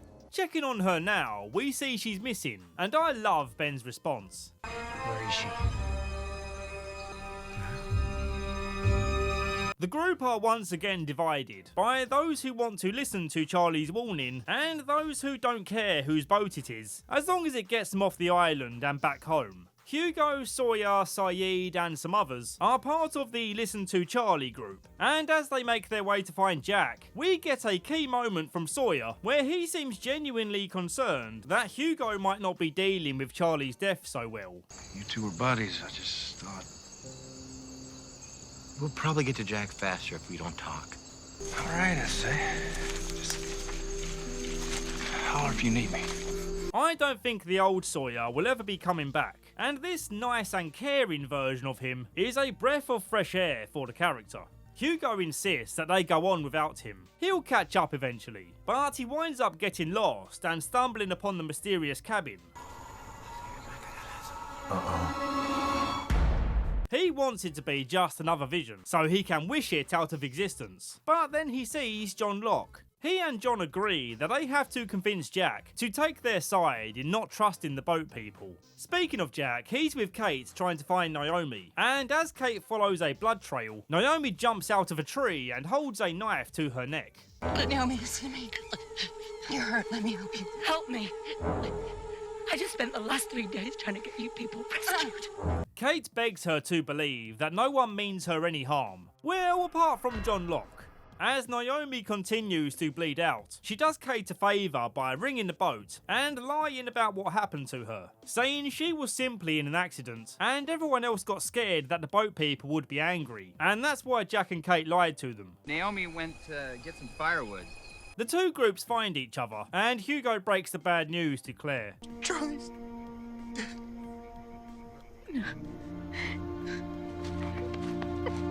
Yeah, it's sad, but let's get back to the drama. Jack punches down John with furious force, but John reasons that all he's ever done is try to protect the group, and now that the boat crew are on their way, they need to honour Charlie's sacrifice by listening to the warning and finding some place to hide. Hugo inspires a good amount of people to join them by giving a great speech. Because the last thing he did was to warn us that the people in that boat are not who they said they were. So I'm not listening to you. I'm listening to my friend. The episode ends with a guy jumping down from a helicopter. This new character is Daniel Faraday, and he's a very interesting addition to the show, as you'll soon see. I was supposed to be flying Oceanic 815 on that day. There's a search vessel sweeping the ocean floor looking for something, and they come across the Oceanic plane, which makes you scratch your head wondering what actually happened to the plane. Is it in the ocean or is it on the beach? We then see Daniel Faraday crying as he watches the news, but he has no idea why he's sad when they show the wreckage. Dan, why are you so upset? We then cut to the helicopter he jumped from as it navigates some harsh turbulence, and the pilot orders everyone to jump out as he prepares for an emergency landing. As we know, Daniel is the first to meet the survivors, and he claims to be here on a rescue mission. But yeah, we suspect there's something else going on here, don't we? Suspicions raise immediately when he makes a call to the boat, and they tell Daniel to take the phone off loudspeaker. Also, Kate and Jack spot the gun tucked into his trousers. Why did you bring the gun? Just precaution. Precaution against what? Okay, see, rescuing you and your people, can't really say it's our primary objective. Before he can answer any further questions, the tracker picks up another person who jumped out the helicopter, so they rush to see who it is. And now we meet quite possibly the most annoying character of this whole show, Miles. The reason I say he's the most annoying character is because I swear the only emotion this guy is capable of is being pissed off. He is constantly a grumpy, snarky douchebag, and it's such a drag to watch. You guys were on Oceanic Flight 815. Wow! That better? Where the hell did they go, Tubby? Oh, awesome. The ship sent us another Sawyer. We see that pre-crash, he was a psychic communicator with tormented spirits, making money off grieving people by helping the ghosts of their loved ones move on to the afterlife. On the surface, this sounds like a scam, but the show quickly proves that his skills are for real. You're not doing your grandmother any good staying here, man. Causing her a lot of pain. He insists on using this ability to find Naomi's body, so he can find out the truth on how she died. Turns out when she radioed the boat, she used a warning code phrase. Just tell my sister that I love her. You remember when she said, "Tell my sister I love her"? Well, she doesn't have a sister. That's what we're supposed to say if we get captured, have a gun to our heads. Miles is satisfied to learn the truth that these guys didn't hurt her, and he believes that so long as he has the gun, he's in charge. But fortunately for Jack and Kate, their friends are here, and they have much bigger guns. Because our friends are out in the jungle right now holding a gun at your head and his head. Come on, how stupid do you think? I don't know, Miles. How stupid are you? The next helicopter person we meet is Charlotte Lewis, who I would find to be a dull character, but she's from Essex, so she's automatically my favourite character ever. The first people she comes across is John's group. I can't believe you're alive. How many of you are there? Why do you want to know? Listen here, Hugo, you be nice to Daddy's Essex kitten. I'll knock your fucking lights out if you disrespect my woman, you fat fuck. Fat fatty fat fuck. Charlotte's being nice to the group she bumped into, but they make it very clear they don't want to go along with her plans. They tie her tracking beacon to Vincent's collar to make sure they can't be found. Charlotte protests that she doesn't want to go with them, but Ben grabs a gun and shoots her before she can run away. What did you do, you son of a bitch? Luckily, and rather alarmingly, she's wearing a bullet vest. I didn't intend for that to happen. Really? Does it seem like you're about to shoot me yourself? What good would you be to me dead? I feel much more comfortable now. Thanks. In an interesting flashback, we meet the helicopter pilot, a character revered in the Lost fandom, Frank Lapidus. When Frank is watching the news coverage of the plane in the ocean, he suspects that the whole thing is staged, as the pilot they reportedly found happens to be Frank's best friend, but the body looks nothing like him. I'm telling you, that is not him. How exactly is it that you know all about Captain Norris?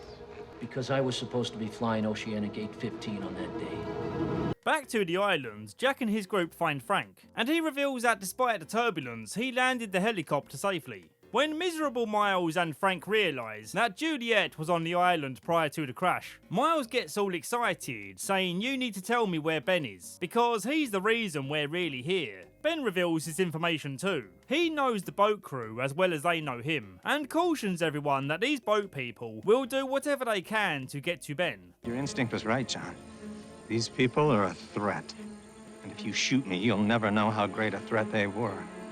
How does he know all of this? Well, as it turns out, he has a mole on their boat.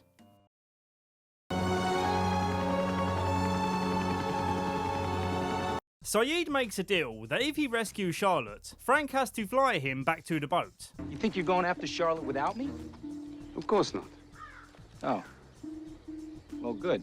The flash forward in this one focuses on what Saeed gets up to when he's back home, and it seems he's a hitman now. First killing this golfer, then killing this woman, who he seemed to be developing feelings for. What do you think you're... At the end, it turns out he was making these hits for Ben. For what reason is unknown right now, but Ben reminds him that he's doing this because they were the bad ones, and doing this helps to protect his friends. John's group are growing impatient that he can't find Jacob's cabin. John right now are feeling lost without Jacob's guidance, and his gang are picking up on this. What's in this cabin that's so important anyway? John's looking for somebody to tell him what to do next. Doesn't matter. Plan's the same, we keep moving. The barracks aren't far. Faraday is a physicist, and he's doing some weird experiments, testing the GPS location of where he is and where the boat is. He asks the boat to send a package to his beacon, but it doesn't land when it should, instead landing about 31 minutes late, suggesting that this island's relation with time is out of whack. We'll find out more about this later. Jack, Saeed, Kate and Miles find the village where they hope to find John. They hear some crashing around and find Hugo tied up, who says that John left him behind for protesting against his plans. But this was all a sneaky setup, which they never expected from Hugo. Good job, Hugo. Sorry, dude. Sayid is chucked in the holding room with Ben, and it's kind of funny to see how quickly this show switches between those being held prisoner and those being the captors. What do you know about friendship? I know it's no use having friends you can't trust. Sawyer and Kate have switched perspectives too. Sawyer now believes that staying on the island is the right move, and he reminds Kate that there's nothing for her back home. Sayid exchanges Charlotte for Miles, which means that he held up his end of the deal, but played a little trick on Frank in the process. What happened to Miles? I traded him. Traded? I promised you, Charlotte. Here she is. You cheated. Did I? Yes, you did. Lucky for you, that guy's nothing but a pain in my ass. As they load up the heli, Daniel urges Frank to stay on course with his coordinates, even if it appears that they're going the wrong way. Just be sure that you follow the same exact bearing that we came in on, okay? The way Daniel talks here in this constant mumbling whisper is how he talks in the majority of his scenes, and it makes his character seem a little one note. Yeah, I have no idea. I don't know how many of them were able to get out before it's rescuing you and your people. Can't really say it's our primary objective. Because Miles would kill me. The scene of them flying away from the island gives you that same feeling of hope for them making it back home as when they sailed away on the raft. But as we've seen from the flash forwards, this feeling of hope will be short-lived, as there are many complications to come. Eggtown is such a silly episode name. I was sure there had to be some deep meaning behind it, but I couldn't find any satisfying answers. The Lostpedia fan wiki says that the title comes from John serving Ben some eggs for breakfast. And also that Kate is pregnant, as you know, humans come from eggs and stuff. Okay, I guess. But really, with such a silly title, it would have been better to have a clearer, smarter connection. I like it when the show takes the time to connect the title to little details within the episode. If they named this episode Valise, it would be a reference to the book Ben's reading while being held captive. And what John says here, I've already read it. You might catch something you missed the second time around. Could be attributed to the show. It's a complicated story, which becomes less confusing on multiple watches. It would act as a self-aware moment for the writers. Maybe I'm reading too much into this, but I do care about these details. Oh well, we have Eggtown. Let's roll with it. Ben is tormenting Locke about not having a solid plan, and John feels like he's losing touch with the island, hitting dead ends with all his plans. He tries to put on a poker face, but inside he's seething. I know what you're trying to do. It's not gonna work. Excellent, John. You're evolving. Done with your breakfast? It's a well-known goof, but watch that again in slow motion.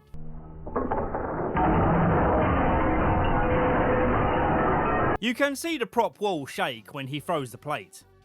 We have a flash forward to when Kate is back home and is finally on trial for her crimes. It's not that interesting. She pleads with her lawyer not to use Jack as a character witness, but he knows that Jack is her best shot at being judged fairly. If a man as highly regarded as Jack says she's chill, it would be silly not to call him to the stand. Jack lies under oath, portraying Kate as a bigger hero than she really was, and Kate feels this is going too far, asking that he steps down as a witness. The plaintiff only has one more question to ask Jack before he's free to go. Do you love the defendant? Objection. You open this door, Mr. Forrester. I'm going to allow it. Do you love Miss Austin? No.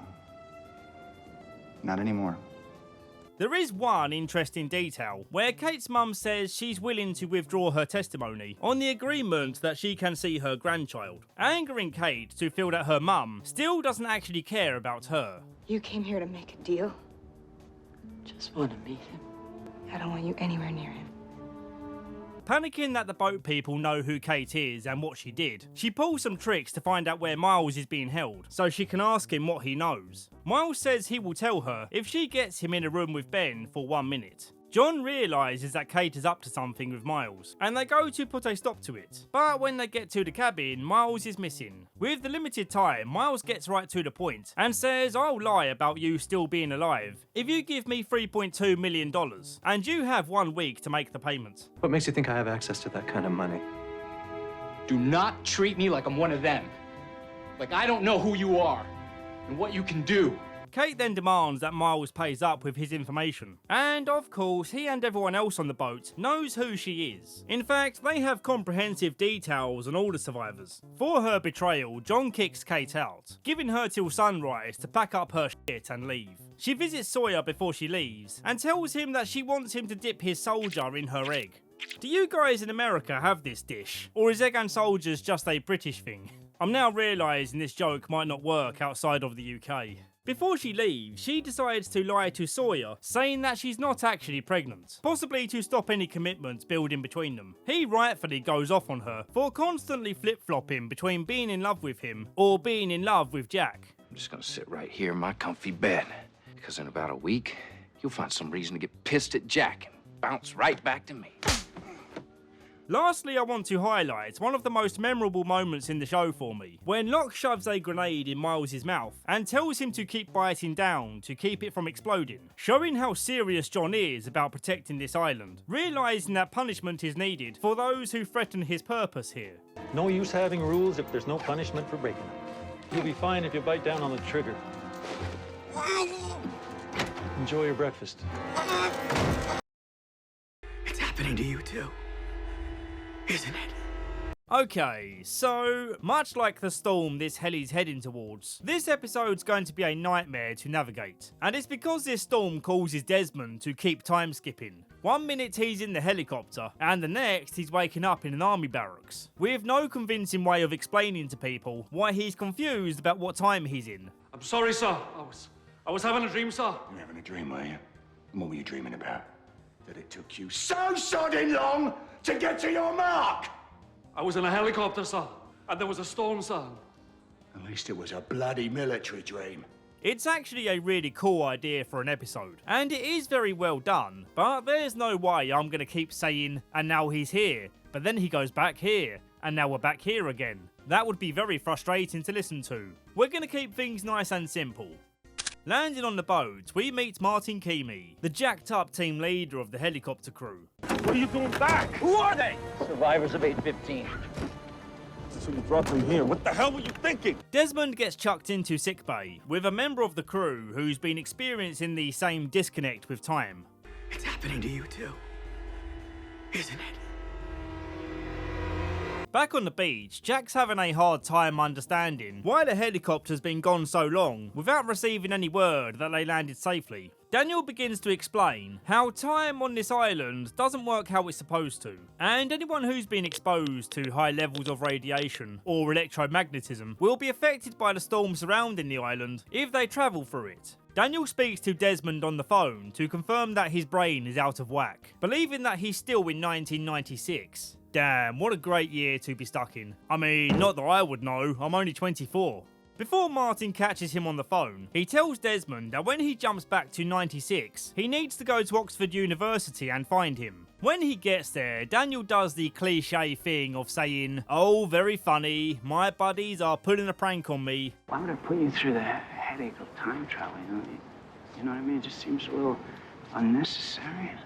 And don't you think my esteemed colleagues could have come up with something just a little more believable? Huh? But then Desmond reveals a specific detail that only Daniel knows. He shows Desmond his ongoing experiment, which unsticks a living thing's mind from the linear path of time. It worked! I'm sorry, how is a rat running through a bloody maze so incredible? What is incredible is I just finished the maze this morning. I'm not going to teach her how to run it until an hour from now.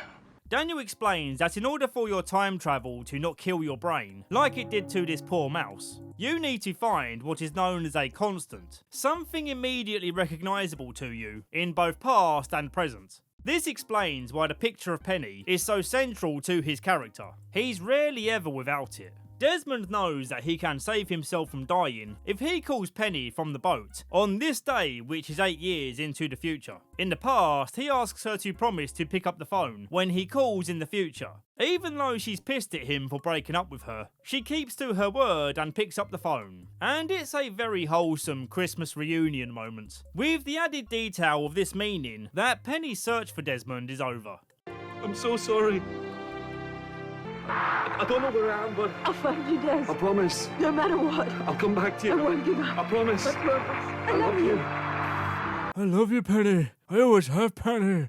I love you too, Des. You're fucking brilliant. Juliet, what are you doing here? Way back on her first day or so on the island, Juliet's presence got some of the men excited. Some who are definitely punching above their weight, and some who are already married. Her psychiatrist acts really unprofessional to her, jealous of her husband's wandering eyes for Juliet. And sure enough, where there's smoke, there's fire.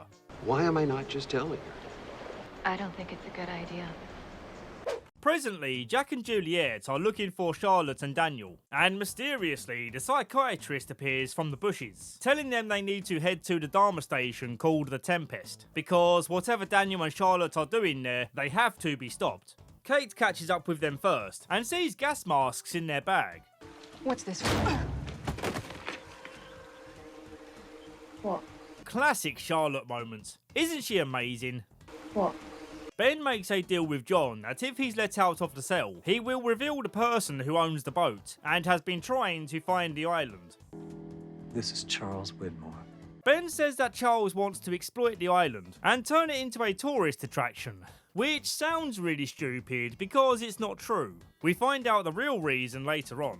If at this point you're getting really confused, trust me, it gets way more complicated.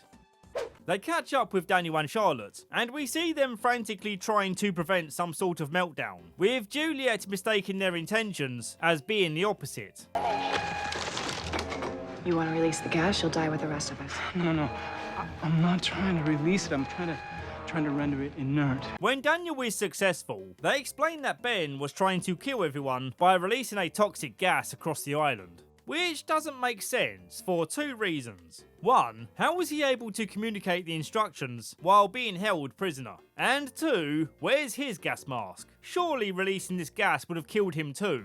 I don't see any gas masks in the room with him. I've tried to find some rationalisation for all of this, but it's not really important enough to unpack, so let's just move on. At the end of this ordeal, Juliet reveals that she has feelings for Jack, and so they smooch. One more thing to mention about this episode is that we find out that Ben sent Goodwin to investigate the plane crash because Ben knew that he would be found out and killed. If Ben can't have Juliet, no one can. You're asking me why? After everything I did to get you here, after everything I've done to keep you here, how can you possibly not understand that you're mine? 자기 너무 보고 싶어. Sun goes into labour, and we see Jin frantically looking for the ideal gift, settling on this giant panda. Exactly what a newborn baby needs. As Jin goes to get a taxi, he gets distracted, and some other guy takes his cab along with the panda. He bribes the shopkeeper to give away his last panda that someone else had called ahead to put on hold. Who the hell would want to reserve a stuffed panda toy like it's a PS5 during lockdown? 손님, 이거는 어때요? 예? 올해가 용띠하네요. 행운을 갖고 올 것 같은데. 그냥 그 팬들 이리 갖고 와요. When he gets to the hospital, it's revealed that this isn't for Jin's child, but an ambassador's child, and he's delivering this gift on behalf of his boss. So, okay, we need to explain this. To be honest with you, I kind of hate this episode, because the ending gives away a major spoiler for a future episode, and unfortunately there's no way I can avoid giving away the same spoiler here if we're going to properly recap the episode. But hey, don't blame me, blame the show. Okay, so here it goes. Jin dies. Not in this episode, but we see a flash forward to Sun and Hugo visiting Jin's grave, where she expresses how much she misses him. 의사 선생님 말로는 나 계속 당신만 찾았대. 당신 옆에 있었으면 참 좋았을 텐데.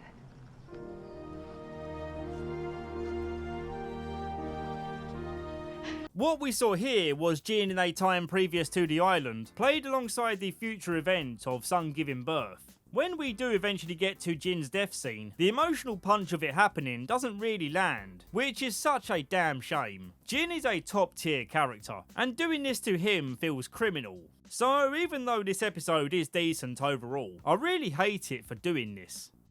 On the beach, people are growing suspicious as to why Daniel and Charlotte haven't spoken about a rescue mission yet. It's a simple question. Are you or are you not going to rescue us? The thing is, Sun expresses her wishes to go to Locke's camp and not take the risk of trusting the new guys. Juliet warns her again that if she stays on the island, she will die. And at one point, Juliet gets so desperate to change her mind that she tells Jin about her affair with handsome hotel man. Your wife had an affair. She thought the baby was his.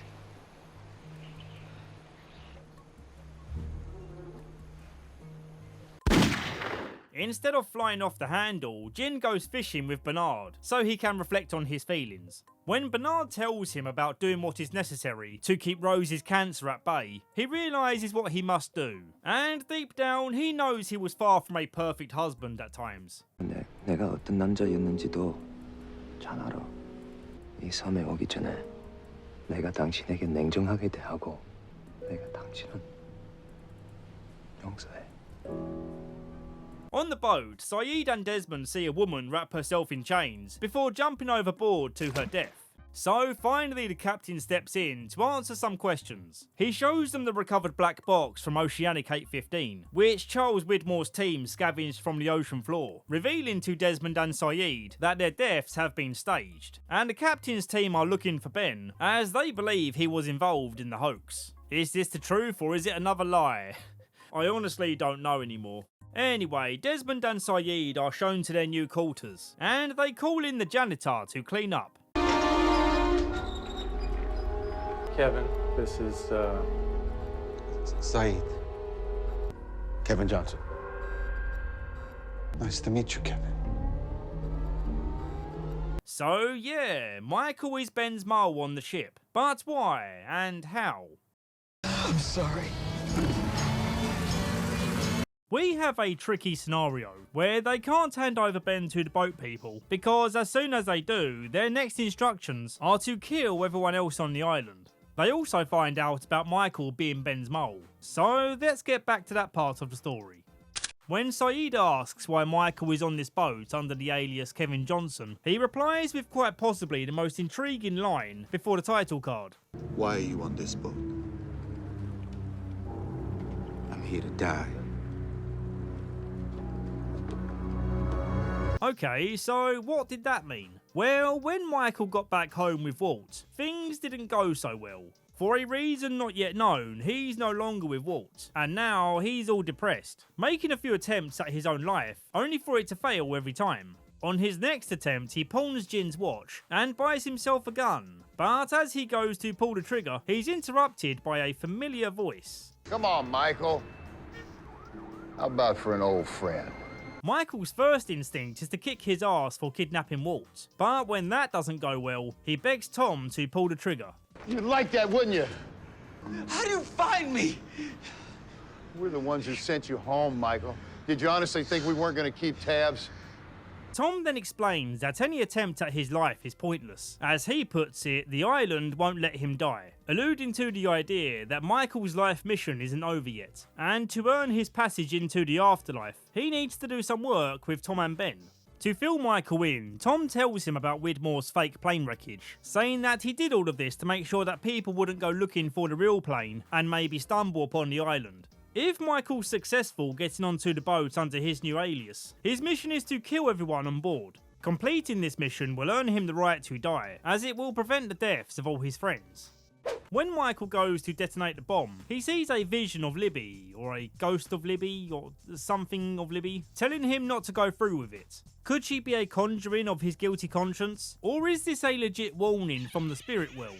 He pushes through and tries to do it anyway, but then a little message pops up saying, "Nah, don't go killing them all yet." He explains all of this to Desmond and Sayid. Sayid is furious at him for being a traitor, and also for killing Libby and Ana Lucia. So he reveals his true identity to the captain. He was a passenger on Oceanic Flight 815. I spent 2 months with him on the island before he betrayed us. And his name isn't Kevin Johnson. It's Michael Dawson. And he's a traitor. The episode ends with the surprise death of Alex's boyfriend. I forget his name, but I don't think... Oh yeah, Rip Carl, I guess. Well, anyway, I've not talked about these two for a while, because I don't see them as important characters. But yeah, he's dead now. And so is Danielle. Keamy's crew leave Alex alive, knowing that she can lead them to Ben.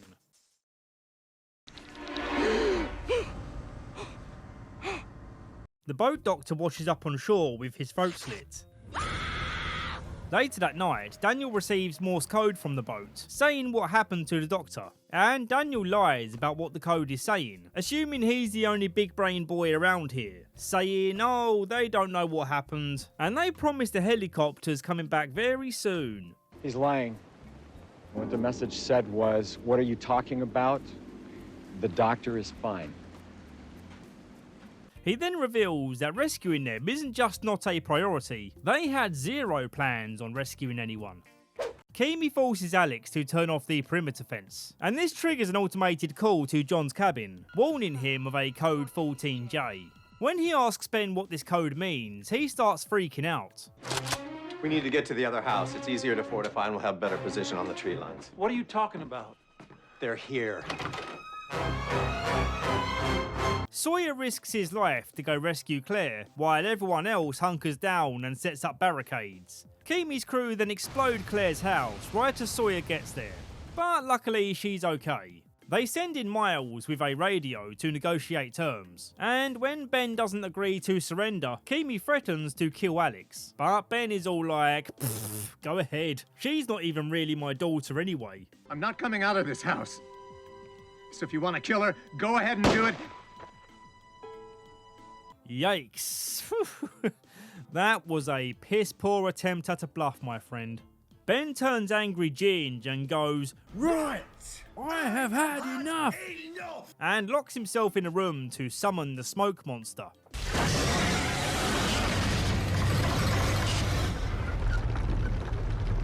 Watching the smoke monster tear up Keamy's crew is awesome.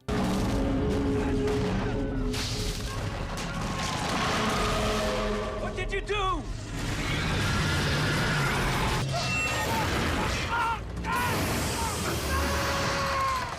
Sawyer has reached his limit of hearing about weird stuff when Ben and John talk about finding this mysterious cabin where Jacob is, saying you two nutjobs go have fun, the rest of us are going back. Have you lost your mind? Hugo stays with us. Hugo stops the arguing by agreeing to go with Ben and John. Rather bizarrely in this episode's flash forward, we see Ben waking up in a shock in the middle of a Tunisian desert wearing a thick Dharma jacket, which can only suggest that he time travelled here using the island's powers in some way. This is further confirmed when he asks a hotel clerk what the date is today. October 24th, sir. 2005. Yes, sir. Ben's on a mission to find Sayid and recruit him for the hitman job, enticing him to do so by saying that Nadia's death was because of Charles Widmore, and the guy he assigned to do the job lives nearby. Sayid shoots the geezer dead and says, well, that's done. Which one of Charles's goons am I killing next? Are you keeping up with all of this? Lord knows I'm struggling. Last thing we see is Ben breaking into Widmore's bedroom, saying, as you killed my daughter, I'm going to kill your daughter. Widmore's not too fazed by the threat, saying, I want my island back. You stole it from me. That island's mine, Benjamin. It always was. It will be again. But you'll never find it. Then I suppose the hunt is on for both of us. I suppose it is.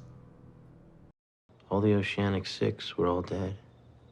Jack wakes up to a ruckus between Boat Gang and Island Gang. He brings down the tension, but then his bursting appendix brings him down, needing surgery to remove it. This whole thing would have been way more tense if there were no other doctors on the island, with Jack having to stay conscious during the surgery to guide someone who's completely untrained for the task. And while Juliet and Bernard aren't surgeons, they certainly have enough medical training to get by. He didn't lose that much blood. I got the appendix out and put everything back where it belongs, I think. To make these flash forwards a little more confusing, this one shows us Jack and Kate as a couple, acting as a happy family with Aaron. So despite saying in court that he doesn't love her anymore, he actually does love Kate. The more interesting part is seeing Jack visit Hugo, and Hugo theorises that everyone who crashed on the island is dead. He is constantly being visited by the ghosts of their friends, and he says that one of these ghosts will be visiting Jack later, and it turns out to be his dad. But he doesn't get a chance to talk to him as someone rudely interrupts. Jack?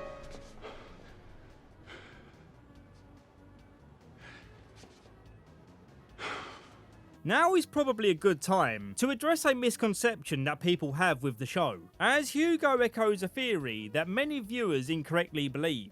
The characters of Lost did not die when the plane crashed, and this island does not represent purgatory. It's actually way more interesting than that, but we're going to learn more about the actual purpose of this island in the last 2 seasons. Now, admittedly, I did used to be one of these people who massively misinterpreted the show, but to be fair, as an audience member, you are being thrown so much information to process across 121 episodes of constant flash forwards, flashbacks, flash sideways and flash around in a circle.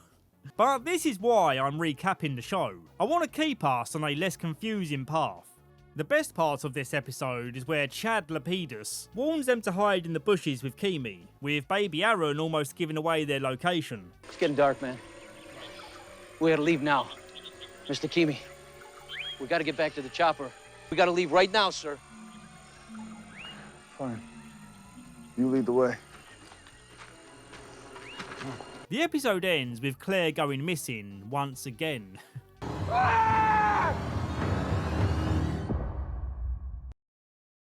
Don't tell me what I can't do.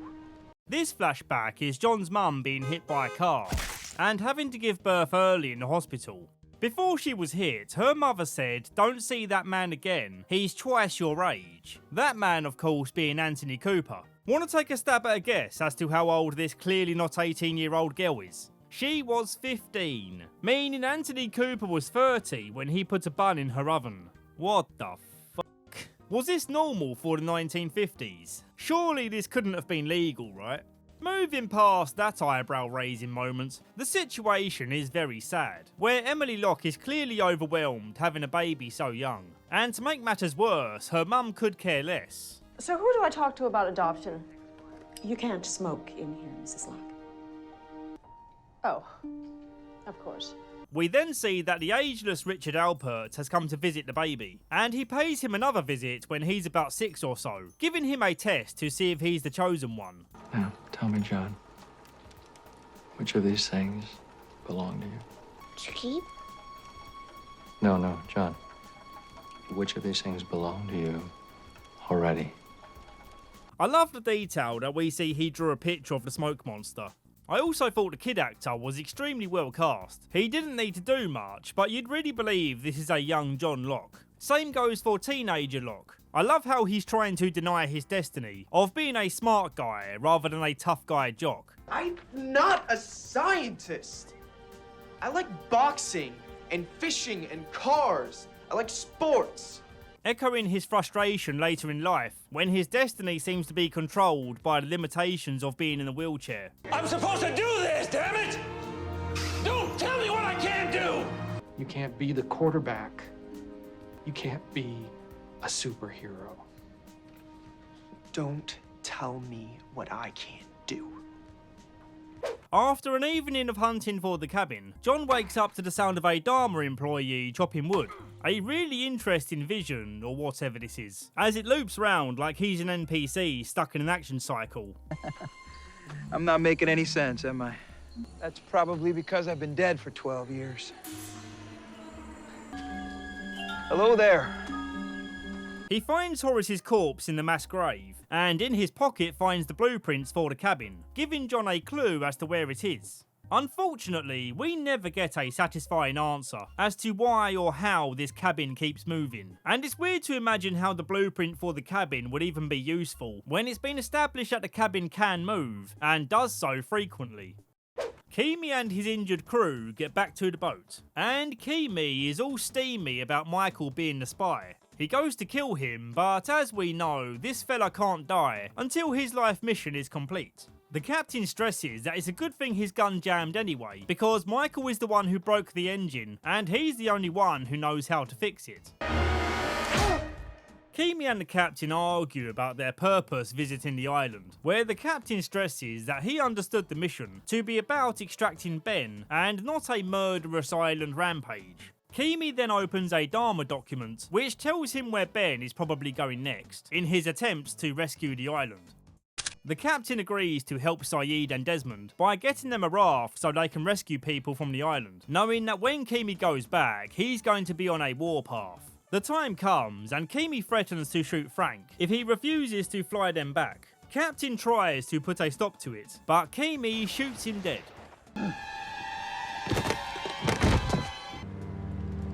What'll it be, Frank? Oh, and also, he was the one who killed the doctor. The episode ends with them finding the cabin, but no Jacob. Jack's father's in here to speak on his behalf. Claire's in here too, and she's feeling chill about the situation. Why is she? We don't have time for this.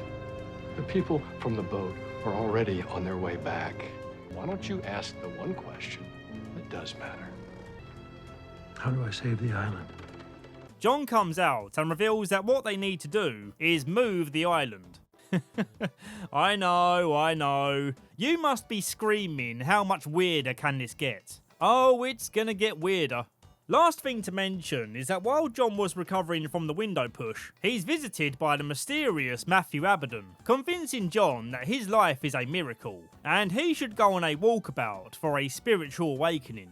When you're ready, Mr. Locke, you'll listen to what I'm saying. And then, when you and me run into each other again, you'll owe me one. I'm trying to make up for what I did. I'm trying to help you out here. We see who consists of the survivor group who made it back home, aka the Oceanic Six. It's Hugo, Jack, Sun, Sayid, Kate and... The media are mad thirsty for the juicy gossip about what happened on the island, but the Oceanic Six made a promise to each other that they're going to stick to a made-up story. Seeing them all land for the first time, embracing their loved ones, was really touching. And look, I promise I'm gonna stop glazing Michael Giacchino, but it won't be in this lifetime, brother, because once again, he delivers a masterpiece.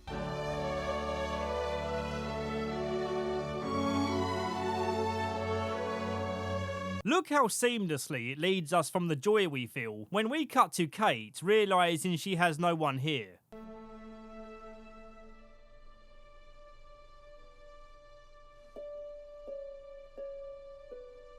I really enjoyed the press conference because they ask some really great questions, like how come Hugo is still fat, and how comes Kate wasn't visibly pregnant when she got on the plane. He's just a little over 5 weeks. So that would have made you about 6 months pregnant when the U.S. Marshal Service apprehended you in Australia? I'm afraid Miss Austin's legal issue is off the table. Next question. In the previous episode, we see Frank drop a phone from the helicopter to help out the beach people, and when they call it, Frank picks up to allow them to hear what's going on, with Keamy demanding that Frank drops them off near a Dharma station called the Orchid. Hearing this greatly troubles Daniel. They're going to the Orchid. They're using the secondary protocol. What are you talking about? We have to get off this island. Jack refuses to listen to Juliet about needing to rest after his surgery, insisting that he goes with Kate to find the chopper. On the way, they bump into Sawyer, and despite his best efforts to make Jack see that running towards danger is a bad idea, he goes ahead anyway. That son of a bitch is stubborn. Hold up! You don't get to die alone. Hugo, Ben and Locke are ahead of the rest, making a beeline to the Orchid, where they'll be able to quote-unquote move the island. They stop at one of Ben's hidey holes where he keeps essential tools to communicate with the rest of his people. Wait, what was that? What did you tell them? None of your business, John. I love how Hugo immediately tucks into the crackers with zero hesitation. You know those are 15 years old. When they get to the Orchid, they see Kimi's crew beat them to it. Ben approaches anyway with arms raised for surrender, but Kimi knocks him out. Sayid arrives to escort some people back to the boat, but I don't really get this plan, because Kimi and his crew will presumably be coming back, and wouldn't it be easier to hide on this massive island compared to this relatively tiny ship? Well, anyway, it's fun to see their reactions seeing Michael on board. He tries his best to explain his situation to Sun and Jin, but Desmond calls out for them to come take a look at a bunch of C4 that's about to go boom. For the briefest of moments, the animal will seem to disappear. This bomb was planted by Kimi and his men, which will make sense later on. The important thing to know for now is this bomb is triggered remotely, and detonation will also occur if the battery goes dead. Kimi leads Ben back to the chopper, but then Kate works her con woman trickery, executing a plan to take them all out. Why are you running? I'm being chased by his people.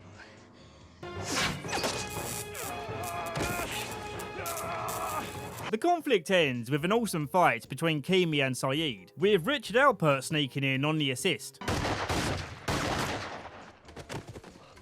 Oh yeah, on the last episode I forgot to mention that Sayid bumped into Richard and his people, and in this episode it's revealed they made a deal where if Ben gets saved, the Oceanic 6 will be allowed to go home. So we can go off the island.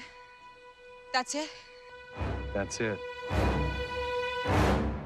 Walt visiting Hugo in the psych ward is a good scene. He expresses feeling let down that no one came to visit him when they got back home. But that's not why he's here now. He wants to know why everyone is lying about what happened. I don't understand why you're all lying. We're lying because it's the only way to protect everyone that didn't come back. Jack arrives at the Orchid and argues with John about the island being nothing special. This conversation is great because it circles back to the man of science versus the man of faith dynamic. You know, Jack. You know that you're here for a reason. And if you leave this place, that knowledge is gonna eat you alive from the inside out. Ben comes back and shows them the way to the real Orchid station. The surface level is just a garden area. They once again part ways, with Jack being unconvinced by John's argument. So be it, but John makes one request. When you get back, lie about the island and everything that happened here, as it's the only way to protect the island. It's an island, John. No one needs to protect it. It's not an island. It's a place where miracles happen. Down in the basement, Ben shows John an orientation tape, so he can learn about the Dharma Initiative experiments that took place in this station. Allowing the Dharma Initiative to conduct unique experiments in both space and time. The experiments here are about time travel, and the effects of this experiment are only minimal if you're careful not to include any metals in the chamber. But Ben wants a big time change, so he's loading all the metal. But they need to hurry because someone's coming down the elevator. You expecting someone? Yeah, I have my weapon back. Frank's flying some people back to the boat, but he realises the tank is losing fuel due to a bullet hole. Problem is, the only way to conserve the fuel is to offload any excess weight they're carrying. Sawyer, being the Chad he is, saves the day by jumping out into the ocean, seeing that it's not too far back to shore. It's hilarious to me that they share a passionate kiss right in front of Jack. Back to the Orchid, we see the person coming down is Martin Kimi. He survived being shot, but he's bleeding out. He reveals that he's wearing a heart monitor, which is connected to the C4 back on the boat. He taunts Ben to come out of hiding by saying that he will kill them like he killed his daughter. John tries to calm the situation down, but Ben is ready for revenge. You killed my daughter. Kill my daughter! Ben, stop! Stop! You just killed everybody on that boat. So?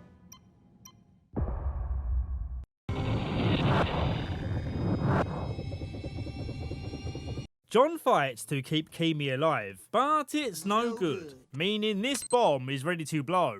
Luckily, to buy them some time, Michael had the idea of freezing the battery in the case that the detonation was set. But this technique won't last forever, as the extinguisher tank is running on near empty. Desmond freaks out hearing that the chopper's about to land, and screams at them to turn around. But as we know, they can't do that. Look, you don't understand! Jill and Michael are doing everything they can, but there's no time! You've got to get off the boat now! They patch up and refuel in absolute panic. It's such a tense scene, you feel every second. You get the baby on the chopper, I'll get Jin, all right? Just keep pumping till I get it started. That'll be enough to get us to the island. Michael gives Jin a pep talk about protecting his wife and baby, saying that he's got to get out of here now. Jin rushes to the chopper, but it's already taken off. If Frank had waited any longer, it would have risked all their lives. In Michael's last moments, he sees Christian Shepherd, who permits his life to end. You can go now, Michael. Who are you? Okay, so we just had 2 major deaths there, and I can't say I feel very satisfied about either of them. We already know why Jin's death annoyed me, but let's talk about Michael's death. I think it was a great choice to make him the hero of the moment, but isn't it a weird choice that the last person he saw was a guy he's never met before? I would have much preferred it if he saw a vision of Walt, and then for the vision of Walt to say something like, "I'm proud of you, Dad, I forgive you." Something meaningful to give closure to Michael's struggle. I think as a character he deserves that. Well anyway, on a positive note, let's slide over to Young-Jin Kim, who's acting her arse off. The grief-stricken scream she gives here is bone-chilling.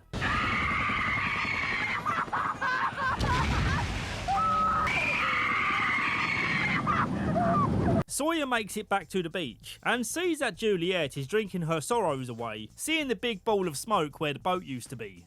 That our boat? It was.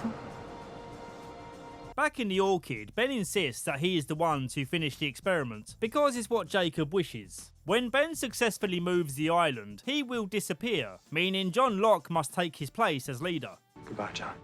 Sorry I made your life so miserable. Ben clears away the collapsed wall of the Orchid and finds a big-ass wheel inside. Looks like a steering wheel from a pirate ship. He struggles with all his might to get this thing turning, and when he does, the island turns into a big ball of light.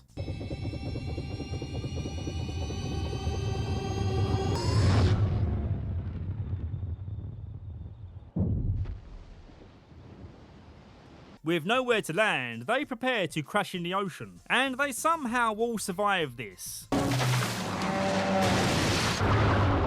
Even the baby survives, which I'm going to call BS on. Not that I want to see a baby die, but you know, it's just more realistic. Just like the rest of the show. When they spot a rescue boat, Jack realises that John was right about needing to lie about the island. But his reasoning is less to do with protecting the island, but instead protecting the lives of the people still there. Because if the Oceanic Six got home and started running their mouths about what Charles Widmore did, he would do everything in his power to silence them, and then hunt down the rest to tie up loose ends. You said that our plane was discovered on the bottom of the ocean. Well, someone put it there. Someone who wants everyone to think that we're dead. So what do you think's gonna happen to us when we tell them that that wasn't our plane? The boat crew is made up of foreign people, and also a British penny. If only Charlie were alive to see this. Tis Penny's boat, Charlie. Tis. We cut to a week later, and Penny is helping them to prepare for their lie, setting up a dinghy so they can paddle to a nearby island. Desmond, of course, parting ways from the gang, because there's no way in hell he's leaving Penny again. The season ends with Jack at the funeral parlour again, but this time Ben is there, saying we have to get everyone back to the island, and that includes the guy in the coffin. Who is the guy, you ask?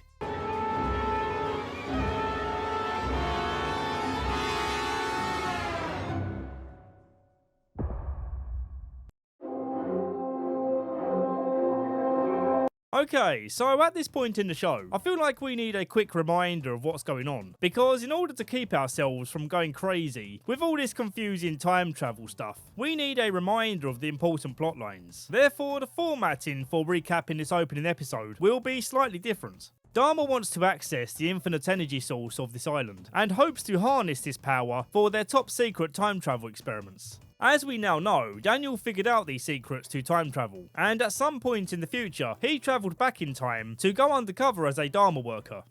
Ben's trying to protect the island from further exploitation by Charles Widmore. Jack's starting to believe Ben about needing to go back to the island for the good of everyone they left behind. So obviously John's visit to you made an impression. What did he say to make you such a believer? Everyone from the boat.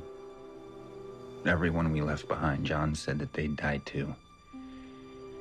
If I didn't come back. Sun is now cooperating with Widmore because Ben is responsible for Jin's death, and so they have a mutual enemy. You mentioned that you and I had common interests. Why don't you tell me exactly what they might be? To kill Benjamin Linus.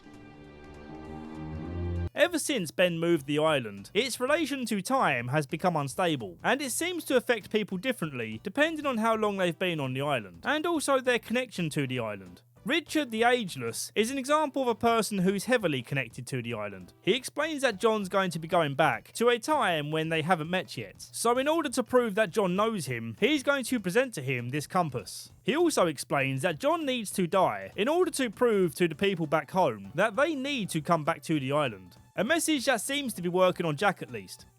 Let's go over some of the events of this episode. Saeed breaks Hugo out of the psych ward, but the police think it was Hugo who murdered someone in the process, rather than Saeed. Saeed is no longer working for Ben, and he's actively warning Hugo to stay away from him, this whole mission being about protecting Hugo from Ben. When they get to a safe house, they're ambushed by some hitmen, hired by a person unknown. Not just because I'm doing a poor job at retelling this story, they are literally unknown. There are people with conflicting reasons to control the survivors of Oceanic 815. It's likely going to be Ben or Charles Widmore, but this information's never revealed to us. Saeed successfully kills the attackers, with one kill being especially brutal.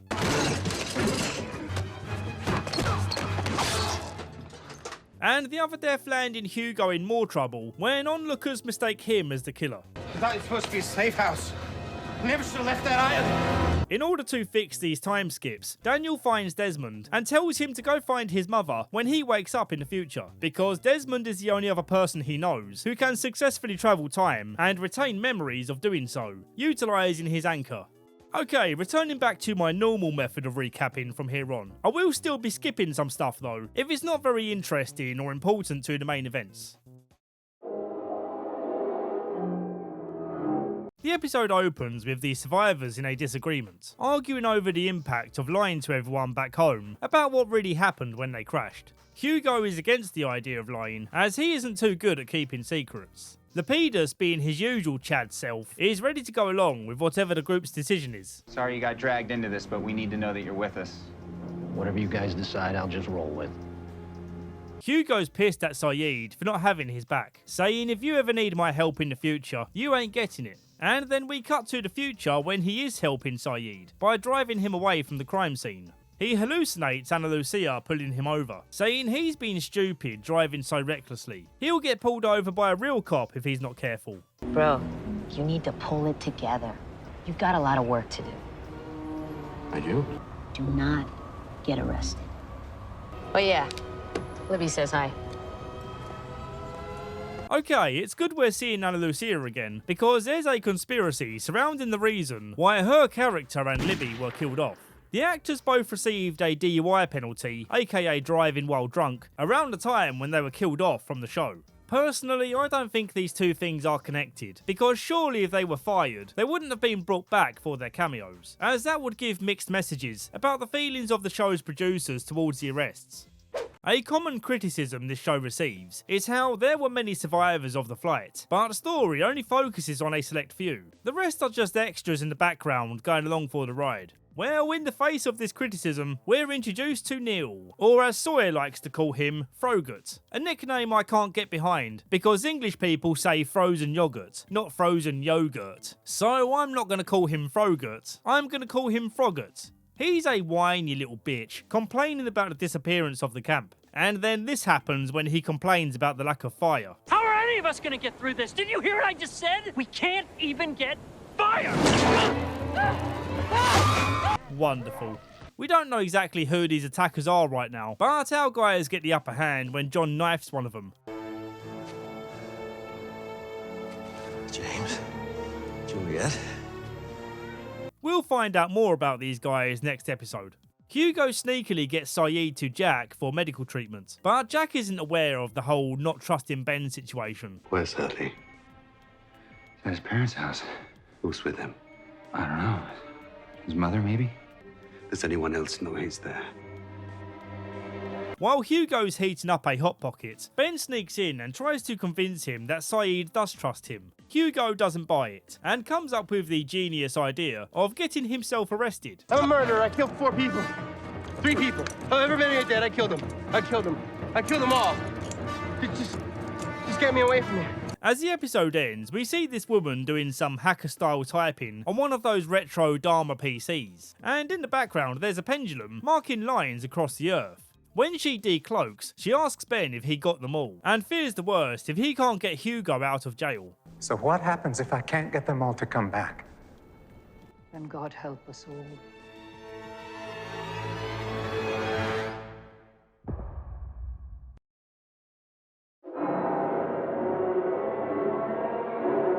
Penny gives birth to a wee baby boy, and they name him after Desmond's favourite party powder. Or maybe after some washed out rock star who sacrificed himself. I don't know. He explains to Penny that he needs to go find Daniel's mother, and that's what he sets out to do for the majority of this episode. He locates a woman who took part in his experiments, and finds out that she's now trapped in a never-ending cycle of flashing through time. It's revealed that Charles Widmore is paying for her care, and he also knows who Daniel's mother is. So Desmond pays Charles a visit next to finally get some answers. This is an address for her. I suspect she won't be pleased to see you. She's a very private person. Daniel and the gang set off a tripwire, killing some people who don't really matter to the plot. Then they get ambushed by some unhappy campers, who take them back to their base. Richard Alpert is their leader, who rather bizarrely says this. I assume you've come back for your bomb. Daniel pretends to know all about this hydrogen bomb called Jughead, and says that he's come here to defuse it. The US Army left this bomb here at some point during the 50s, which is when the gang are right now. Why the US Army brought a bomb here is uncertain, but that doesn't really matter. The unhappy campers are the same guys who attacked Sawyer's group, and at first they remain silent to their captors, only communicating to each other in Latin. Little did they know Juliet also speaks Latin. That one asked why we aren't in uniform, and this one told him to shut up. And how is it that they know how to speak Latin, Julia? The same reason I do. Because they're others. One breaks the other's neck for opening his mouth, and then he escapes. John Locke, being their future leader, deciding it's best not to shoot them. It's revealed in this episode that Daniel is in love with Charlotte, which is terrible timing because she's currently bleeding internally from the constant time jumps. Charles!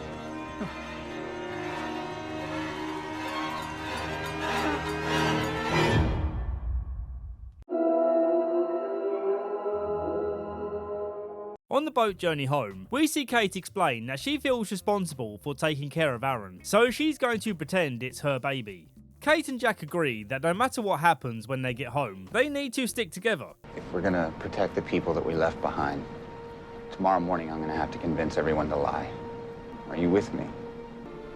I have always been with you. Flashing forward, Sun has come to look after Aaron, while Kate goes to a meeting with a lawyer, who's leading a legal proceeding to determine if Kate really is the mother. Kate's willing to play ball, but she wants to know who the secret man is behind the lawsuit. Based on every surprise reveal we've had so far, I'm placing my bets on it being Ben. Why is Ben always the surprise reveal? Her request is denied because Benjamin Linus wants to remain anonymous. And just in case you had any doubt, here's the reveal at the end. Who is that? That's my lawyer. Back at the hotel, Sun receives a mystery package. Inside this package, there are some lovely chocolates, a gun, and a picture of Ben and Jack. The perfect Christmas present. There's another assassination attempt on Sayid, but luckily he sees it coming and pulls a reverse Uno.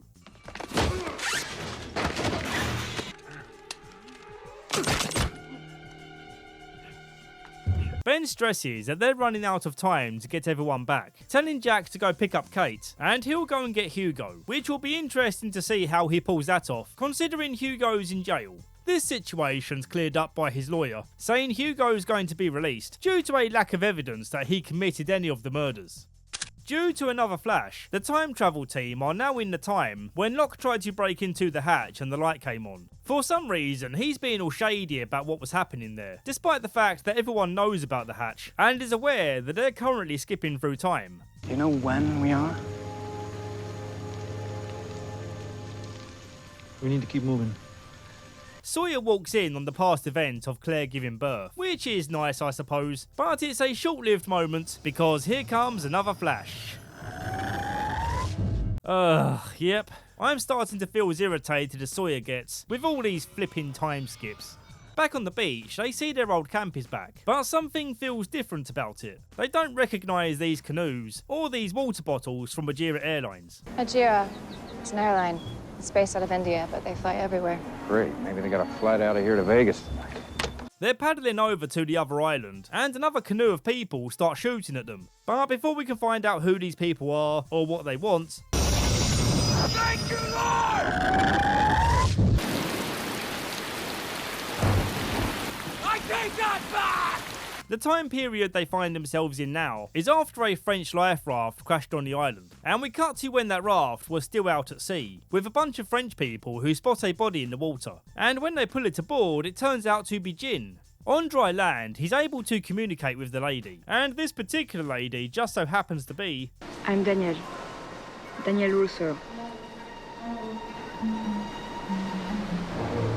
Ben gathers everyone he can at the docks, and Kate realises that he was the one behind the legal case. Sunny's here too, and she's ready to get her revenge on Ben.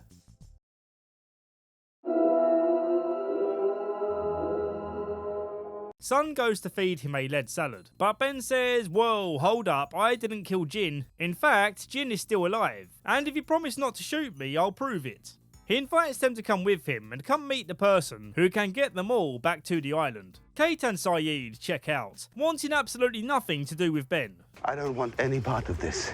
And if I see you or him again, it'll be extremely unpleasant for all of us.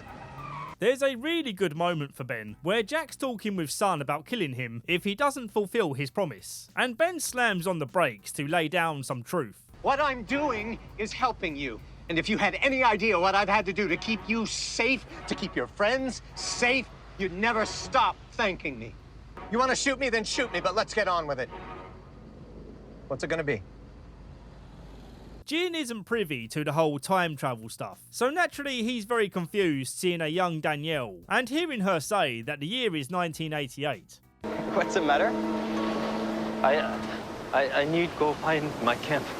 What camp? They ask him to help find the radio tower, and if he does, they'll help him find his camp, even though it doesn't exist yet. They encounter the smoke monster, and it drags one of the French guys under a mysterious temple, ripping the guy's arm off when he refuses to let go. What's that thing? Then the island sets off another flashbang, leaping only Jin forward in time to a point when all the French guys are dead, with Danielle about to kill the last, and it just so happens to be her baby daddy. You! No! You disappeared! No! Please! Wait! You're sick too! No. You're a carrier! This is one of those rare occasions where seeing some pre-established lore take place enhances my experience as an audience member. I am a less is more kind of guy. I don't always want to see the things that we've already been told about. In the next flash, he gets held up by a familiar voice. Turn around slowly. You're kidding me! I thought you were on that boat. I thought you were dead. No, in water. He tries his best to explain, but he relies on Charlotte to translate some of the deeper conversation. Wow, she speaks Korean? Is there anything Essex girls can't do? After some more flashes, Charlotte has a vision and warns Jin that Sun must never come back. Don't let them bring her back. This place is dead. In another vision, she tells the gang to head for a well, which is where the Orchid Station used to be. And then she remembers that she actually grew up on the island, as her family were part of the Dharma Initiative. But then she was instructed to leave and never come back, and the person who gave this instruction was Daniel. John says that he'll be the one to climb down the well, believing it to be a passageway off the island, so he can go get the rest of the gang back. But Jin says, nope, you can bring back everyone else except Sun. Tell her that I'm dead if you have to, but just promise that you'll leave her behind. You say I wash up. You bury me. True. As he climbs down, we see that this well is actually the source of the light that's been skipping people through time. And interestingly, it puts John in a different time to the others. James, stop. Come on and help me! James. Why on earth would Sawyer think that digging's going to help? Clearly John's been taken years ahead or years back, so even if he was in the dirt, he would be very much dead. We can't help him. She takes her sweet time doing it, but eventually Charlotte dies. I feel like they only gave her character some meaning at the end of her story, and that's why personally I feel nothing for this death. So we're just gonna go ahead and move on. Down in the well, John is greeted by Christian, who asks him if he's willing to sacrifice his life in order to bring everyone back, to which he says yes. Christian tells him that the way forward is to unjam the wheel that moves the island. So this is the cause of all these flashes, eh? Just a pebble stuck in the gears. Just give it a little jimmy and you're good to go. Say hello to my son. Ben and the gang pull up outside a church, and Ben reveals Jin's wedding ring as proof that he's still alive. So I need you to decide right now. Will you come with me? Yes. Desmond's here too, and he reveals that the woman they're meeting is Daniel Faraday's mother. It's Eloise. You may remember her from that weird episode with Desmond. She expresses some slight disappointment that Ben failed to gather the whole gang, but she insists they proceed anyway. All right, let's get started. So far, this is my favourite episode of Season 5. Jack wakes up on the island, just as he did in the pilot episode, and he hears Hugo calling out for help. This is a flash forward, but not the annoying new kind, the good old fashioned kind, the ones that don't give you a migraine. We go back to Eloise, and she reveals that she works in a Dharma station called the Lamppost, built over a unique pocket of energy on Earth, and its function is to locate the other pockets of energy. If you recall, Rose visited one of these pockets looking to cure her cancer. The island, as I'm sure you've sussed out, is one of these pockets too, but the island is unique in that it's constantly moving. They should stop looking for where the island was supposed to be and start looking for where it was going to be. The Dharma scientists were able to predict where the island would move to next. So if these guys stand any hope to get back to the island, they better move quick before it moves again, causing Eloise to have to run another calculation. I wonder how this calculation gets affected when Ben or anyone else manually moves the island. Desmond's the next person to call BS on this whole situation, saying, "Screw you guys, I'm going home." You say the island's not done with me? Well, I'm done with the island. Eloise explains that they need to recreate the scenario that first brought them to the island, and if they can't make it an exact recreation, the results of them being transported back will be unpredictable. There's a particular flight to Guam that flies over the island, and this is the plane they all need to be on. Eloise takes Jack aside, because he has a special part in this plan. On the original flight, he was transporting his father in the coffin, so in place of his father, he's going to be transporting John Locke's body. Eloise hands over John's self-deletion note. I didn't know. Oh, why would you? Obituaries don't see fit to mention when people hang themselves, Jack. In order to use John as a proxy, he's going to need to give him something that belonged to his father. And this detail pushes his limit of what he's willing to believe. This is ridiculous. Oh, stop thinking how ridiculous it is. I suggest you don't worry about this sort of thing and just enjoy yourself. That goes for you all, too.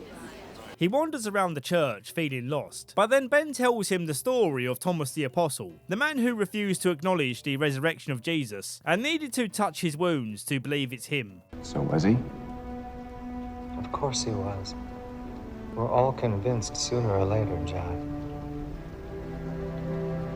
while Jack contemplates the possibility of this being real, he gets a call from the nursing home where his paternal grandfather was caught trying to run away, and it just so happens that he mistakenly packed Christian's shoes in his case. This coincidence is enough to convince Jack that maybe these aren't coincidences at all, but the universe's way of guiding him to where he needs to be. Later that night, he finds Kate resting in his bed, and she says, "If you're going back, I'm going back. Just as long as you don't ask me any questions about Aaron." Okay then. The next morning, he gets a panicked call from Ben, who's covered in blood, asking him to go get John's coffin from a butcher's. It's a strange and oddly touching moment, seeing Jack standing over John's body and putting his father's shoes on him. You can feel John's presence in the room, like he's still alive, and Jack feels it too. Wherever you are, John, you must be laughing your ass off. And I'm actually doing this. This is even crazier than you are. Jack's relationship with John still has some flaws, as he's unwilling to read his note, saying he got what he wanted as Jack's coming back, and reading his note won't change this. Rest in peace. Hugo does a really kind thing by booking every other seat on the flight, to lessen the amount of innocent lives that will be affected by the crash. Although to outsiders who aren't clued into this future event, this act comes across as needlessly selfish. It doesn't matter why. They can take the next plane. On the plane, we see some other things that have been recreated. Sayid is in handcuffs being escorted by a marshal, just as Kate was. Sun has Jin's wedding ring, so it's like he's here in spirit. And the same goes for Charlie's guitar. As a slight variable, it turns out that Frank Lapidus is the pilot for this flight. He never intended to be here, it's just a coincidence. Or is it? So yeah, the flash happens, and they find themselves being back on the island. A Dharma van approaches to inspect who these people are, and when the employee steps out, the surprise reveal is Ben, I mean Jin. One more detail before we move on, is that on the flight, Jack eventually read John's note.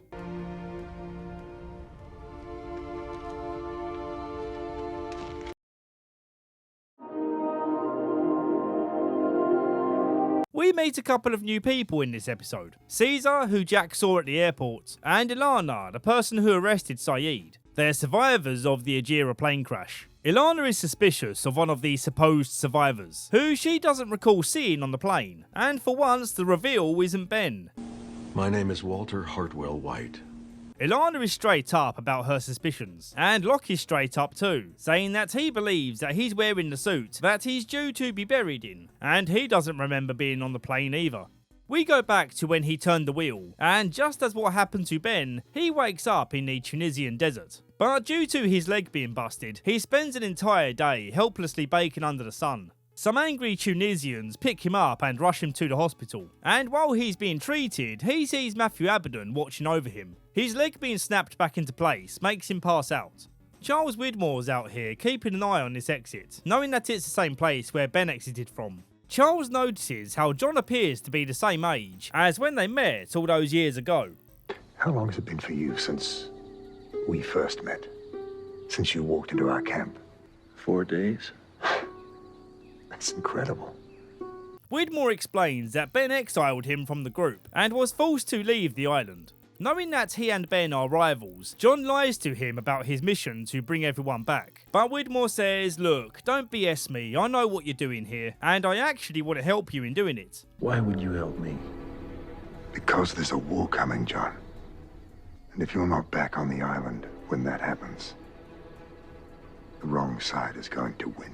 So it seems that Ben and Charles both want the same thing. They both want to bring everyone back to the island, which I find to be kind of confusing, but I'm sure this will be cleared up soon. He gives John a new passport under the alias Jeremy Bentham, and also information on where to find his friends. John makes the very good point in questioning why he should trust the man who sent a mercenary team of killers to the island. But Widmore counters with the clarification that Keamy's team were instructed to kill Ben, and in doing so would allow John to become the new leader of the island, as is his destiny. The island needs you, John. What makes you think I'm so special? Because you are. And here's Matthew Abaddon to help him find the gang. In biblical terms, the name Abaddon is the ruler of all demons in the Abyss, aka Hell. I don't know if this detail will tie into his character, but I thought it was an interesting detail to mention. The first person that John visits is Sayid, who's living in the Dominican Republic doing some charity work. Sayid turns him down, saying that he's found a new purpose doing some real good for others. I'm not going back. For 2 years, I was manipulated into thinking I was protecting everyone on the island. Who was manipulating you? Ben. His next visit is to Walt, who was anticipating John's visit as he's been having visions of him in a funeral suit. He doesn't even attempt to persuade Walt to come back, explaining that he doesn't need to convince everyone to come back, just one key person. After he fails again with Hugo, Matthew asks John if he's ready to address the fact that they've met before. You're not really going to pretend you don't remember that I was an orderly in the hospital right after your accident? That I was the one who told you to go on your walkabout? I remember. I help people get to where they need to get to, John. John demands that one of the people he visits is Helen, but unfortunately she's 6 feet underground. As they go back to the car, someone shoots Matthew dead. A surprisingly brutal scene that I wasn't expecting. John drives away the best he can with a broken leg, and he ends up hospitalising himself again.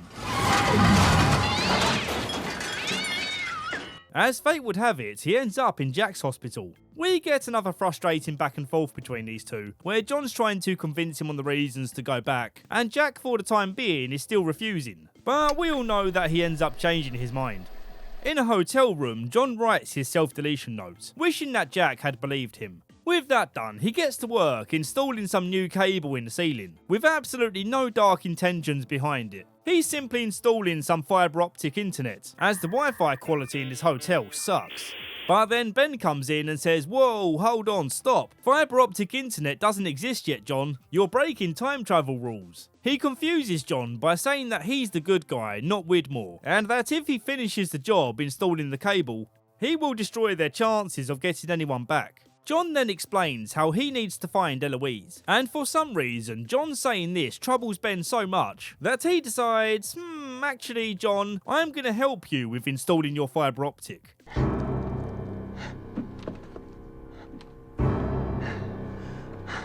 Yeah, I know, I'm very confused too. How on earth does doing this help Ben's mission in any way? He literally just expressed how much he needs John to be alive. It really hurts my head. At the end of the episode, Caesar explains how before the plane crashed, he saw an extremely bright light before many of the passengers vanished into thin air, describing Hugo as one of those people. Some of the people on the plane got hurt, and they've been in sickbay since they crashed. And one of these people just so happens to be, of course, it's Ben. You know him? Yeah. He's the man who killed me.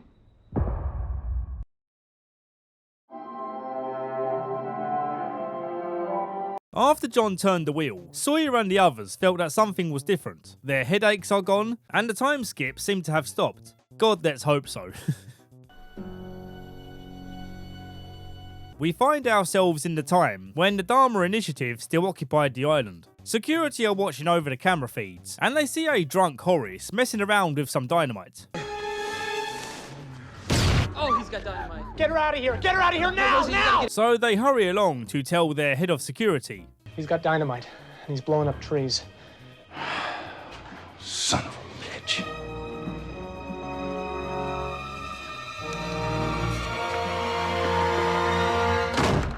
He delivers the passed out Horace back to his pregnant wife, and as timing has it, she's about to go into labour, so we better stick with her and see what happens. Oh, come on! On their way back to the beach, they come across a situation where they could step in and help, seeing this woman in distress. Miles confers with Daniel about the consequences on the timeline if they were to intervene, but Daniel says it doesn't matter. Whatever happens in this timeline happened before. Whatever happened, happened. Yeah, thanks anyway, Plato. I'm going over there. This is where they meet Horace's girlfriend Amy, who at this time was married to a guy called Paul, the guy who the so-called hostiles just shot. She urges that they need to bring his body back and hide the other bodies in order to prevent a war breaking out. She leads them back towards their base, but she's having trouble trusting their story, especially when Juliet shows caution towards their perimeter fence, almost like she's familiar with it. Amy claims to have disarmed it, but then as they all go through it, they collapse. Except for her, because she's wearing earplugs. Yep. Juliet is the only one around who can deliver this baby, but she's hesitant, thinking about her past experiences with helping mothers on this island give birth. But in this case, it all turns out fine. We go backwards in time again, but this time without a transition title card. So it's very confusing seeing it cut to Sawyer, who's waking up on Horace's sofa. Horace explains they have trouble trusting strangers, even though they do appreciate him helping Amy. He says that Sawyer and his people are going to be escorted off the island first thing in the morning, as only Dharma people are allowed to stay here. As they wait for morning, Daniel spots Charlotte as a child.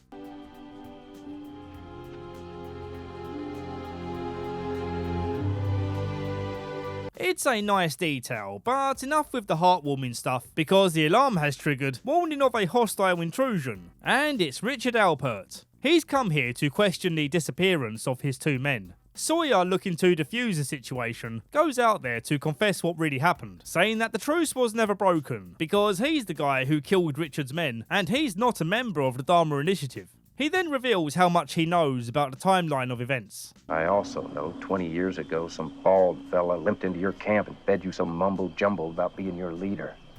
In appreciation for Sawyer working out a peaceful solution, Horace allows them to stay a further 2 weeks.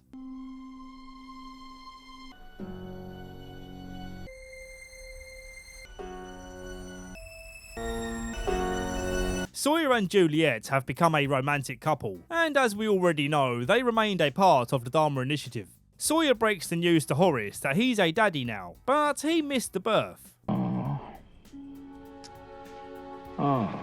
He explains that the reason he was drinking is because he discovered that Amy kept Paul's necklace, and he feels like she's not over him yet. Sawyer gets an early morning call from Jin, saying he needs to come meet him quick, because he just stumbled into Jack, Hugo and Kate. Kate being here is extra meaningful, because Sawyer was telling Horace about the woman he used to love fading from his memory. I never stopped thinking about her. But now I can barely remember what she looks like. She's just gone. And she ain't never coming back.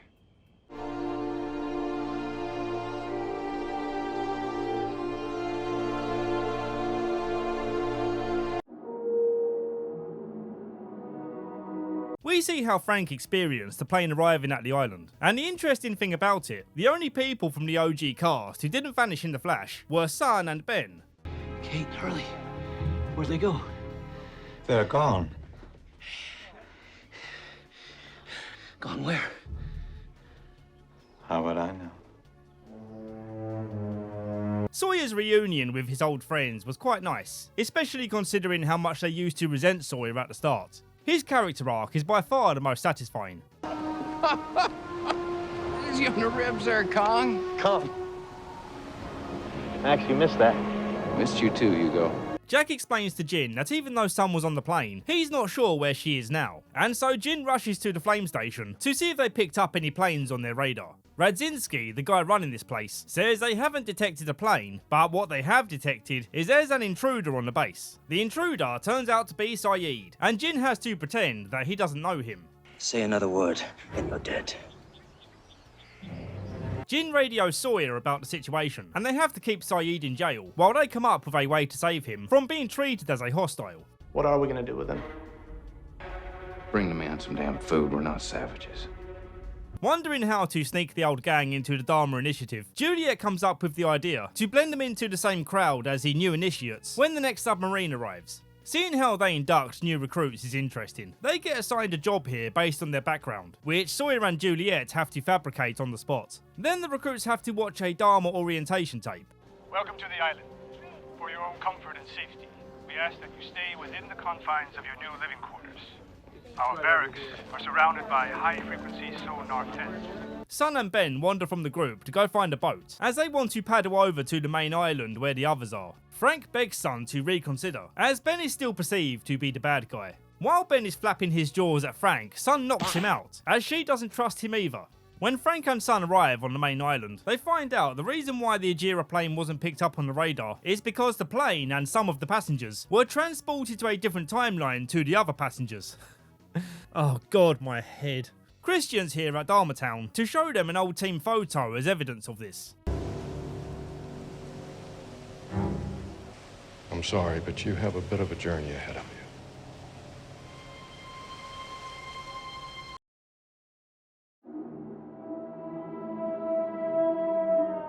We see a young Ben Linus giving Sayid a sandwich and a book. He asks Sayid if he's from Richard's group and says that he wishes to be a part of that group too, but he's waiting until the time is right to enact his plan.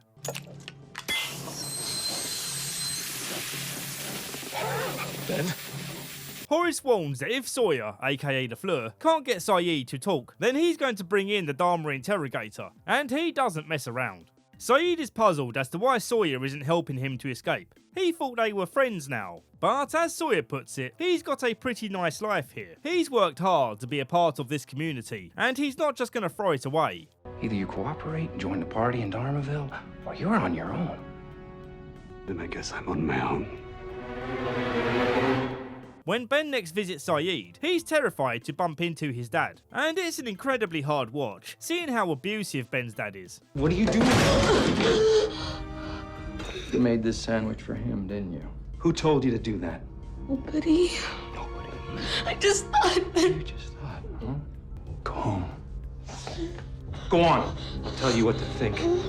In the flash forward part, Ben finds Sayid and warns him that someone murdered John, and right now there's a man waiting outside Hugo's mental institution looking to do the same to him or anyone who tries to break him out. We also see Sayid being arrested by Ilana for murdering someone.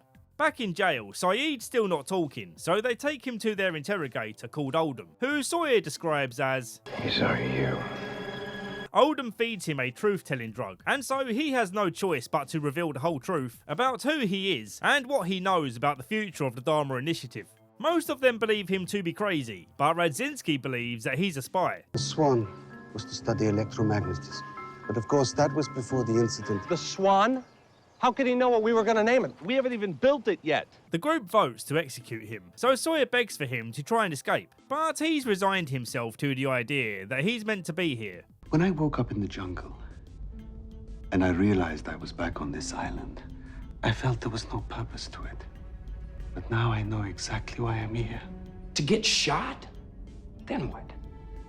You're out of your mind. We get a repeat scene where a burning Dharma van rolls into town. This time it's a distraction created by Ben, who breaks Sayid out of prison, asking him to take him away from this place. Jin finds them wandering around the woods and radios Sawyer to ask if he's aware, but before he gets an answer, Sayid knocks him out because he doesn't need to see what Sayid's about to do. You were right about me. What? I am a killer. Damn, that's a shocking scene. I mean, we all know he survives this, but still. Jin wakes up and hurries Ben back home. Juliet does what she can to keep him alive, but they need Jack's surgeon skills to stop the bleeding, and he says no. With his rationale being that despite Ben being just a kid now, he's willing to let him die if it means preventing all of the things that he's going to do when he's an adult. This of course brings up the paradoxical problem in that Ben can't die, even without Jack's help, because the future's going to happen in exactly the same way we've seen it happen. And if that isn't the case, then everyone should be disappearing right now. And it appears that Hugo agrees with me. But then Miles has to come along with his big time travel brain and explain how the island is no longer following the rules of time, ever since Ben turned the wheel. So their actions right now do matter. But even Miles has trouble explaining some of these holes in logic. You said Ben couldn't die because he still has to grow up and become the leader of the others. Because this is his past. But when we first captured Ben and Sayid, tortured him, then why wouldn't he remember getting shot by that same guy when he was a kid? Huh. Hadn't thought of that. I suggest you don't worry about this sort of thing and just enjoy yourself. That goes for you all, too. Running out of options, they decide to get Ben to the others, in hopes that they can use their special island magic to save his life. Richard agrees to take Ben, but warns that using the island's powers to save his life will change him forever. And the episode ends with Ben being taken into a mysterious temple. The flash forward stuff is Kate paying a visit to Cassidy, and she explains her situation with having to take Aaron back home. Sawyer gave Kate Cassidy's address with a wad of money for their daughter Clementine. It's really not that interesting, so we're going to skip to the good part of Kate's story here, when she finds Claire's mother, in hopes that she'll take Aaron so he can be with his real family. Kate tearfully spends her last moments with Aaron, in another chapter of heartbreak in the story of Kate Austen. Is she ever going to get a win? Young Ben Linus meets Charles Widmore for the first time, and we can see that Charles cared about his well-being, knowing that he's going to be under their protection from his abusive dad. I've said it before, but they made really great casting choices for the younger versions of characters. We then cut to the moment where Ben sees that John is back, in his spirit form or something. He asks Ben why he would come back to the island when he was forbidden to do so, if you recall him saying that once he's moved the island, he would never be allowed to come back. Jacob told me what we had to do. You don't get to make all the He told me what to decisions. do, but he didn't tell you how. Because he wants me to suffer the consequences. What consequences? Whoever moves the island can never come back. He explains that he's ready to come back because he's ready to be judged by the smoke monster. So finally, it looks like we're going to be getting some answers as to what this smoke monster actually is. And for all of you people watching who've never seen the show before, it's going to be an important piece of the puzzle as to what this island is all about. So far, we know this island is a source of life-giving energy that can cure you of your diseases and make the impossible possible, such as conceiving a child where you were previously unable to. But there also appears to be a presence of a conflicting darkness, which conjures up ill fate and death. The smoke monster appears to be a product of this darkness, which we'll be learning more about in these last 2 seasons. We see the moments when Ben kidnapped baby Alex, explaining to Rousseau that he's doing this to protect the child. Be grateful you're still alive. And if you want your child to live, every time you hear whispers, you run the other way. When he returns to base camp, Widmore is displeased that Ben failed to kill Rousseau and the baby, unable to bring himself to do such a heinous act. We hear that these killing orders came from Jacob, who, as we're told, represents the island. Is killing this baby what Jacob wants? Then here she is. You do it. By far the most interesting storyline of this episode is Ben and Locke's quest to find the smoke monster. Their first obstacle is Caesar, who's taken the position of leader of the new survivors. He distrusts John Locke for seeming to know too much about this island and not being remembered as being on the plane. So wanting to keep a close eye on him, he refuses Locke when trying to take a boat. In response to this situation, Ben shoots Caesar, saying to John that this is his way of apologising for killing him. They find Sam and Frank hanging out in Ben's old house, as they were instructed to wait here until John Locke arrives, something they believed wouldn't be possible with John being dead. Considering he's dead, we ain't holding our breath. Well, you might want to look outside.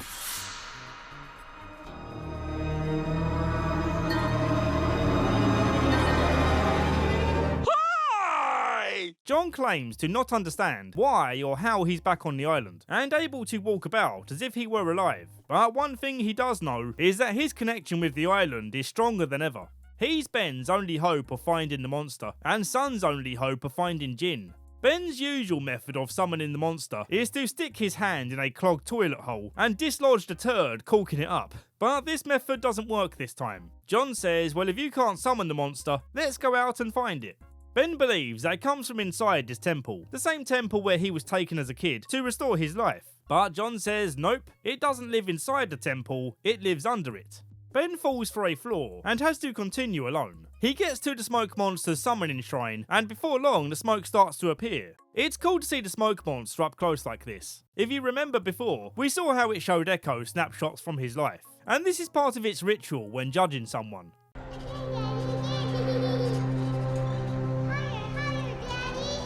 I hate you! I hate your guts! I wish you were dead! It temporarily manifests Alex back to life, giving Ben the instructions on what to do next. You will listen to every word John Locke says, and you will follow his every order. Do you understand? Say it! Say you'll follow him! Yes, I will. I'll follow him, I swear. Another interesting detail is that we see the moment that Ben took charge of Widmore's group, and then banished Widmore from the island for breaking several rules, like having a child with someone off the island. He calls Ben a hypocrite because he too broke a rule when he refused to kill Rousseau and her baby as instructed by the island. Cut into the future, we see Ben about to kill Penny in revenge, but he hesitates seeing that she has a child. Desmond gives him the ultimate beatdown. And that explains the scene when he was covered in blood, as he was on the phone to Jack.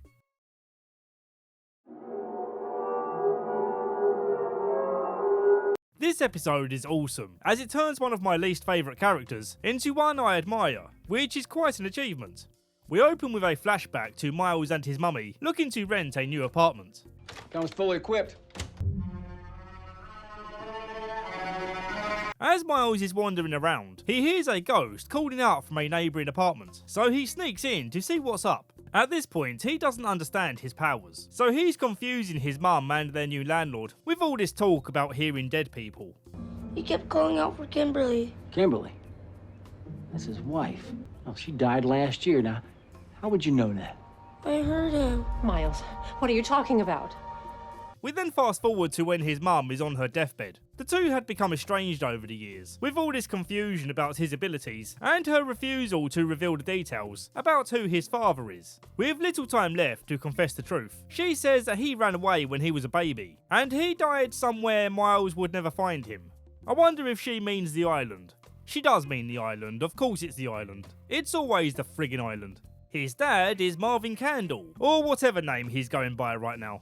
I'm Dr. Marvin Candle. I'm Dr. Mark Wickman. I'm Dr. Edgar Hallowax. I'm Dr. Pierre Chang.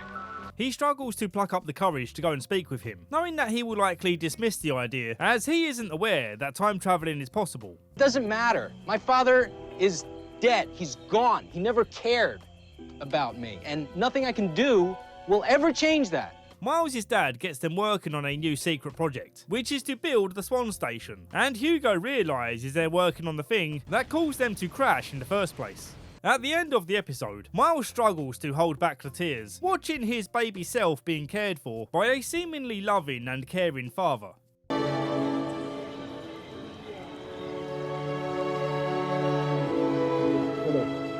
He asks Miles to assist with greeting the new arrivals, and one of these new arrivals just so happens to be Daniel Faraday. Dan.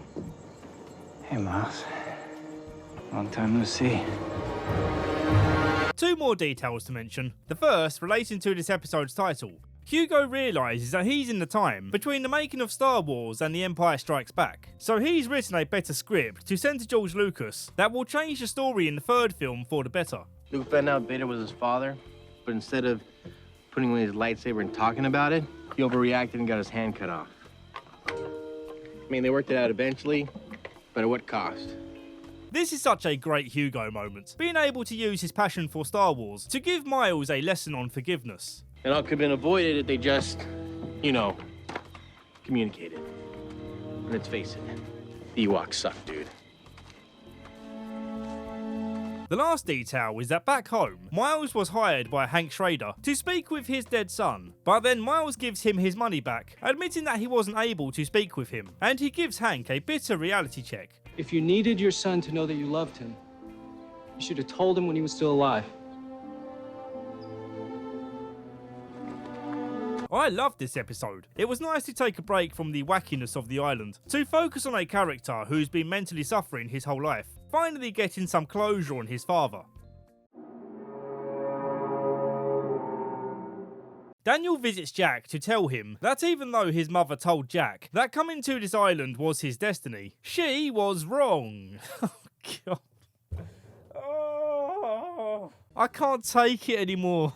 All this constant flip-flopping on destiny. This is driving me insane. You need to go back to the island. No, you don't. Yes, you do. Whoa, wait. Why did you come back to the island? That was the wrong thing to do. We see the moment when Daniel went down to the Swan dig site, where he bumps into Marvin Candle. He warns him of the danger if they keep on digging, and the only way to make him change his mind is by convincing him that he's from the future. And a piece of evidence that time travel is real is standing right here. But Miles shuts him down for trying to reveal their connection. Are you out of your mind? What are you doing? I'm just making sure that your father does what he's supposed to do. And what's that? You'll see. His next idea to save their lives is to go find the hostiles, as one of them is his mother, and she's the only person who can get everyone to where they belong. Now look, I don't wish to spoil too much here, but trust me, they all belong on the island, so I'm not going to waste time on any other possibility. One of the Dharma guys, whose name I don't care to look up, saw Kate and Sawyer taking young Ben to the others, so they're keeping him in a cupboard until they know what to do with him. Radzinski catches the gang on the way to visit the others, so he goes to confront Sawyer about it, but he can hear someone inside banging against the door, and finds the nameless guy tied up. Get down on the ground now. I said now! The episode ends with Daniel being shot and killed by his own mother. And she's all like, oh my god, no way. If you're wondering how he can be dead when he's alive in the future, imagine a person existing in many timelines, but the soul of that person is connected to the energy source of our world. This is kind of jumping ahead into spoiler territory, but it should help with any confusion you have right now. Eloise says that she'll believe any story that Jack and Kate have for why they're here, as she recalls seeing Daniel when he was 17 and ordering him to disarm the bomb. The same bomb they could use to destroy the Swan Station. Only problem is, the place where they buried the bomb is now under the Dharma Village. Luckily though, there's a convenient tunnel leading right to it. With the Dharma Village on high alert, Miles, Hugo and Jin make a plan to go back to the beach. Marvin Kandel intercepts them, demanding to know the truth about them being from the future. When Hugo denies it, he gives him a series of tests to prove that he's from the current time. What year were you born? What year? 1931. You're 46? Yeah. Who's the president of the United States? All right, dude, we're from the future. Sorry. This is a fun detail, because when they first arrived on the island on this timeline, Hugo was worried about being found out, and he was told not to worry about knowing this exact detail. What if they start asking us questions we can't answer, like, who's president in 1977? It's not a damn game show, Hugo. This is when Marvin accepts that Miles is his son, and that Daniel's right about the dangers of drilling into the energy source. But Radzinski isn't willing to hear it, and insists that they keep drilling. When Marvin orders the evacuation, Miles sees that this is the reason they got separated. He didn't abandon Miles, he saved his life. John expresses that they need to go find Jacob in order to get some instructions on what to do next. But this is just a trick. He doesn't want to visit Jacob for advice, he wants Jacob to be dead. Then why are we going to Jacob? So I can kill him. With everyone evacuating the island, Sawyer, Kate and Juliet are forced to go with them on the submarine. I wonder when they'll be coming back. It's okay. Don't you leave me.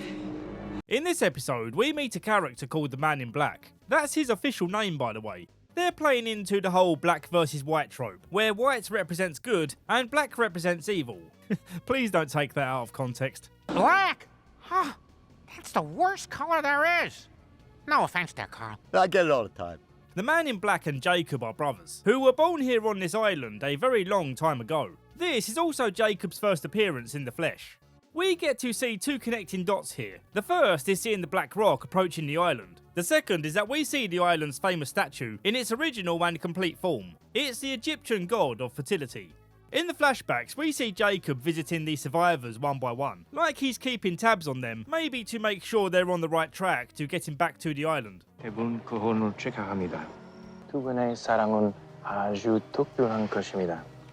plan for the bomb is to remove the core and transport it to the Swan Station, believing that if they destroy the Swan Station, it will prevent their plane from ever crashing.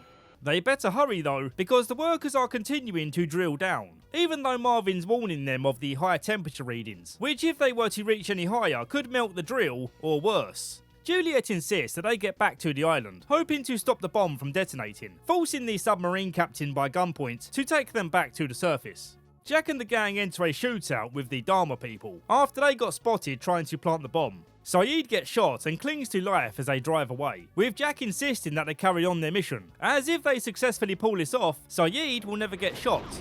In a flashback, we see Jacob recruiting Alana to help him with a very important mission. Let's just go ahead and reveal what that mission is. Jacob needs her to protect the so-called candidates, who will replace Jacob should anything horrible happen to him. The episode ends with Sawyer's gang standing in the way of Jack's gang.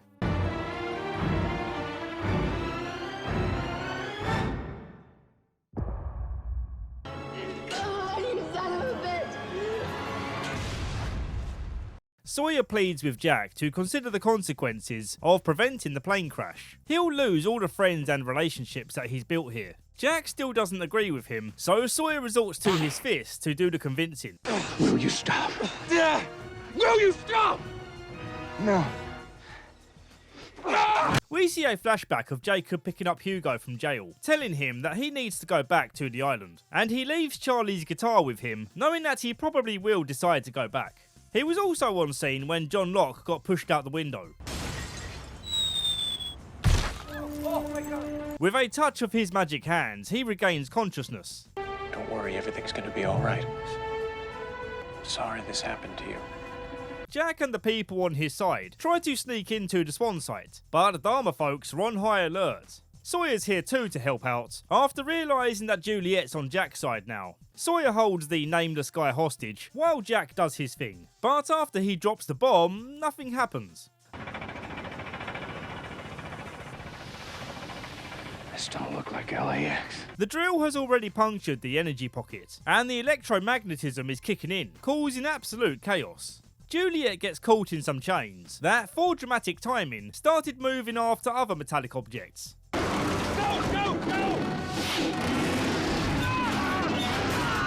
Sawyer begs for Juliet to hold on, but it's no good, and she gets pulled down the well.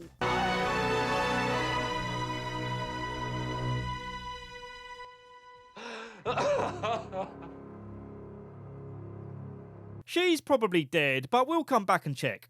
John and Ben enter Jacob's temple, located under the Egyptian god statue, and finally he shows himself to Ben, after all these years of his dedication. Outside, Ilana reveals John's dead body.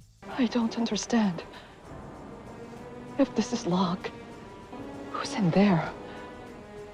John instructs Ben to kill Jacob, something he was convincing him to do earlier, suggesting how insulting it must be to have always been the obeying dog, without Jacob ever showing his face, or helping Ben when he's really needed it. Under Jacob's supposed protection, he had a cancerous tumour grow on his spine, and his daughter got killed in front of him. He echoes this frustration, before repeatedly shoving a knife in Jacob, and then to finish the job, John kicks him into the fire. Okay, so Juliet's alive somehow, with just enough fight left in her to pick up a rock and start smashing it against the bomb. This way she won't be dying for nothing. Oh, you son of a bitch!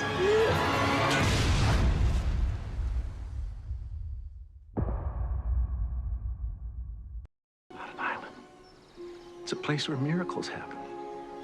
The white flash from Juliet detonating the bomb transitions to Jack as he's flying somewhere, and for a moment he almost seems lost in thought.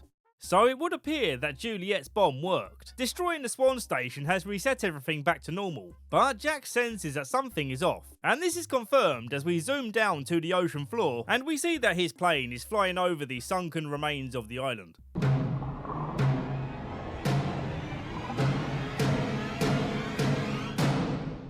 The episode continues with everyone recovering from the explosion, finding themselves transported back in time to the point after Desmond exploded the hatch. Sawyer immediately lays into Jack for being wrong about the bomb stopping this place from being built. You said we could stop it from ever being built!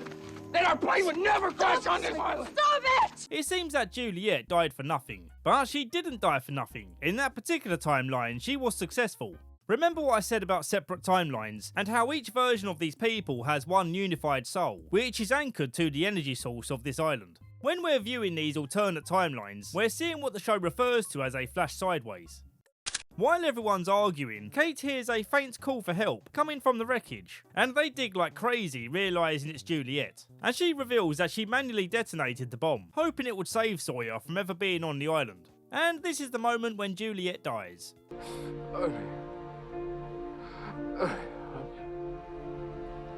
In the forest, Hugo calls out for someone to help Sayid, as he's basically dead at this point. But instead of Dr. Jack showing up, he gets Jacob, who he can see now because he's dead. He says that Hugo can save Sayid by taking him to the temple. No, not that temple, the other one. And also he needs to give them Charlie's guitar case. Outside of Jacob's temple, Ben is shown that John is here lying dead on the ground. So whoever this is isn't John, and so they storm the temple to find out who it really is. And as they find out, he's the smoke monster.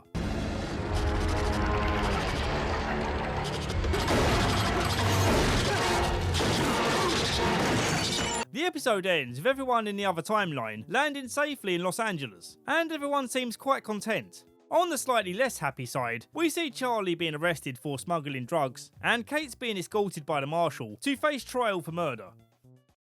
I missed you so much. To get Sayid to the other temple, they have to go through the Smoke Monster's temple, but they get separated and then Jack is knocked out by some new guy. On the other side, there's a whole bunch of new people who are threatened by the presence of Jack and the gang. Flight attendant Cindy, who is now part of this temple group, explains who these intruders are, and so the Japanese guy orders their execution. But Hugo says, hold up, I got something for you. Just take a peek in this guitar case. おっと、出ました。気温0度の凍てつく寒さの中。 The Japanese guy breaks open whatever this is and takes out a note from Jacob, which says they need to save Sayid's life by any means necessary. These temple guys took refuge here a long time ago and have sworn their lives to protect the island, taking guidance and orders from Jacob, which is kind of like Richard's group, but these guys are more secluded and mysterious. And the show hasn't just made these people up. We saw them way back in that episode where Echo and Jin were hiding in the bush and saw these people walking by with the two kids that went missing. Remember when they got kidnapped all that time ago? Well, they've been here at the temple the whole time. Inside the temple, they have a magical jacuzzi that can bring people back to life. But it seems that Sayid is too far gone, as the magic is ineffective. Your friend is dead. They inquire with Hugo as to how he was able to speak with Jacob, and he says, well, that's because he's dead. What? This news puts the whole temple on high alert, as without Jacob, they're no longer protected, and the darkness of the island, aka the Smoke Monster, could enter their temple at any time. In a conversation with Ben, we find out that the Smoke Monster feels trapped on the island. I want the one thing that John Locke didn't. I want to go home. He takes complete command of this group, who are scared out of their minds as to who this is that's taken on John's image, and only Richard is old enough to recognise who's beneath the disguise. It's good to see you out of those chains. You?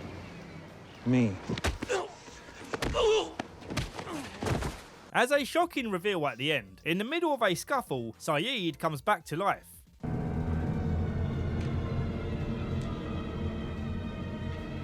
What happened? For the alternative timeline stuff, we see Jack giving John a business card, saying that he would give him a consultation on his back. And we also see Kate getting away from the marshal, and Sawyer helps her get past security. Sorry. Excuse me. Ladies first. Thanks, sir. Take care. Don't mistake coincidence for fate. Kate is caught sneaking out of the airport, so she hops in a cab and demands him to step on it, even though a heavily pregnant Claire is already in this cab, so she drops her off somewhere safe before continuing with her escape. A local mechanic agrees to help her with her cuffs. Oh look, it's Joe from The Walking Dead. Your problem is you need a punch press, and you're not going to be able to use one of those and keep that gun pointed at me. She makes up for scaring Claire by giving her a ride to the adoption family and such. And yeah, it's a nice side story, but who actually cares about this, honestly? Moving on.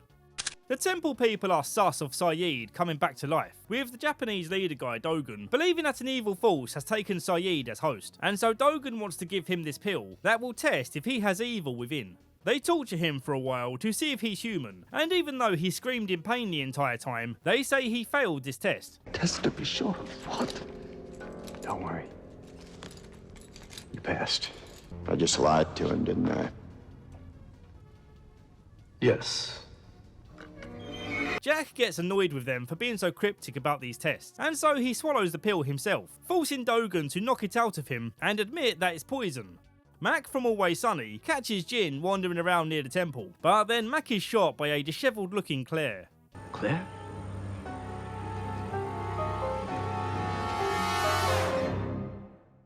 This is destiny. This is my destiny. In John's alternate life, he's arranging his wedding with Helen, but not all is going well, as he gets fired from his job for taking unauthorised leave.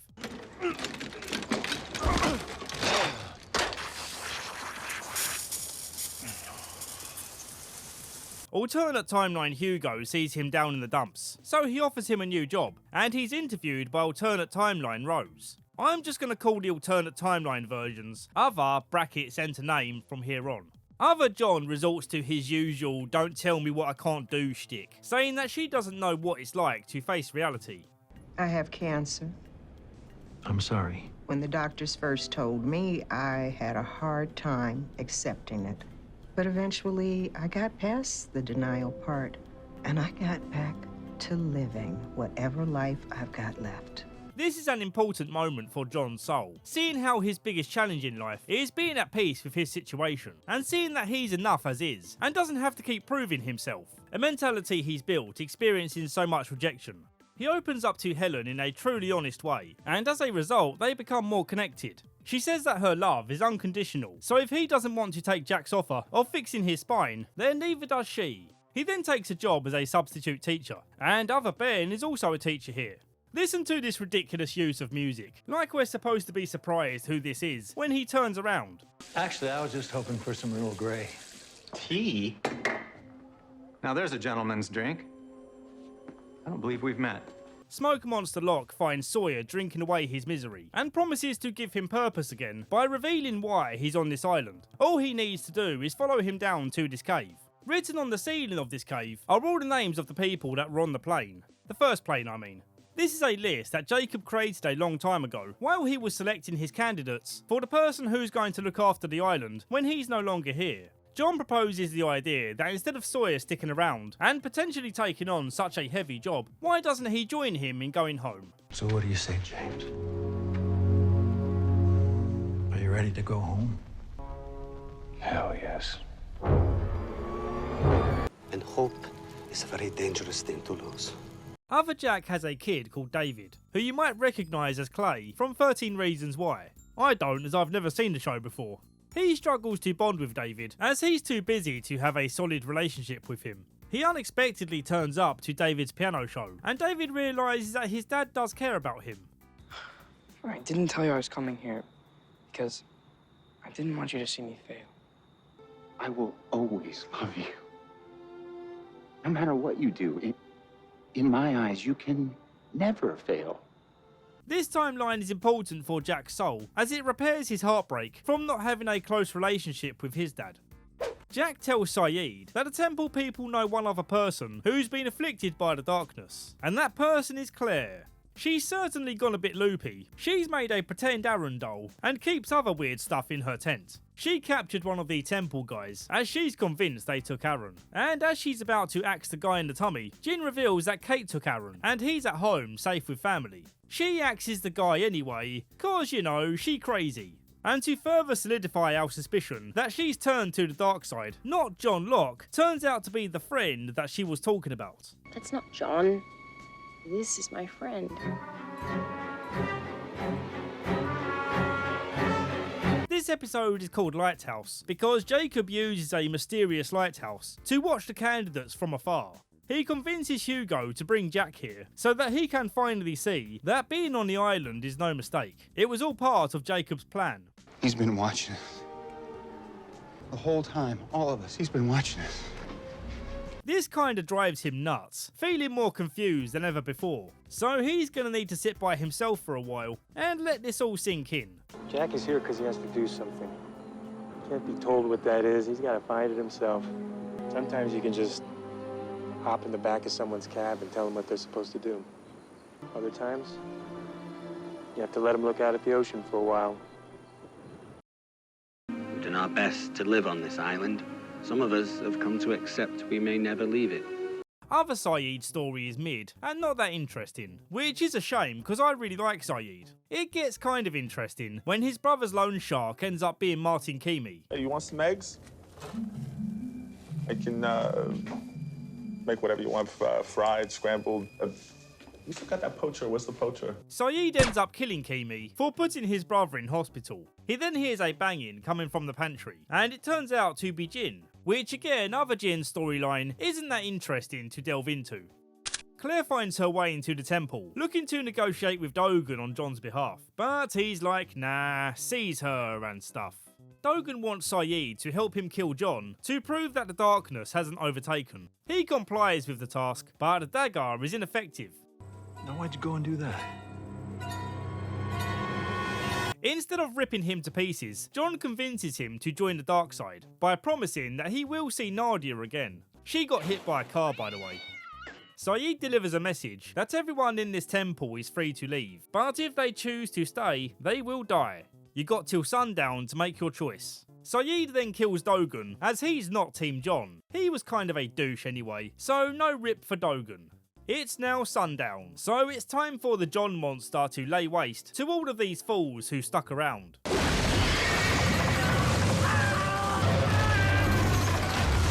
It's a pretty satisfying scene, and to end the episode, John leads his new followers to wherever he wants. What was it that was so wrong with me? What about me?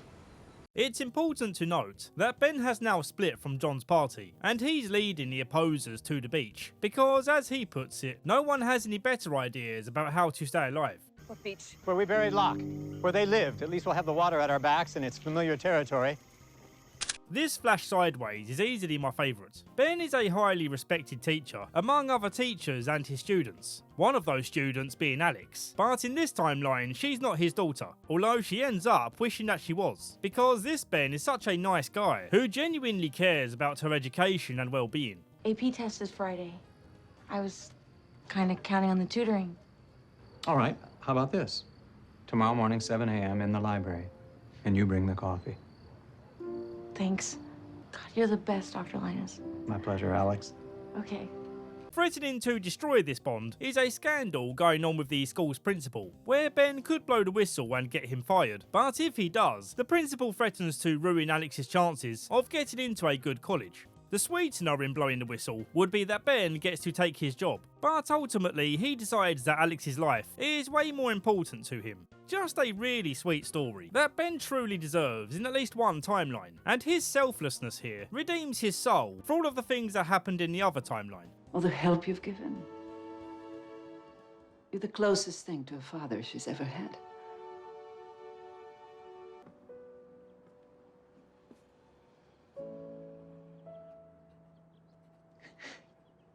Back on the island, the story revolves around Ilana acting as if she's now in charge, and emotionally I'm not sold on this idea. Nothing against her character, she's just been introduced too late into the game for me to really care. By the way, I know I'm skipping more scenes than usual for this final season, but it's only because I feel that many of you are really wanting this thing to wrap up. You just want to understand the meaning behind all this. I've been paying attention to the comments and dwindling views as the seasons have gone on, so for this final season, I'm fixating more on the important storylines and the overall message to take away at the end. There's another heartfelt reunion with the people on the beach, which would have meant more for me if Jin was there to finally reunite with Sun. The ending is quite eerie, as we see a submarine spying on them by orders of Charles Widmore. Should we stop? No. Proceed as planned. Yes, sir, Mr. Whitmore. Well, guess what? Now, I want some friggin' answers! In this ironic flash sideways, Sawyer's working with the police rather than being against them, and Miles is a cop too. Even though on this timeline Sawyer's on the straight and narrow, his parents were still murdered, and he's still emotionally burdened by seeking revenge, and he's also struggling with commitment to women. Look, I don't know if you're just lonely, or guilty, or completely mad, but you know what, I don't care. You blew it. This side of his story ends with him arresting other Kate. Son of a bitch. John sends Sawyer to the other island to do some recon, finding out what their plans are to stop John from leaving the island. He agrees to do it, and ends up being brought to Charles Widmore, which is what he was hoping for, of course. He makes a deal with Widmore. If he lets all his friends live and give them safe passage off the island, he'll give up John Locke. But as we find out, this apparent double cross on John was actually a double cross on Widmore. I told them I'd tell you the coast was clear and bring you back with me, walk you right into their trap. Which means they'll be caught with their pants down when we change our plan of attack. You created life where life wasn't supposed to be. Ab Eterno is Latin for from the beginning or from eternity, appropriately titled, as we're seeing Richard's story from a long time ago, before he could even speak English. His wife is dying of dramatitis, and Richard begs the town doctor for help. When he's rejected, he accidentally kills the doctor, and he rushes home with the medication, but unfortunately it's too late.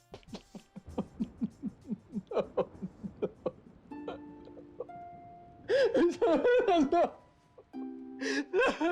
Nesta Campbell's acting is superb here, and makes this episode a highlight of the season. When he's arrested and awaits execution, a priest comes along for his confession, and the priest is played by Juan Carlos Cantu, who famously played Nacho's dad in Better Call Saul.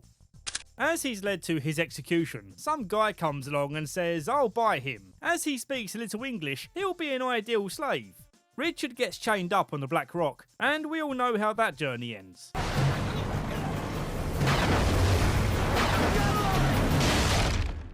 Richard survives the crash, and when the smoke monster comes to inspect the wreck, he decides to leave Richard alive.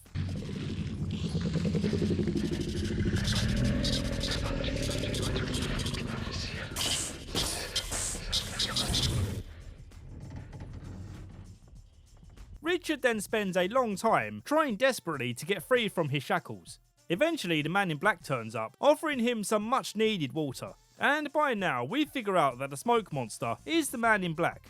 He tries convincing Richard that Jacob is the devil and needs to be slain. The devil has your wife, and you are going to have to kill him if you ever want to get her back. Jacob beats him in a fight, and struggles to convince Richard that this isn't purgatory or hell, and also he's not dead. I am in hell. I know that I am in hell. You really think you're dead? Where else would I be? You think you're dead?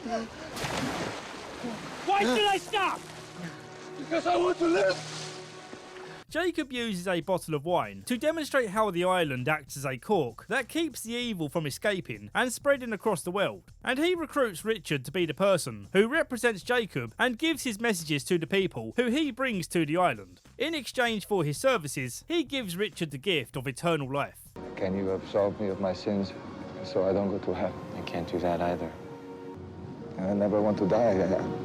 I want to live forever. That I can do. The episode ends with a conversation between the Man in Black and Jacob, where Jacob explains that he'll never let him off the island, so long as he's alive to prevent it. I'll see you around. Sooner than you think.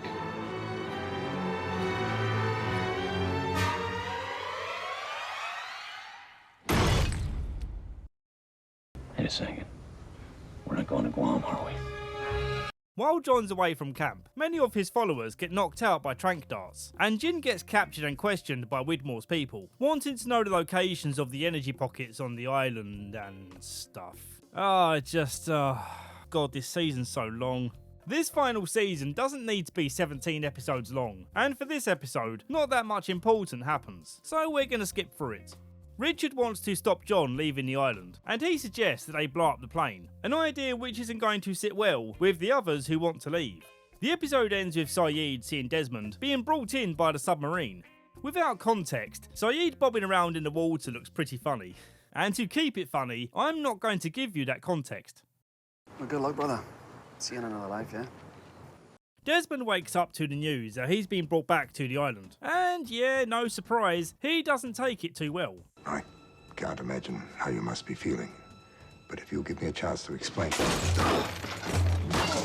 Widmore brought him back because he's the only person he knows to have survived an electromagnetic event as big as the Swan incident. They've set up another electromagnet, and the lead scientist is the awkward nerd from Death Race. Jensen Garner Ames moved to the States at 24 years old, named after a car, the Jensen Interceptor. Did you know that actors sometimes appear in other media? Widmore says that after the experiment is done, Desmond will need to make a sacrifice. Otherwise, all of this would have been for nothing.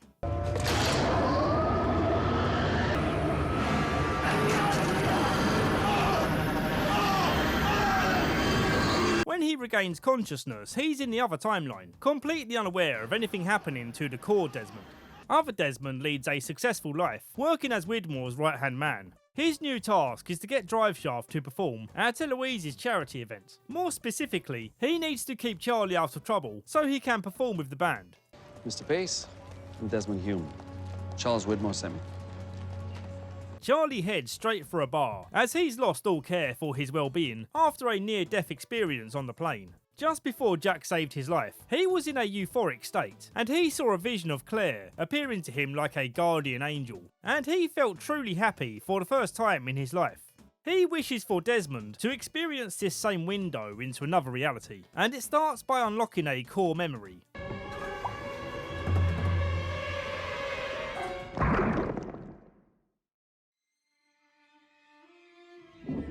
While being scanned at the hospital, he gets his core memories of Penny back, and he freaks out looking for Charlie. But Charlie says, stop worrying about me and go look for your soulmate. After delivering the news that Driveshaft aren't going to be at the event, he overhears the name Penny and tries snooping around to find out who she is. But Eloise says, hey, get out of here. But then Daniel says, wait, you had visions of another life? Well, so did I. In this world, I'm a musician, yet last night I had a dream about these equations that only a physicist would know. What if this wasn't supposed to be our life? What if we had some other life? For some reason, we changed things. Daniel tells him where to find Penny, and after they meet, we get this simple but effective transition back to the island. This traversal across timelines gives Core Desmond the bigger picture, so he's now willing to help Widmore. But then Sayid captures him. Desmond, I don't have time to explain, but these people are extremely dangerous. We need to go now. Aye, of course. Back in the other timeline, Penny gets the feeling they know each other, so she agrees to go on a date with him. There's a coffee shop on the corner of Sweetser and Melrose. I'll meet you there in an hour. Absolutely. Everyone gets a new life on this island. Other Hugo's being celebrated as a philanthropist, and his life looks amazing, but his mum reminds him that he's missing a lady in his life, and so she set him up on a date. But while waiting for her to turn up, other Libby wanders across from the restaurant, certain of their connection. But Hugo isn't so sure, seeing her being ushered into the type of bus that transports people back to a psych ward.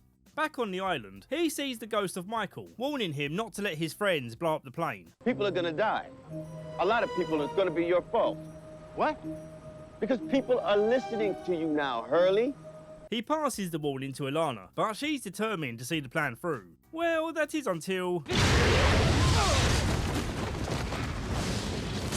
Oh no, she's dead. Well, anyway. Hugo then blows up the rest of the dynamite on the Black Rock to stop any further attempts at the plane. When he sees Michael again, he confirms that the whispers that people can hear in the jungle are dead people whose souls are stuck on the island. Other Desmond has made it his mission to convince the other oceanic passengers that an alternate life exists, and all they have to do to realise this is make a connection with the right person. Hugo goes on a date with Libby, and she puts his doubts to bed with a kiss that gives him these visions. I think I'm remembering stuff. You are? You mean I'm not crazy? No, I don't think you are. Locke sees Desmond helping Widmore as a threat to his mission, so he pushes him down a well. To end the episode, we see other Desmond running over an already wheelchair-bound Locke. Oh my God. Don't move. We're gonna get to the hospital. Mr. Locke? I did not ask for the life that I was given, but it was given nonetheless. The Man in Black / Smoke Monster / John Locke reveals that he previously took on Christian's image to help Jack find Walter way back in Season 1. He tells Jack this because he wants him to believe that he cares about his mission in getting back home, as getting off the island is the right thing to do. Widmore sends one of his people over to warn John that he needs to return what he stole, and if he doesn't...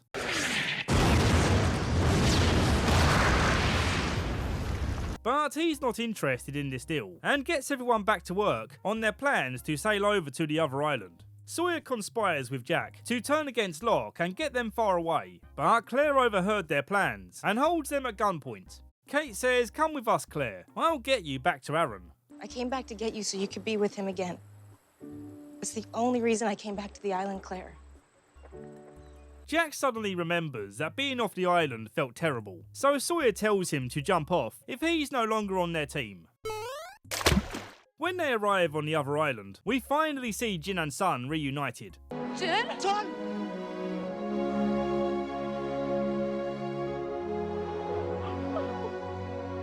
Even though Sawyer stuck to his end of the deal, Glasses Woman gets radio communication that Widmore's not going to do the same. With their coordinates locked on Jack, they fire the first attack on their gang. Get down!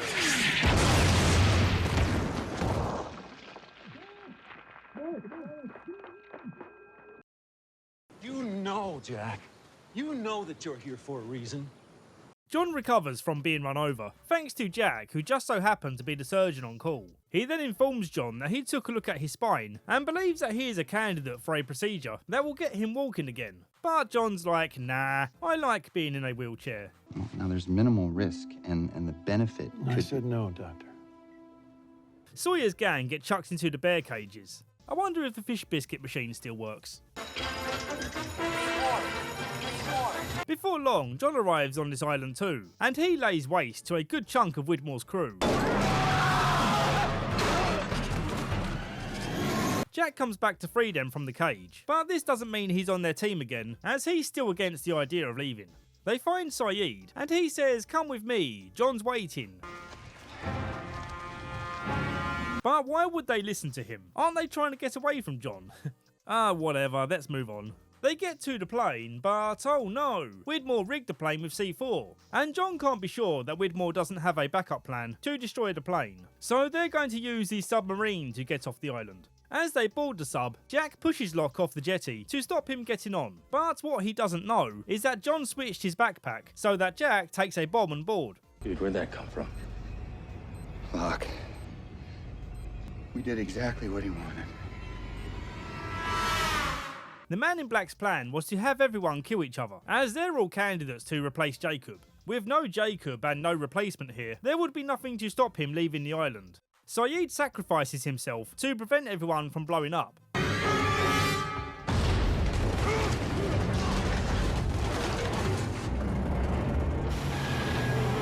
So I guess the darkness within him hadn't completely taken over. But regardless of his sacrifice, the sub is still sinking, so they need to get out of here. Jin stays behind to rescue Sun, but it's no good. And we're about to watch the moment where Jin and Sun die. Please go! I won't leave you. I love you, son. I love you.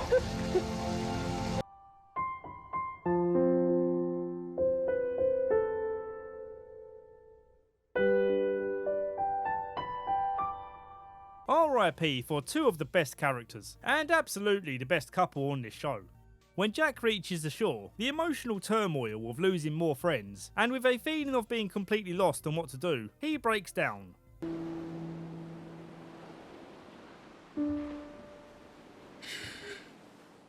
It could be coming from anywhere. Or any time. A pregnant woman washes up on the island, and another woman finds her at the creek and offers to help her, which is great timing as she's about to pop out her first child. She calls him Jacob, but then much to her surprise, another little rugrat pops out. I'll name this one the Man in Black. The other woman then bashes her skull in, for reasons that aren't too clear, and she takes on the role as new mummy. MIB develops an interest for what's across the sea, as all they know is this island, and he's starting to distrust some of the things that Mummy says, especially when they discover that there's other people on this island. She tells them that those people are dangerous, and they're not like MIB or Jacob, who unlike these scruffy villagers have a very important purpose, which is to protect the island's energy source. It's beautiful. Yes, it is. And that's why they want it.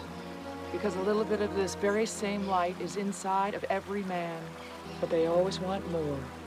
MIB's birth mother comes to him in a vision, making him realise that new Mummy is full of doo-doo. She's not your mother. I am. Jacob doesn't believe him, and the two end up in a scrap. MIB then lays out his feelings. There is another place across the sea. It's where I'm from. And I'm gonna go there. I'm gonna go home. Fast forward many years, and we see that Jacob and his new people have found a way to siphon the energy source, believing they can use its powers to travel the world. And well, we know he's right.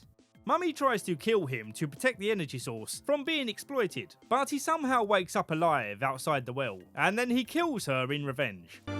What did you do? What did you do? Jacob chokes out MIB and sends him down the river into the light, seeing as how he wanted this light so bad. But the light source rejects him and turns him into the smoke monster.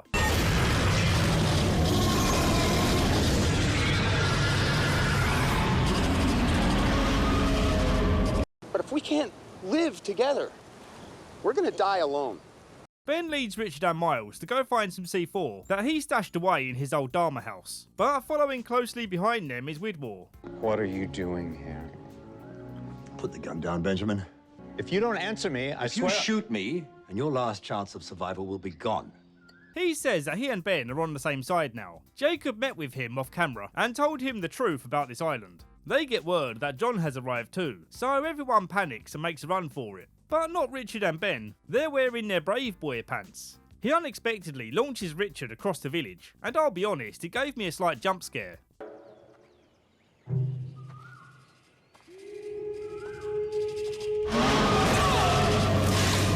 He takes a more casual approach with Ben and tells him that he'll inherit the island if he gives up Widmore, and so he does just that. What a pleasant surprise. How nice to be able to talk without those fences between us. John gets rid of the unnecessary characters in the room so they can get down to business. Why would you do that? You told her not to talk to me. That made her pointless. Widmore goes to whisper the reason why he's on this island, in exchange for John not killing Penny. But then Ben kills Widmore. He doesn't get to save his daughter. Jacob appears before Hugo and shows him the fire where his ashes are, and says that when this fire goes out, they'll never see each other again. You should get your friends. We're very close to the end, Hugo. Hear that, everyone? You've made it this far, so don't you dare turn off the video. And maybe if you like me, like I like you, you'll give me a little like down below. Jacob reveals himself to the gang and explains the reason for them being on the island is because he needs to be replaced now, and all of these survivors were troubled souls who had lost their path in life. I chose you because you were like me. You were all alone. You were all looking for something that you couldn't find out there. Jack steps up as the hero of the group and says, "I'll do it. I'll protect the island." To make this official, Jack has to drink some water from the stream that leads into the energy source, after Jacob gives it a blessing. Now you're like me. Realising that he's running out of options, John says that he's going to use Desmond to do something that he was never able to do. I'm gonna destroy the island. It turns out that other Desmond didn't hit John to make him go sleep. He wanted him to get woke to the real world. The man told me that he wasn't trying to hurt you. He told me that he was trying to get you to let go. And for some reason, I believed him. Hello? LAPD. Nobody does it alone, Jack. You needed all of them, and they needed you. Well, it all comes down to this. We all know this series is far from perfect. It takes a lot of patience to make it to the finale. But even when you do, the emotional payoff is immense. Seeing everyone's stories connect, and seeing Desmond help all these people to come to the realisation that their existence is deeper than the material. It's such an uplifting thing to believe in, even if you're not a religious person. Imagine all the challenges that you faced in life, all the anxiety and worry and feelings of loss. All of that could be eliminated by the feeling that everything is going to be okay. You'll be at one with the energy of this world. I'm not a religious person, but I do believe in the message of all of this. Not because I believe in some magical light source, but I do believe that we're all connected, and I'll delve into that feeling at the end. I'm not going to cover all of the moments when they realise they're all connected. It would feel repetitive, and more importantly, it would take away from the experience of watching it yourself. Some of these stories will be more meaningful than others, depending on your feelings on each character. For me, the biggest moment was seeing John and Jack getting their visions of their core life and what they've been through together on a spiritual level. And in an ironic twist, Jack is now the man of faith, knowing that he can fix John. He just needs John to believe in him. I can't help you, John. I wish you believed me.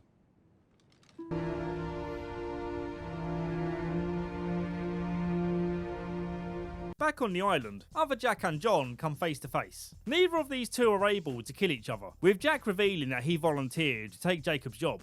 Jack believes that the only thing that will happen if John successfully destroys the light is that he will become mortal, allowing Jack to kill him. The only person able to withstand the light's energy is Desmond, so they get him to go down there. Desmond is willing to go along with this, believing that he'll be transported back to Penny, somehow. But when he takes the cork out, oh okay, it's literally a cork.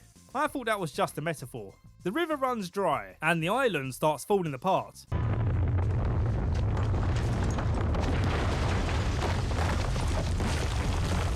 Jack was right about John becoming mortal, but so too has he. He tracks John down to the edge of the island, and they fight until the bitter end. John knifes him in the belly, and Kate shoots the man in black dead. I saved you a bullet!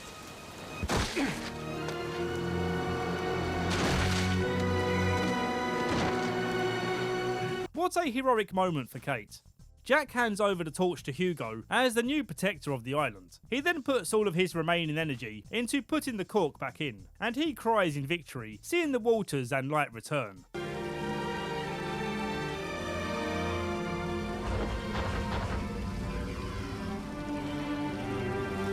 It's time for the most important reunion of this show. Everyone who has reconnected with their inner light and ready to move on finds their way to the Lamppost Church. Christian and Jack finally put their issues to rest, and they embrace to close their story. I love you too, son. Are you real? I sure hope so. Yeah, I'm real. You're real. Everything that's ever happened to you is real. The scene of everyone hugging and being at peace, it never fails to make me tear up. All of these people's stories have given us something to relate to, and it really feels like, for a brief moment in time, that I am at peace with them. The last thing we see is Jack lying on the forest floor next to good boy Vincent, ready to close his eyes one last time. A final burst of happiness washes over him, seeing that Frank Lapidus successfully got some people off the island. And now, it's time for Jack to embrace the light within. We are all a part of each other's stories. I am a part of yours as you listen to me now, and you're a part of mine, be it as a number on the screen or a comment for me to read. My actions in making this video have changed what happened to your day, and you being here adjusts the path that I'm on. Some might call that destiny, but I don't think it really needs a label. We may never meet, and we may blindly pass each other on our individual paths, but we are connected. Your belief in what comes after life is not anyone else's to question. But one thing that is evidently true, we are all affected by the presence of others who we share this world with. Your actions may not be perfect at times, as our journeys are complicated, but remember that hope is never lost. You can make things better. Show kindness where you failed to do so before, and forgive where you failed to do so before. When your material existence ends, your spiritual legacy will live on.